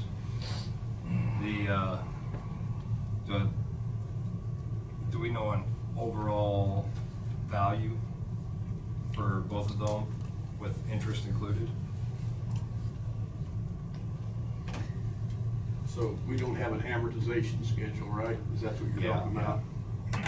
Yeah, for I didn't provide one, but, if you would just simply multiply each of those payments that's shown on there by 15, you would come up with the total, principal and interest. Right. I guess that's simple enough. So, it's pretty much that simple. That was part of the request, was to include an amortization schedule. Yeah. We did, I don't know if anybody else did.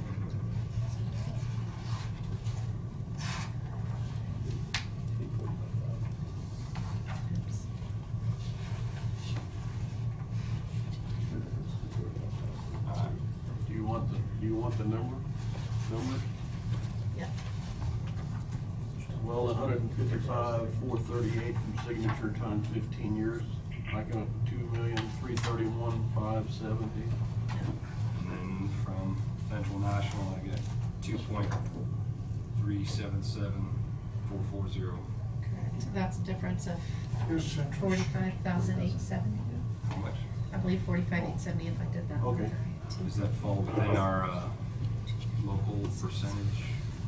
You don't really have a stated policy within a percentage on that at this point. You have never set one.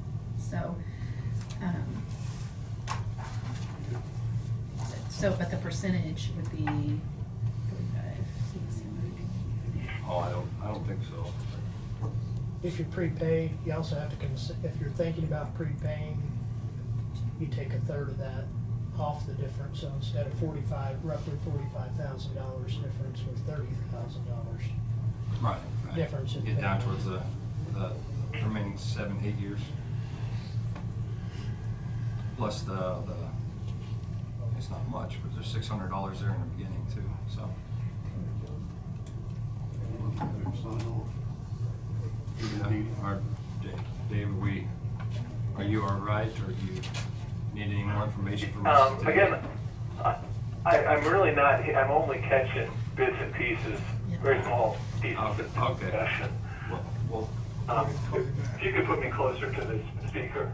yeah, no, I think we got the information we need from you, unless you need to be present for our decision, or can you just get that from Tina? No, I don't, I don't necessarily need to be here for the decision, but there is one other thing I did want to talk a little bit about, and I apologize if this is something that was covered during some of the portions that I didn't hear a few minutes ago, but the other thing that I know that Tina and I spoke about was the fact that your lease payments are going to be every 6 months, and they're going to be equal to about half of the annual. They're going to be equal to exactly half of the annual amount shown on that sheet. So that's a payment of somewhere between $75,000 and $80,000. As I understand it, you've already got budgeted in 2020. I believe it was approximately $200,000 to pay on the building. If we use 175 to 180 of that, if we say that amount is allocated towards making the lease payment that would be due on August 1, that would be the only lease payment due this year. That would leave $125,000 left over that you could either use for whatever you want, including, if you wanted to, you could use it to reduce the principal amount of this lease.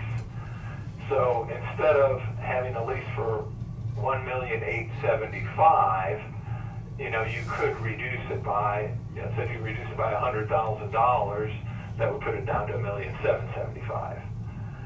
So I guess that would be the other issue that I want to address is, you know, do we want to keep the lease principal amount where it's at, the $1,875,000, or do we want to reduce it by the extra amount that you budgeted for a building payment this year? Can we do that without rebidding?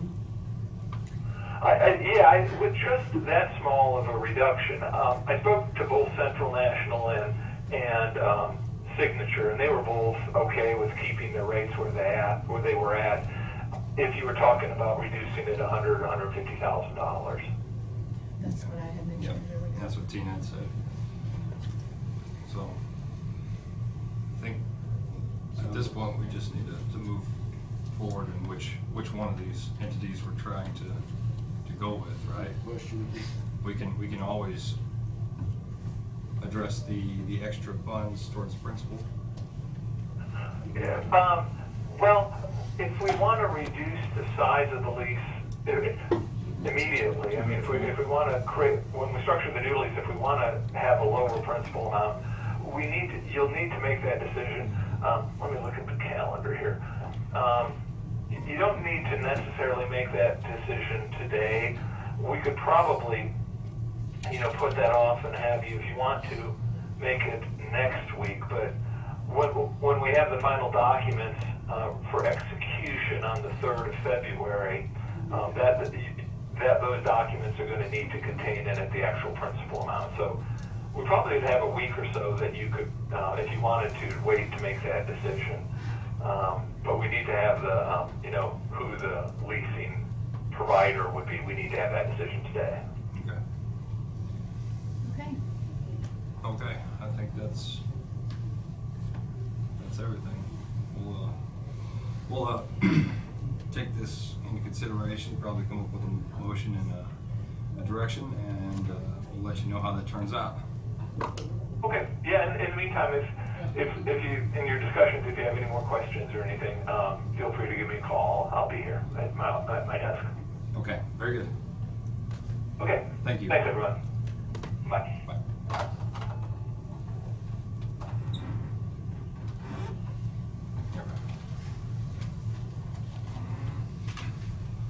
So, any direction which way the board would like to go as far as picking, I'm assuming one of the final two on the board there. I would say if we're gonna do it, we would do it with Central National Bank, keep it local. If we're gonna spend that extra money in interest, I just assume keep it in my district. So. That's my district, on one side street. Is that a motion? Yes, it is. Yes. As part of the motion, do you want to? You're thinking the other As way. part of the motion, do you want to reduce the lease purchase total Yes, amount by absolutely. $100,000? Yes, I would. Okay. Yes, I'll Okay. include that in 100 that. or 120? At the most we can, maximum amount. I think the phone conversation we had 120, so I don't want to Yeah, ruffle the then waters go ahead and more than reduce that that right then. now. That Okay, amount, yes. so when you're ready then, if you can restate your full motion so that I can get Okay, it so I'll for the make a minutes. motion that we go ahead and make to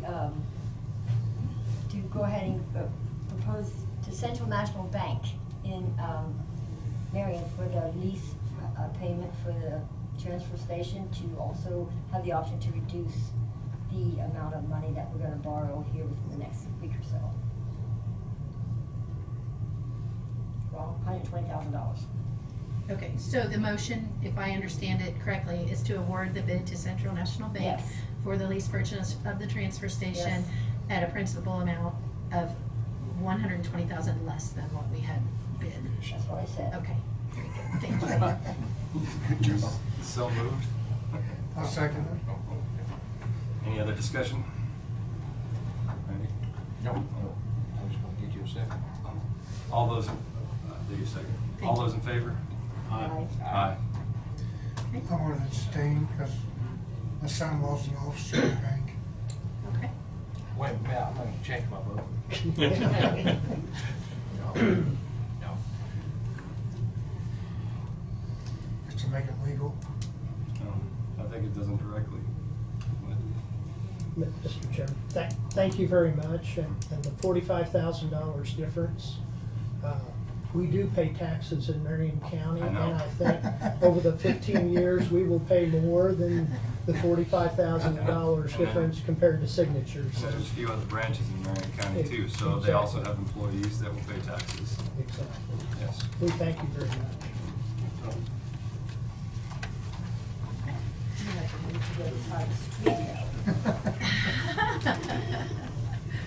Then you still have the outstanding issue of awarding the actual construction bid. And we did have a 10-day extension from our initial period of time, so that's Very much appreciate that from Nelson Fowles.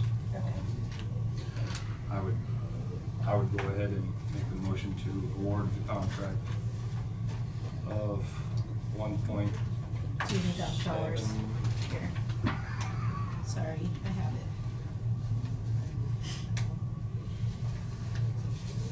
Someplace.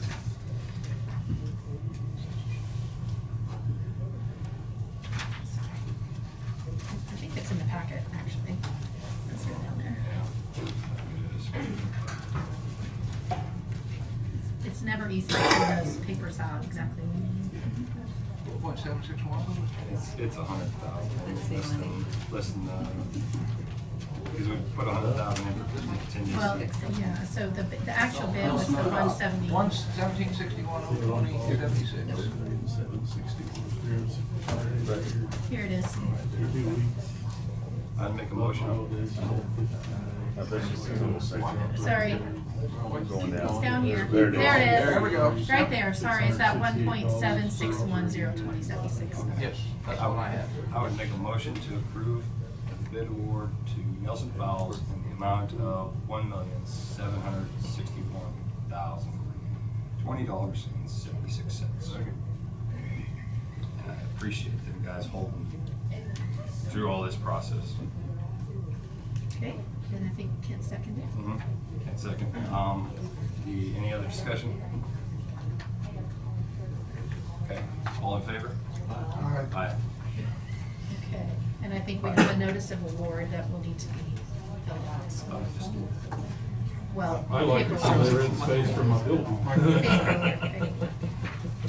Which I'll find before the end of the meeting, okay? Tom's boss. All right. He's over Final. Oh. We have a discussion, Andy. Yes. I'll make it quick. three guys that makes a final decision. I just want something Big fixed. vote. All right. Three property votes. I didn't ask. The truck that pulls the trailer to the landfill is burning antifreeze again. Last year we spent almost 11,000 getting it fixed. There were other issues besides that, but it was also burning antifreeze at that time. At that time, it was about $3,100 to fix that issue, plus we had about $2,300 in rental for a truck. So I need to know how you guys want me to go ahead and get it fixed. Is it a cracked head allowing antifreeze into the block, or? He doesn't know where it's going. He's not finding it anywhere. It can range from anywhere from being an AGR cooler to head to gasket. You know, those trucks with the AGR coolers are so, you don't know where they're actually coming How from. many miles an hour? About 360,000. Oh, okay. But it is an 11-year-old truck, and the idle time, it sits in idles when they're unloading at least 15 to 20 minutes every time they go down at a 1,500 RPM. So you figure that up with, you know, by mileage, you know, it could be 500,000 to 600,000 mile truck. More. Time trade. Yeah. So I just wanted to know, do you want me to have it fixed? We have to get it under Wichita. Last year, it was in April, so we're under a year of this happening again. It was fixed at Wichita. Yes, it's Summits. I don't know how many miles since last year, but I didn't. I know. Well, we don't know, it could be something else this time, is what you're Yes, saying. it could be. Yes. Sounds like it's So- something we need to rid ourselves of. Isn't there a guy with Bill's? Doesn't he work on diesels? We also have to get a rental. Right. Because we got nothing So is Rodney. So, So is Rodney. So did you rent a truck? we have not done anything. I just wanna know what you guys, since it's gonna cost a little bit to fix it, what we wanted to do. Depends on how much money you want to potentially sink into. Is it a $3,500 repair or is it $11,000 repair? I don't know. I would strongly suggest we take it to one of our local places and see if they can analyze it and see what we're in for. Okay. My opinion would be, you know, you can't get by without one, so you're going to have to do something temporarily. Yes. Which requires a rental. Did Bryce have a truck? Yeah, Bryce got a spare. Spare what? Semi. I think we used one year, Most of the time. but I don't think that wet kit. Yeah, well, the one that we use has a wet kit, but that's also their lowboy truck that they need all the time too. So. Because I don't think there's is that the International Volvo? What do you pay? Volvo. I don't think they does. So. How often does it move? I mean, it moves About once. twice a day. I mean, it usually is hauling twice a day, typically. So there's no way you could contract out to handle it for a minute. There's just, you would be contracting them solid. Yeah.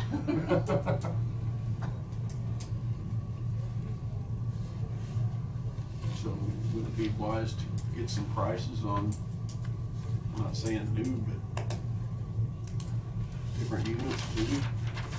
We kind of know, once whoever looks at it and says, not worth fixing, or. No, I mean, with that truck, was it purchased used? Or No, we buy new? brand new. Brand new? Brand new. Which truck is it now? The yellow Yeah. semi. The yellow semi that pulls the boxes. It was purchased new and we. It's something pretty reliable. We was hoping to get 500 to 600,000 out of it, but that's a long ways off. I mean. I think my understanding, but- there's been issues. Yeah, in the last few years, there's been but issues, yes, Brandy. This is within a year, so. I'm just looking at how we can, if you wanna move ahead with the truck, and if you wanna lease something for 30 days, or you ain't gonna get a truck unless you find one on a lot somewhere. I mean, you may find one on a lot somewhere to go get one. So you. You gotta put in your budget if you don't put it on the building. Well, there's one of the rainy days that you have, yes. Yeah, so- that's Columbia somewhere out there. So, you just, you know, I think we need a plan here, Mr. Chairman, to what we wanna do. Waiting out dog years. What did the rental cost? Last year, it was about $22.88 for 2 weeks worth. $1,000 a week? Yeah, it's $2,288, yeah, for 2 weeks. $1,200 a week.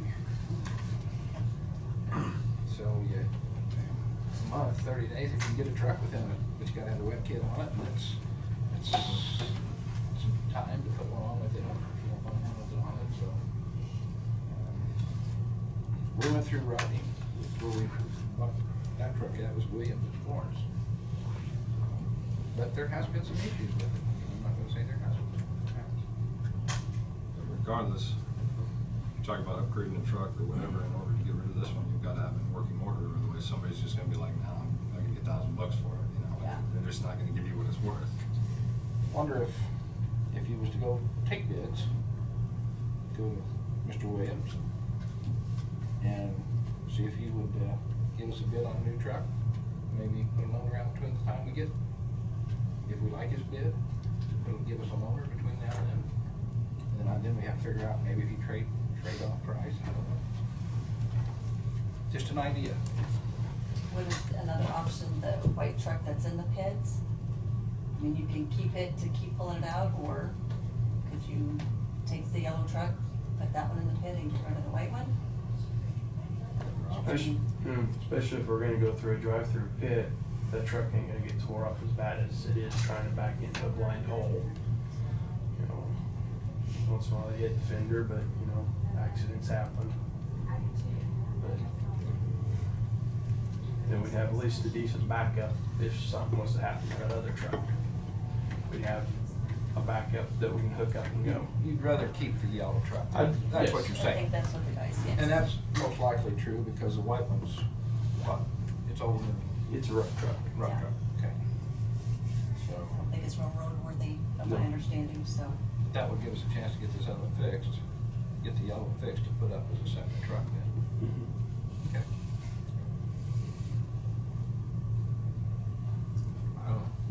Any suggestions? I'm willing to listen. Now, if you just wanna go to local only, or do you wanna go to Wichita and get a price there too? Doesn't hurt to go all around. I mean, we just proved the point. That doesn't mean that we can't choose the local bid. If we're gonna have a bid, we have to have more than one. But yeah, so what are we're looking at, we're gonna have to repair one way or the other, so Yeah. we need to look at what that cost is, what we're in for.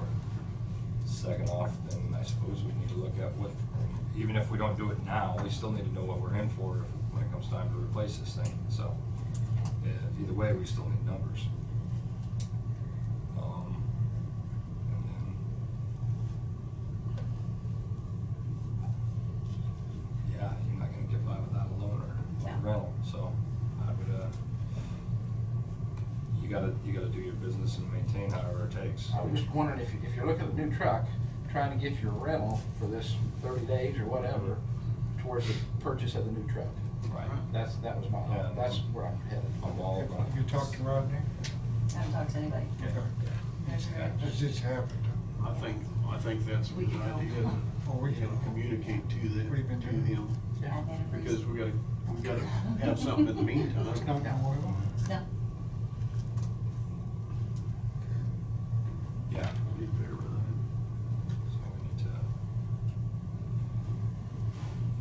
So we need to, I guess, do we need to have a motion, or do we just need a consensus in a direction, or you tell me which way you wanna go, and we'll bring you what you need.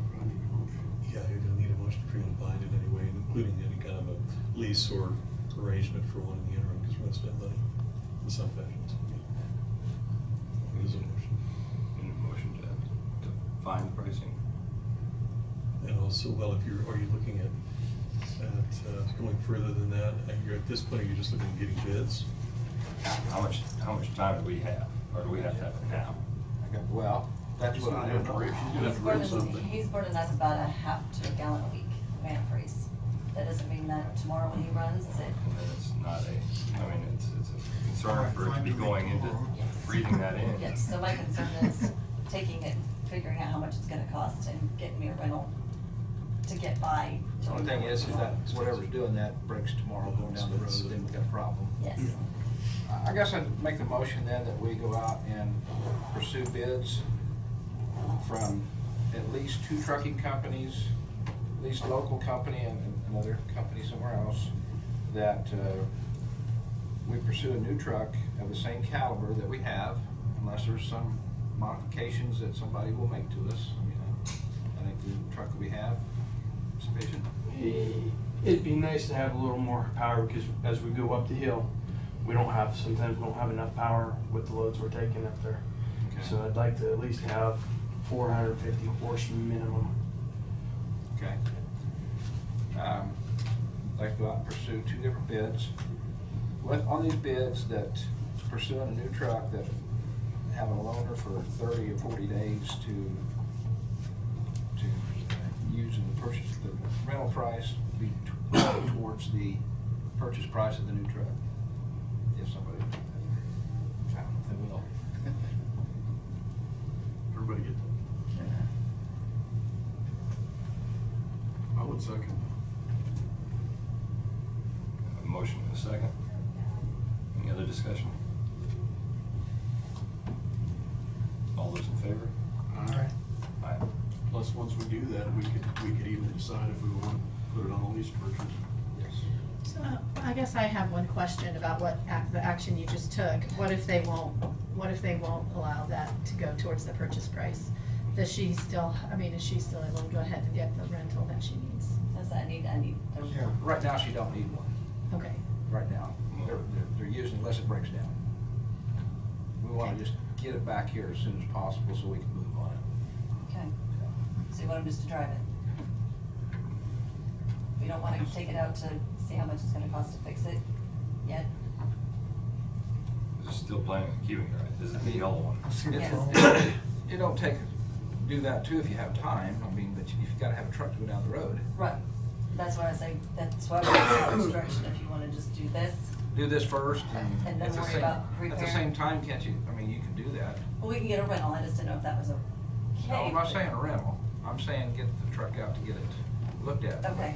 But you're gonna have, Because she's gonna have to rent. But I'm gonna have to have a rental, cause they're not gonna have it for just a half a day. okay, That's that's what I'm what I'm confused getting at, at, they're yeah. they're not gonna diagnose it Might that take quick. them 2 days to diagnose it. Yeah. Okay. No? I mean, they had it for 2 weeks trying to get things fixed and diagnosed down there. Say if we take it to Williams to have them diagnosed, sometimes they're anywhere from 2 weeks to 2 months out before they can even get to it. I guess that's something we need to know too on the bid, just as soon as when bid or truck will be available. Okay. Let's pursue it for a while, get the bids real quick for a new truck, and see what, Okay. then we'll go from there. Okay. And I guess one other thing, I don't know what that's gonna take, a week, 2 weeks, what are we looking at, where this at here? 13th, Well, the 13th, next meeting's 21st. are we looking, can he do it that quick, probably?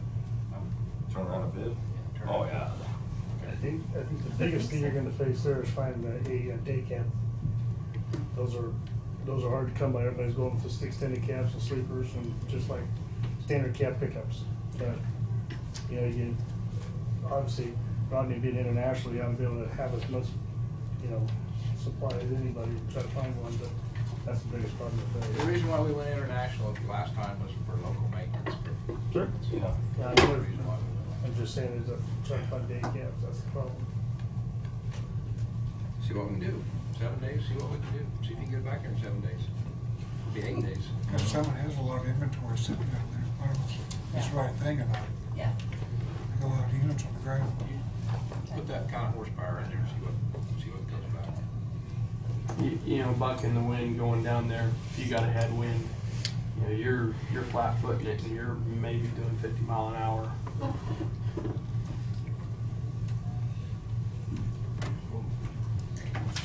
Is that a separate motion for the notice of award, or can you just, based on action, transfer something? And Josh is gonna be, well, you guys figure out what's going on, he's gonna be the go-to guy, that's okay. And you're leaving? I'm coming back. I mean, when- Friday will be my last for a while, till. Wish you the best. Yes. Good luck. Till they let me out of the loop again. Thank you. Thank you, guys. All right, ready?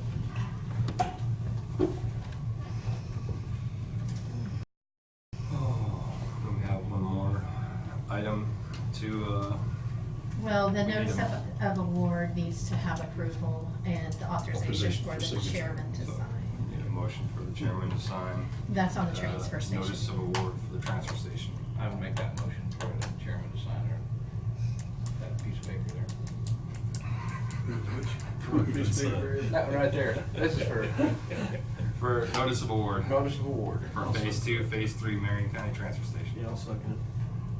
It's the one we've been putting on hold for 30, 40 days. Right here. Bob? You just need the vote now. Oh, yeah. It's been a long She's day. gonna keep you straight, yeah. So any other discussion? All those in favor? Aye. Sorry, I'll start to crash. I know, it's like, oh. Right here, right? Yeah. It's up there, I think, see? There you Yep. go. I thought they was gonna stay. I told them to look. We can call them back. Yeah, just wondering, how short are we on people? Cause she's gonna be gone, that's gonna be too short. I think she's, unless that one part-time, or that one they hired last week came back, they're still too short. And then with her leaving, Yeah. I don't know for sure, but. Yeah. Get pretty full. There's only 4 that works. Okay, well, we're gonna try to call them, see if we can get her to come back. Well, I think that's the first thing, is figure out how we can get some people back, to get some people in there to help. really want the commission to take a look at the recycle program. I mean, how much time is spent going out and getting this trash with our trucks and our people? That's, one person does that just about every day, and you see them on the road. Right now, we're not getting no payment for cardboard. So we've been losing money now for, what, 2 years? And it's been a while. And we've got a lot invested. I mean, there's a truck and trailer, and 8, 9 dumpsters. I don't know how many we got. I've seen a truck this morning set up a boat clean down the road. Yeah, You're just talking about the county collections, right? the county collection Right. systems, yeah. Right. Not the city collections. It's a great thing. I'm not knocking. It's just cost-wise, and when there's a lady down here that costs quite a bit. And so, I mean, it was a good thing when we did it, and it was helping take out of our trash system. But is all the collection money that we're spending to collect it being the same as if we hauled it away in our trucks that we take off? I don't think I ever got a good answer from anybody. I don't think I've got an answer as far as what that actually costs. Well, that's where I That way you can evaluate it against. So we thought you were coming to the transfer station to join us. It also takes an employee out of the transfer. Takes an employee out of the transfer station to do it. That's exactly what we're talking about collection of the recyclables right now, on how much time it takes for a person to go do this, and time plus trucks, Right. plus, and right now, we're not getting paid. Right. Right now, we're short on people, and so that's number one thing. We also wanna know where you're gonna be sitting after you leave, just you and 2 other employees, or 1 other employee? We hired a new guy Wednesday. So now there'll be 3 down there, 2 on the floor and then Martin running the truck. And then he'll be up at the weed department, HHW, recycle. So, You're the desk secretary and everything, right, Josh? I'm everything. he can do it. Well, so would you say then that the transfer station is gonna be taken care of? I'll keep an eye out for it, and if they need help, I'll help them out and do what I can. If someone shows up sick, we're gonna be short. Yes. Yeah, I'll go next door and see if I can borrow a guy. Okay. We've already done it last week. 2 days last week, so. Okay, all right.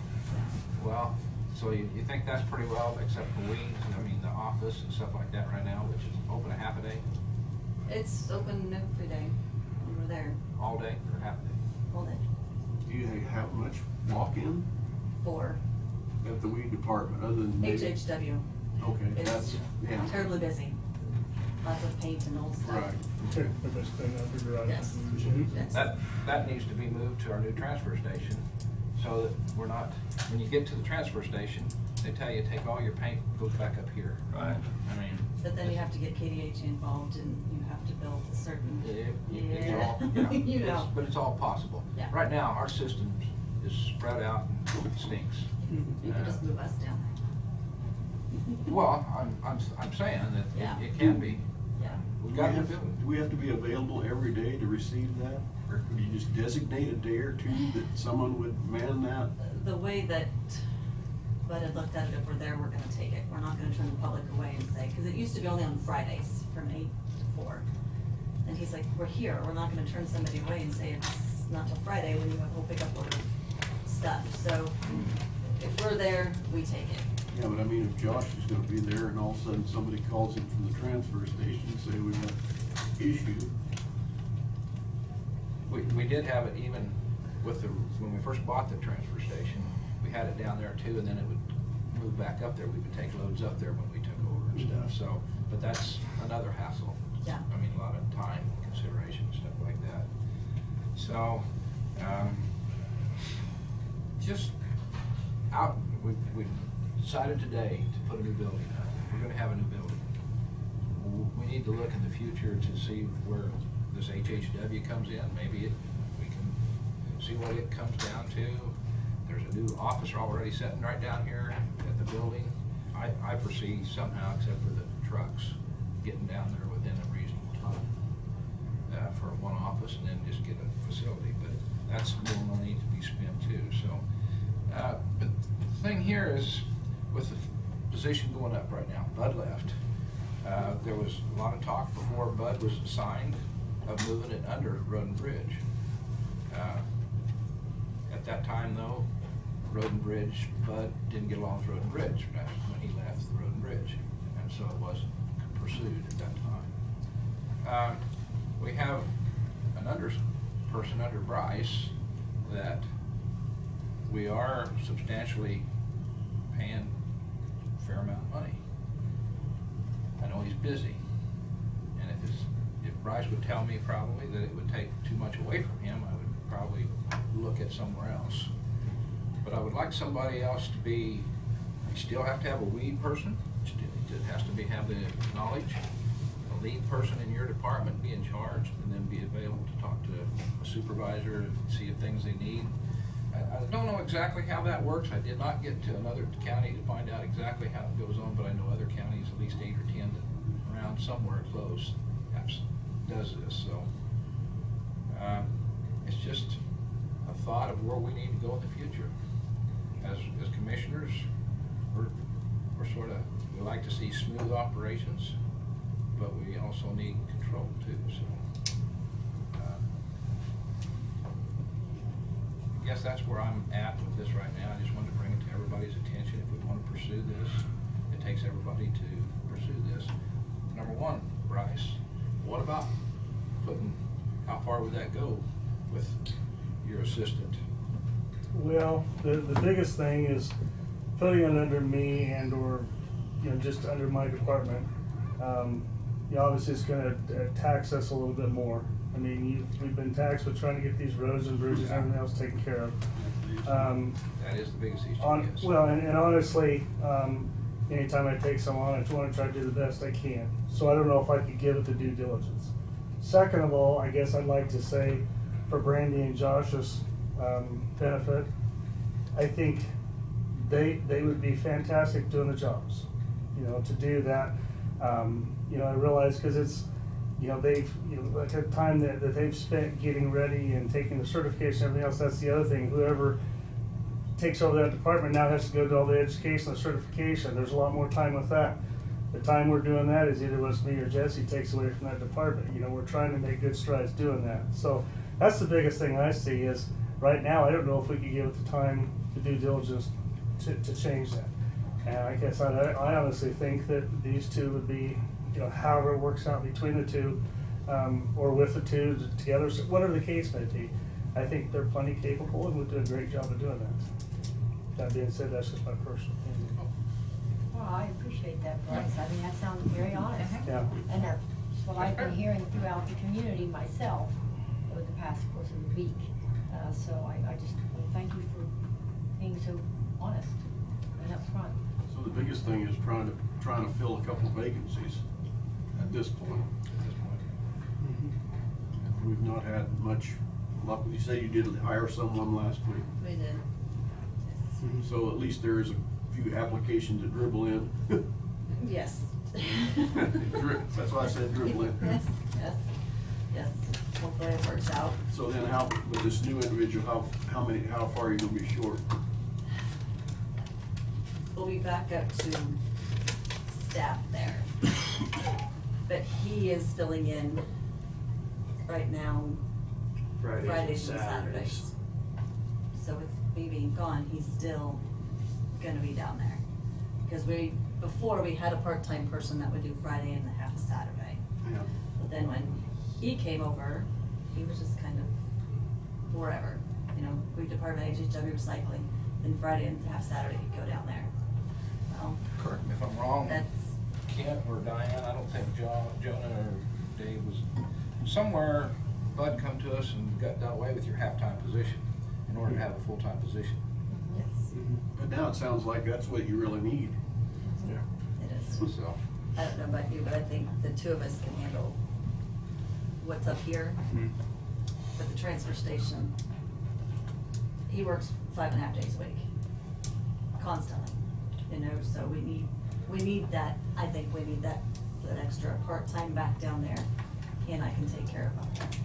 Would it be easier to hire a part-time than a full-time? Don't know. Somebody that wants to work, but then there's the issue of what we ran into last year with the part-time. This means nobody can take off, nobody can be sick, because then that part-time has to cover those hours, and they only get 1,000 hours. So, Our thing would be hire Vacation. 2 part-times for down there. We can work them, stagger them where we can use them all year round. Just had this conversation earlier with emergency and health. Is there any foresight of a shared employee? Us and them? Well, it's just a temporary thing though that they need right now until they actually get a staff. Get well, these people hired. for down there, it could be permanent. No, I'm saying a shared. Oh, He's asking for a shared employee for the bridge. Personally, I see where the bridge needs everybody they have. Yeah. So I don't see how that would work, but my comment was that the situation you're in now is temporary, hopefully. I mean, we work through it and get you somebody hired somewhere, sometime. But remember though, after this 6 months to 9 months down the road, we plan on having a new building, and hopefully it's a lot easier to maintain. I don't want 2 people standing out there unloading trucks. I want 1 person maintaining the floor. That's the whole. And that's the idea of this new building, is to make things easier. Improve efficiencies so that it And doesn't so- require so much. So if you go hiring somebody and you hire them full-time, then later on down the road, we decide we got too many employees, which we may not have.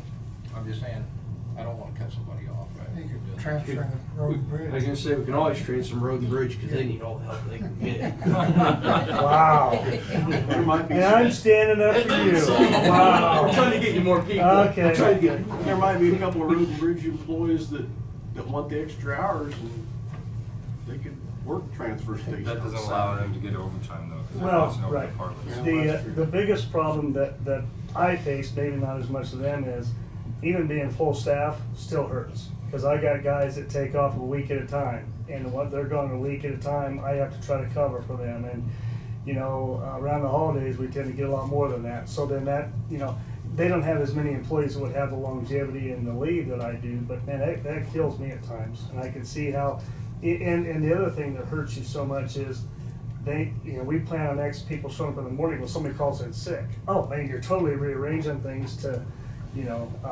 it's a no-win situation being in that position, but. and I know Bud had always talked about, he didn't care for 1 person on the floor. For him, it was a safety issue. If something happened to that 1 person, we wouldn't know until whenever. With this facility. Right. Yeah. With this facility. Yes. Yes.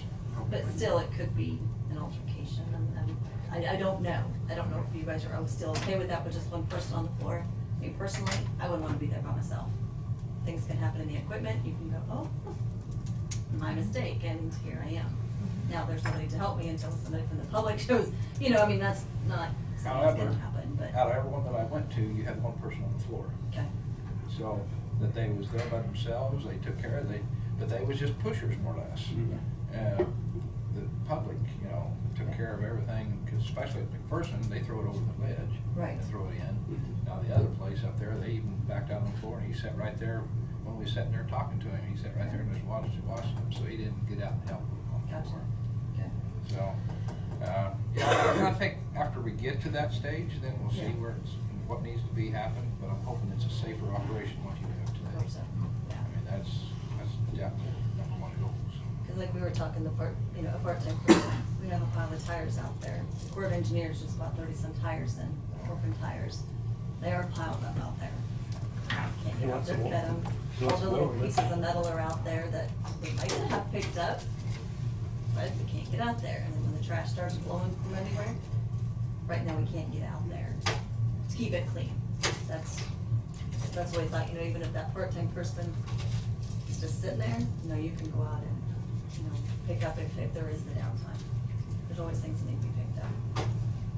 Well, that's part of that, when we visited Emporia, they had a full-time guy picking up. Oh, hell. Yeah, I mean, that's his job, to pick the trash up around the building, so. Hope we're not that trashy, but. Something else I'd like to kind of piggyback what you said, I'm gonna have 1 person on the floor. What about breaks or lunches or bathroom breaks or something like that? Then you have no one there during that time. Just, not saying that there's something ever would happen, but you know, you always face that. We try not to send one person out at a time either, just for that instant, for the weed eating, you know, it's just. And I know, I think KDHE doesn't allow, there has to be one person there. I mean, that can get, like from our office up there, that they can see them come in and they can go right then and there. But, yeah. Are we still advertising? We're not advertising. No, we've got a full-time person. So we've got 2 on the floor, we've got a truck driver. But then he has to cover if anybody's sick, wants vacation, he has to cover the Friday and the Saturday. So we need to be advertising for that. So that's what we're asking, if, you know, there can be some other person, another body, So you- full-time, part-time, anything. Because, yeah, Bud did do away with that, so we could get another full-time that Yeah. could kind of rover. But we talked that I think we can handle it I for mean, up there. it would appear the budget would be able to handle that. I don't think that's a budgetary problem. Because technically you'd be cutting out, there was 3 of us up there, so then you'd have the director, the pesticide tech, me, so you'd have still a third, and that third person, his is coming out of the transfer station. So all of that would stop if there's just 2 of us up there. If the dumpsters were pulled back, what does that do? How much time does that release from The recycle bins, the recycle bins? every 2 weeks we run the route, it takes About almost. about most of the day, most of the that's day. every 2 weeks. And then Gospel's twice a week, and that's 2 hours, twice a week. So, You know, we have it here in Salem. yeah, that's about an hour, Mhm. depending on the train, but. So I mean, it does take time.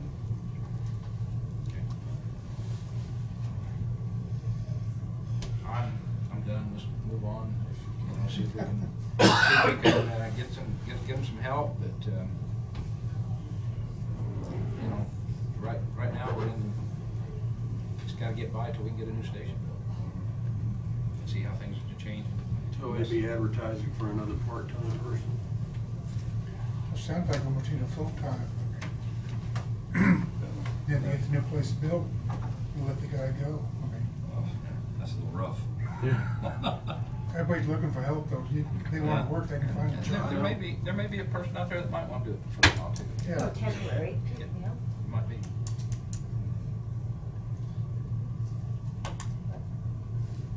Back to you, Mr. Chairman. Advertising. Yep. So, So, moving on. have you given them any Yeah, we direction need to give then? them direction. Advertising. As far as, If they can Whether they- hire or look for another full-time or Advertise for part-time another person? employee, part-time or full-time. And so which do you prefer? Why don't Do you you want- decide what you need that would work best for you? Okay. I mean, if it's full-time, it would be like what we had, that can rover between all departments. And kind of that on-call of, we have a room full of HHW. Pick up trash and all that stuff that you need to get out Yes, and do. but if you prefer part-time, Do all you guys have CDL license, and is that important? How many people drive? I've got a CDL. You and the driver is the only 2 now, right? That you said, Randy, you probably have one. I have one, but it's restricted, just to drive Restricted. recycle truck. Yeah, Wade has one, you have one, and Martin has one. So we do, Wade can be the new guy, he could be the backup, and Okay, then, I wouldn't count. yeah, Josh can be the last backup if we need to. So hopefully, you know, that would work. But then if Martin's out and we take Wade away, that leaves us with 1 person, you know, in this facility. So that means he goes or, you know, to help cover. So that's where we're at Best right now. case would be to get a full-time employee. I think it'd be easy to find. I think so. And then we just wouldn't fill a position up there, we would just, I'd rather see it at the transfer station. I'll make a motion to authorize transfer interim superintendent to advertise for full-time for transfer station and HHW. I'll second. second. All any discussion other than what we had? All those in favor? Aye. Okay, who tells us like how they, what would be their title? Is that something you can help us with, or, because they're gonna call and say, you know, what are we hiring Well- at? I mean, So this is not replacing a position you already had? you know, Isn't it really? because Isn't it- Josh was brought over to go all 4 departments. Didn't you have, so you had Bud, you moved. You had 4 people prior to Bud leaving, right? We had 3 at the weed department, and then now we're back to having 3 at the transfer station. And that's all we've had besides a part-time down there with the 3. So he's the one at the weed department that's all 4. And then we had the director, and then we had me for recycle, HHW, and spraying. How many people do you have now? You've got 3 down there? We're 1 less, 1 short. So, And it'll be up there if both of us just take on that. So it would be his position, but he came in at a different pay scale, because he came from Road Bridge. I'm pretty sure they're not gonna wanna pay what, you know, at his pay scale for what That's he's, the other, what'd you hire the last guy at? EO1. That's what kind of pay is that? So is that 1308. 13. 1308 plus 1% like 1321 or So I something. mean, is that okay? See what you can get for that. yeah. Probably the same 2 applications. You need to. Require for you to do a motion. Well, if you're changing the job description or developing a new job description, then we need to probably work together on that, and then that needs to come to the board for approval of the job description. Because if you want to throw HHW in there, they have to be trained. And that training is the middle of March, 24-hour basic training for HHW. To handle HHW, you have to be trained by KDHE. And then you have to refresh it every year, certified. Do you have training on HHW? No, I'll be signed up for it. Okay, so, but what is your actual position? It's recycle, Okay. spray, HH, Oh, you you're know, not- I've been taking everything I can on testing, and, you know, there's a lot of them, I gotta wait for the schoolings to start, just before I can get them. I think you came in as a, what is your, Oh, the EO2? are you in EO2? Okay, so, but yeah, if we're gonna do the HHW, then that requires, you know, that's not a problem. I mean, I've got it, he's gonna have it. So do we need to hire a person with that documentation or not? No. I mean, can't you just bring them in as an equipment operator and either a 1 or a 2 based on their Yeah, I was CDL gonna say, level? good. And then, you know, it might just be as simple as adding to the EO1 and EO2 job descriptions that may handle HHW with, you know, and adding that certification. That's what I was I gonna mean, say. that Could they just kind of be can fall equipment under other operator duties one? as a side. Okay. Bring him in As a as side. equipment operator Right. 1? Yeah, I don't think we have to like Okay. reinvent the wheel. Okay, that's good, that's what I want to make sure. Okay. See if they got a heartbeat. The last thing we want is somebody to tell me, when I go down there and ask them what they do, say, well, I can't do that. Everybody has to pitch in.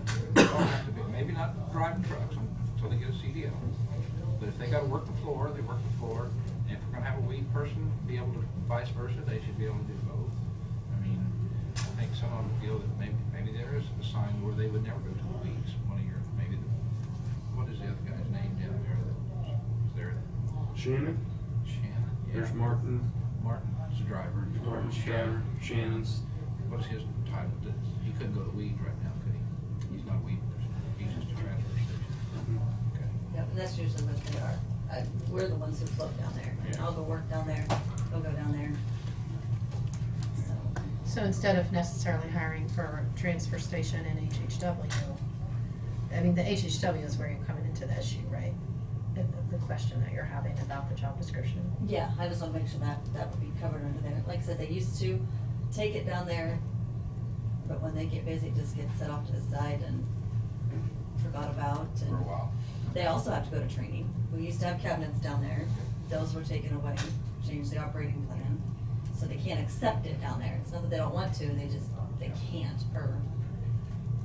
Unless you guys change the plan again. yes. Yes. And I think that's something we need to work on with the new building. Yeah. Have you, So do I need to restate my motion? No, I think I think interim needs to come back with a pay scale and a job requirement, and we'll approve it at that point, right? I mean, I think it's as simple as revising the job descriptions we already have for the transfer station, just to add that. And the pay scale is already in place. Okay, perfect. Okay. Okay. Are we still going to go to the transfer station? No. No? I've seen what I wanted to see, and Josh answered the questions. Unless the rest of you want to go, I have no problem with that. But it wasn't on here today, so I wasn't prepared. But anyway, Josh answered the question. We've got a pump broke down there that's... We've got that fixed, we got the water pumped out, we got what was on the floor cleaned up, or we've been out cleaning and Okay. when we can. Got it, a lot of times what the pit, it's just whatever falls out and stuff, you know, we can't help it. But we try not to transport it from down in the basement up on the floor when it's windy, because then it really starts blowing all over. You know, we only have a very few calm days, and it seems like them calm days were the busiest. And he just answered some of the questions there, how the process goes and stuff like that. I thought maybe that was something we need to see. I'm fine with whatever you want to do. If you want to go, that's fine, because the mess down the bottom was something that was ugly. Yeah. It was very bad. And our trucks was going in it every day Yeah. and stuff like that, so. And if you're working on the cleanup, well, I think that's, thank you. That's Yeah. appreciation. Yeah, the water was a big issue. Yeah, It's yeah, like, it oh, was. this I is mean, you not. couldn't do nothing down there. Yeah, they're just not good. But when Martin was gone, it only left two of them. Well, it took one and two, and Yeah. they couldn't, and so, yeah. So just thinking through, you know, what you've done, you're authorizing another full-time employee for the transfer station, which means that that's going to affect next year's budget. So the amount that you budgeted toward a payment may not all be there, because part of it's probably gonna be reallocated for personnel and benefits. So just, everything that you've done is gonna affect that. Including the truck. Including the semi. So just letting you know, reminding you that. We found out right away. Well, we Don't need no we do have that reserves. money. That money's encumbered now. Sorry. Thanks, Brandon. I meant to do it last week, but somebody had other plans for me. All right. Thank you guys for coming back. I appreciate it. Last Thank you. Yeah, sorry, agenda thank you. item. Transportation. Anybody got public comments? Of course. You were talking about earlier about what the transfer station generates.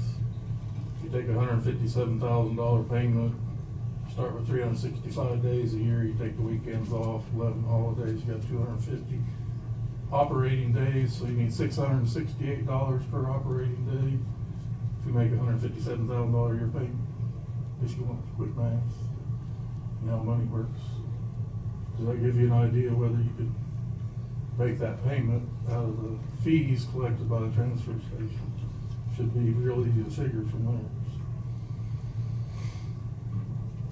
I guess the last comment is, been a lot of talk about rock, road and bridge. I could give a rat's ass about state-approved rock, but we gotta start using common sense rock. I think a little project right by Lincolnville, there was no reason to get that rock hauled further than Burkamp's quarry. It was adequate for what we needed for it. Do I know anything about it? I have personally purchased over $300,000 worth of rock in the last 12 years since we rebuilt the feedlot. Worked for the county for 3.5 years, saw tons of rock, graded, gravelled, snow removed, so I think I still have a clue about what's going on, because I lived out there for 40 years. Transportation costs. I know what tandem's at 14 ton, which is about all you can legally put on one, versus the right semi applications on 27 days. There's no way we can still keep just putting this stuff through our county with a can. I don't know how we're gonna get there. We bought 2 trucks a couple years ago. We're only pulling 1 pump. It was a all steel pump, holds 10 ton. That's about all you get on it legally. If we had a spread axle on an aluminum bed, you could put 15 on it, and or at least 3 ton more.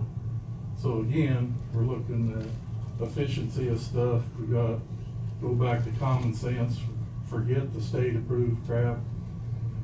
As far as Harshman's, I don't know why they get such a bad rap. There's several people who live in our county, work there. Hallett used to own the one at Woodbine, now it's Ham. At that point, there was at least 5 employees in Marion County who worked when it was Hallett. I don't know how many work there now. So Gary Johnson trucks and everybody else's trucks that were somewhat using out of that Woodbine quarry, if we're having somebody haul that, we're not using local trucks. And to me, that quarry's not local, or nobody I know employed there works and lives in Marion County. JL's trucks are in Harvey County, but I know at least 4 or 5 of their drivers live and pay taxes in Marion County. But if you want to call it the Waverly Rock or the Good Hard Rock, is east of here. This time of the year, which I've mentioned in the past, there are trucks going to the salt mines at Hutcher Lines every day. So that's when you got to backhaul it. We do the same thing with our chip seal material. It's all backhauled in here. It's how you get, I mean, I get it to my house for $19.10. I think it's $15.80 at Florence. We have yards throughout the county to where it could be dropped there, reloaded. Say we fill a silo or haul manure, we can do 70 or 80 loads a day, even with a tandem. How many miles can you rock with even at 14 ton, or load them heavier because we're not getting out on the highway if it's right there close in an afternoon on a day when it needs to be. So it's things I've talked about for the last 7 or 8 years. Anywhere we've got major traffic, heavier trucks, we just well buy the heavy or the better rock and stick with that plan for sure.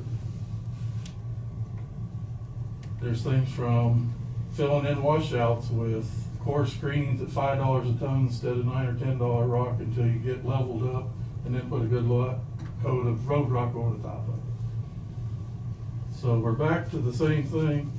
Let's quit arguing somewhat about where we get it, how we get it, how haul it the least.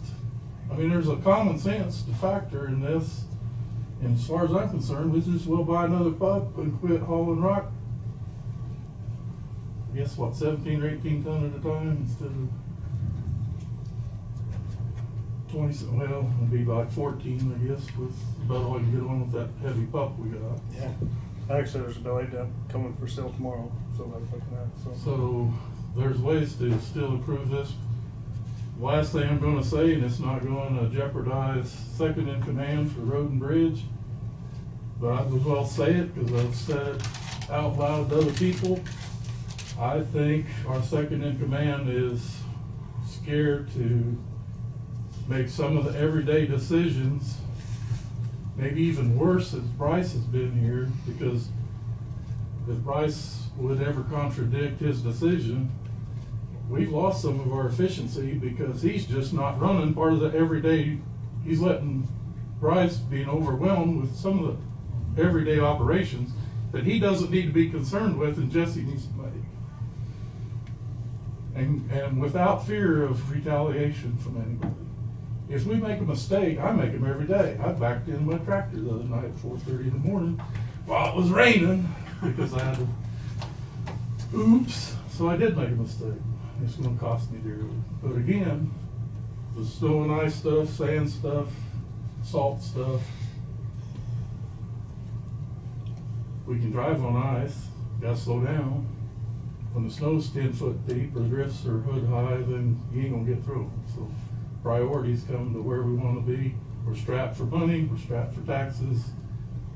Common sense somewhere's gotta come back into play, and quit arguing about the stuff that doesn't matter in the big picture. Do we want quality rock? Yes.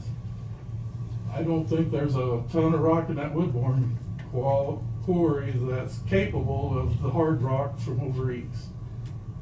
When they talked about getting rock from them, I assumed it was out of there. I think they're one somewhere around Manhattan, and I know that Topeka quarry has the good hard rock because it's far enough east to get there. And that ain't what we bought, so. And again, I'm just a high school dropout, don't have a clue. So that's it, used up my 2 or 3 minutes that were allowed. Thanks for that. Hope you worked on your resolutions. We were just about to shut you up, Mark.